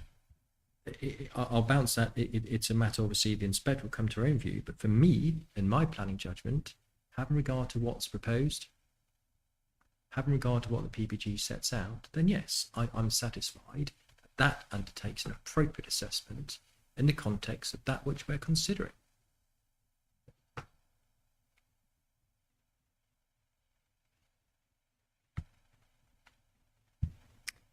Thank you. You asked about the definition of a reasonably available site, which is the next paragraph. So why don't we look at that here? Yeah. Reasonably available site, those in a suitable location for the type of development with a reasonable prospect that the site is available to be developed at the point in time envisaged. And then it goes on and says these could include a series of smaller sites and or part of a larger site, if these will be capable of accommodating the proposed development. Again, obviously, the final judgment on all of this will be struck by the inspector, but what's your assessment as to whether the limit of looking at 100-unit schemes only reflects this advice, or is it in breach of this? Well, again, I've answered the question, and I think it's appropriate what they've undertaken, given the consideration of SANG and how big a SANG needs to be to ensure the provision of a 2.7 kilometre circuitous walking route. You're not going to achieve that on a scheme for 30 houses, are you? Yeah. Go back to the ARC document, please. Section 5, you were asked about one or two of the appraisals in here. The second site considered, land at Pine Grove, Crowborough. We just go back to that. I can find it, just bear with me. Yeah. So the analysis here, allocated in the core strategy, AMR records combined 102 completions as at 31st of March last year. Mm-hmm. Unclear if there is sufficient space within the allocations to deliver the remaining 38. Just pausing there, have you seen any evidence in the Rule 6 parties proofs or rebuttal proofs that addresses the point made about whether there's sufficient space for the remaining 38? No, I was questioned, but there's been no written evidence or rebuttal to that effect. Thank you. go over the page, please. And again, in the context of questions put, at least initially, about an Uckfield focus, the two sites on the next page don't appear to be at Uckfield. No, Crowborough, southeast to Crowborough, and indeed Kemp's Farm, Walsh's, and etc. Right, thank you. Carry on a few more pages, please, until you can find a site which is land at Cooper's Row, 5 Ashdown. Yep. And again, if it helps, go to the core strategy context plan. But is 5 Put that away, Ashdown? thanks. Sorry. Put that away. I'll find it. Yeah, is 5 Ashdown itself another location?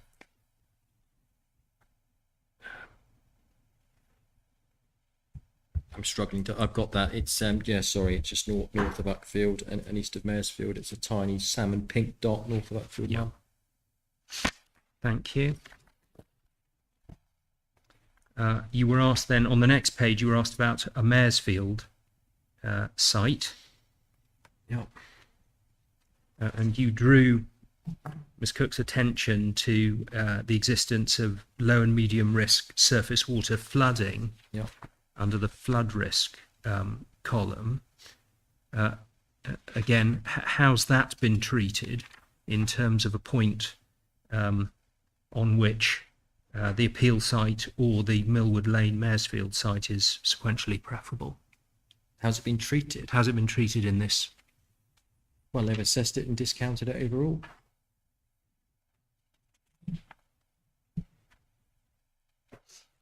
Yep. Okay. And let's look at some of the non-flooding related reasons why it's been discounted, please, which you did mention, but I just want to spend a little time focusing on those. So on the first page for this site, we've got about 6-7 lines down. 5 Ashdown contains very limited services, only a small convenience store, post office, no school of significant employment opportunities. As such, it's considered future residents to be highly reliant on private motor vehicles. Other constraints include a number of trees located on site. Consideration need to be given to noise pollution, and then the Sheelar itself referred to a largely remote location. And the conclusion at the end of that paragraph is, as such, the site is not considered to be appropriate for the proposed development. Do you see that? Yes, I read that in responding to the question, but yeah. You did. Now, I just want to root that in terms of the policy and the guidance. So can we look at the framework, please?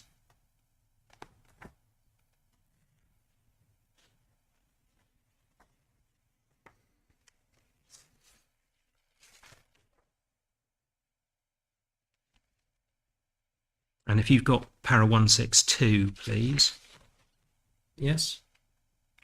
Second sentence, development should not be allocated or permitted if there are reasonably available sites, and then it says appropriate for the proposed development in areas with a lower risk of flooding.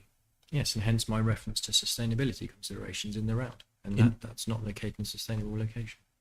In the context of which phrase within that sentence, please, just to be absolutely clear. Development should not be allocated or permitted if there are reasonably available sites appropriate for the proposed development in areas with a lower risk of flooding. So it's an analysis of whether it's appropriate. Thank you. And go to the PPG, please. Yeah.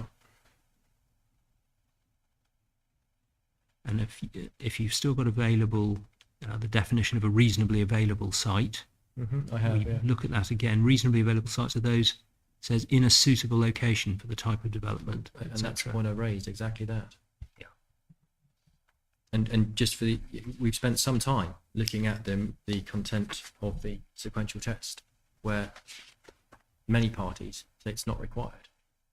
This is an inherently sustainable site with many benefits attributed with it that deliver homes in a sustainable location that are much needed. So this is all very interesting, but sequential test is not required. And there's a detailed analysis set out there of it in the event it's required. None of that debate should detract from the many benefits delivered by this scheme. And apart from obviously the questions you've been asked over the last hour or so about this particular document, have you seen in the Rule 6 parties evidence, identification of particular sites said to be reasonably available in a suitable location and at lower flood risk. I haven't, and nor have I seen rebuttal critiquing what is set out therein in terms of their own witness. Thank you, Mr. Brown. Nothing more from me. Thank you, Madam. Okay, thank you. Thank you, Mr. Brown.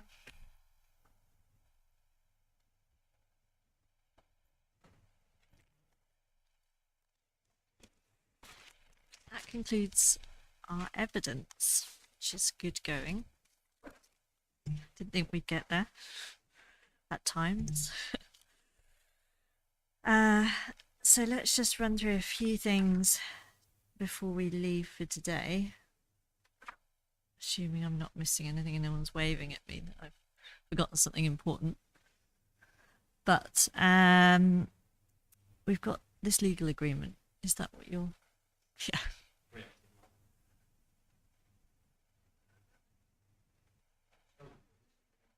Okay. So, and what state is it in?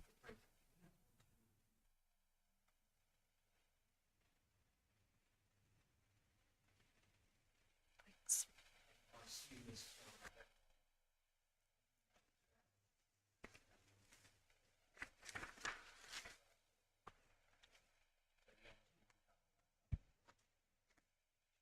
So is it an agreed draft?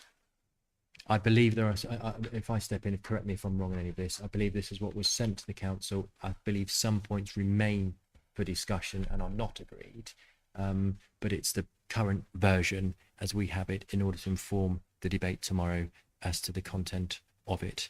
The points can be put to you as to whether or not it's appropriate or not. Okay. So it's as far as we've got, basically. Yes. Okay.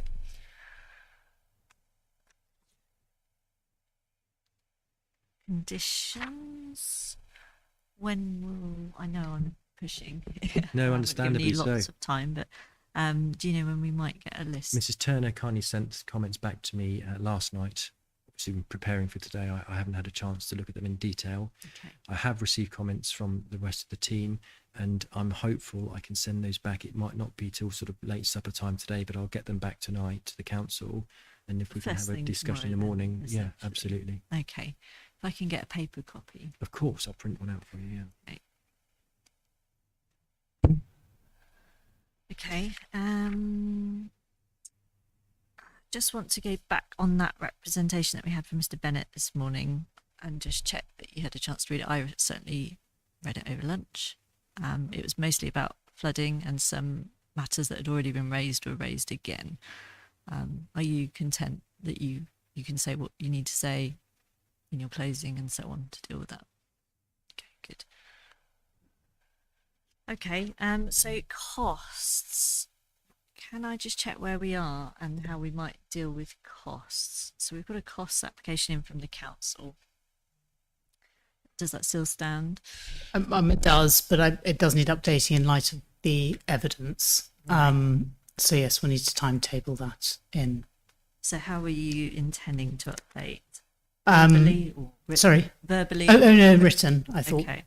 Probably a written exchange, given that's what's happening with closings as well, would probably be sensible. True. Okay. So do you want to deal with it as a written procedure rather than I think sitting that's in the probably inquiry doing it? and me yes, because taking otherwise, notes? yes, otherwise we're going to prolong this. Yeah. And I think, to be fair, you know, at the moment, as I've indicated, the council doesn't know the basis of the costs application that might well be coming against it, and it is going to need time to deal with Oh, it. yeah. With I'm just mention of talking about drainage, yours at the etc. minute, 'cause And so we've we known are a about bit yours. okay. Yes, yeah. Okay. My favourite words at the end of an inquiry: double costs. Double costs. So we've got the council's costs has come in. You're going to update it. When are you going to update that by then? Well, it might be sensible to do that with the closings.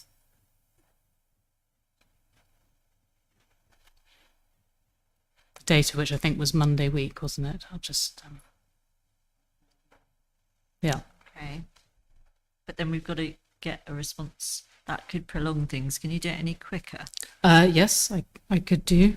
Because it has to go back and forth and so on. Yeah. And I don't have endless weeks to deal No, with. no, these no. things. Yes. The answer is yes.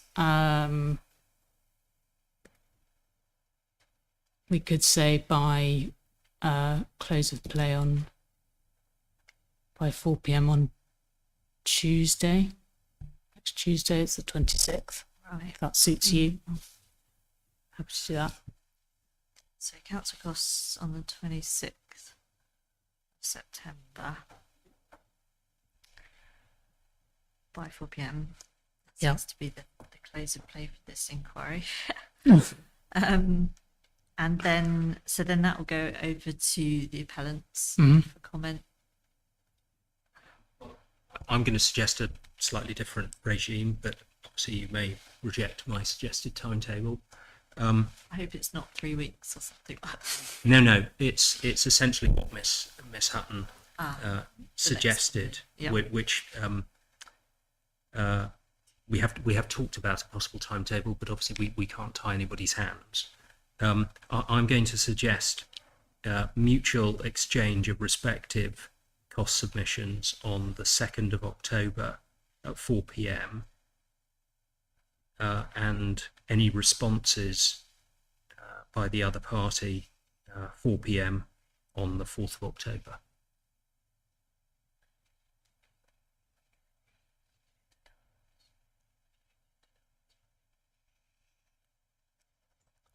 And so you will then have the last piece of paper that you're going to. And then the final word, what, on the Friday?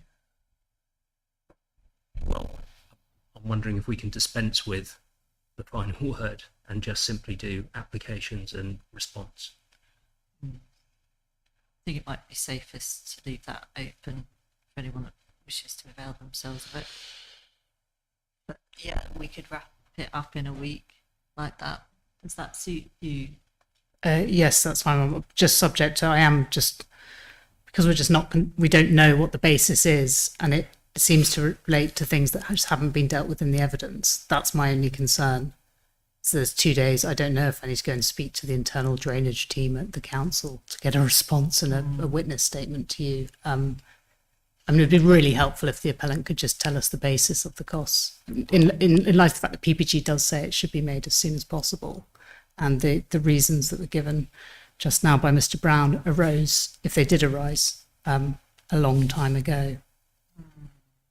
That's a good point.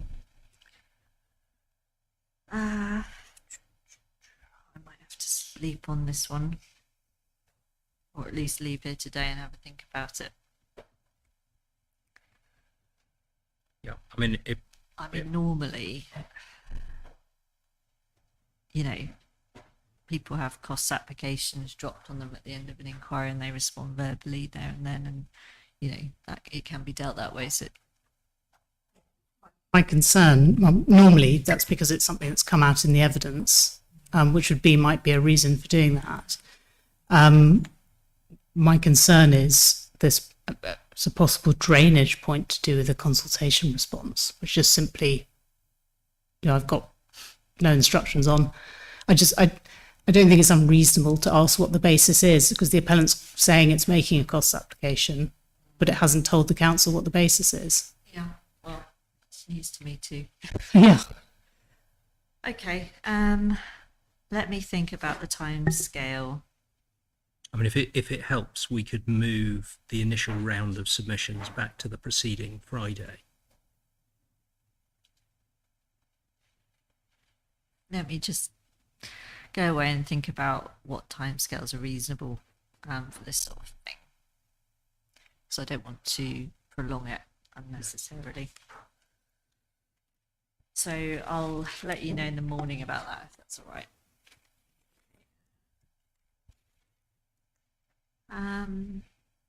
So that's cost. So yeah, I mean, the inevitable question that I was going to come on to is there a cost from the appellant? There will be a Surprise cost me. application Yeah, against okay. council, yes. Fine. Right.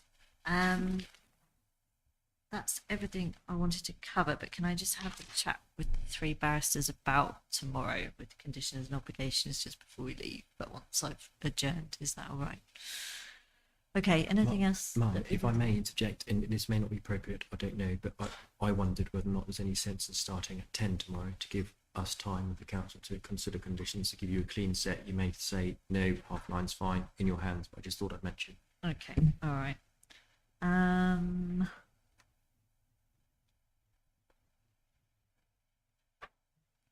I think. Do you think that half an hour is going to make all the difference tomorrow? I'm just putting it out there that council can respond. It may or may not. I simply don't know. If Can you I have your suggest 9:30, We stick can to always it. open and adjourn if you want another Yeah. half an hour to cut out things. You've asked for a hard copy, Adam, and obviously we won't see you this evening to give you that. No, no. But if we, I mean, nobody's tied to being here at a particular time. If you were here at around Oh, 9 yeah. a.m., I we could. usually get here just after 8. But the Right. the inspectors asked for, you asked for, I think, a clean version. I don't think we'll be there at that time in the morning for a clean, because the council very helpfully provided some comments. We've got to go back on that with track changes, and then they've got to come back. So I Yeah. don't think you're going to have a clean version at that time. That was No, my no. only point. I'm here if there is, but if not, we'll open, and if time can be saved by adjourning for another half an hour, then we'll do it. Okay. Anything further? I was only going to say, Ma'am, but I might just reflect on this. I was hoping, if I could, to be perfectly honest, to leave the conditions and the 106 session between these two tomorrow. I might change my mind, having looked at the obligation. I don't know, so I just wanted to say that out loud in Yeah. front of everybody. I- And if I'm yeah. not here, Okay. I will make sure that Miss Hutton knows. I expected you here just because of your interest Yes, in the exactly. conditions, but Yes. understood. If that can be passed on, that's fine. Thank Okay. you. All right. Anything further? No. Okay. Well, we'll adjourn until 9:30 tomorrow and take it from there.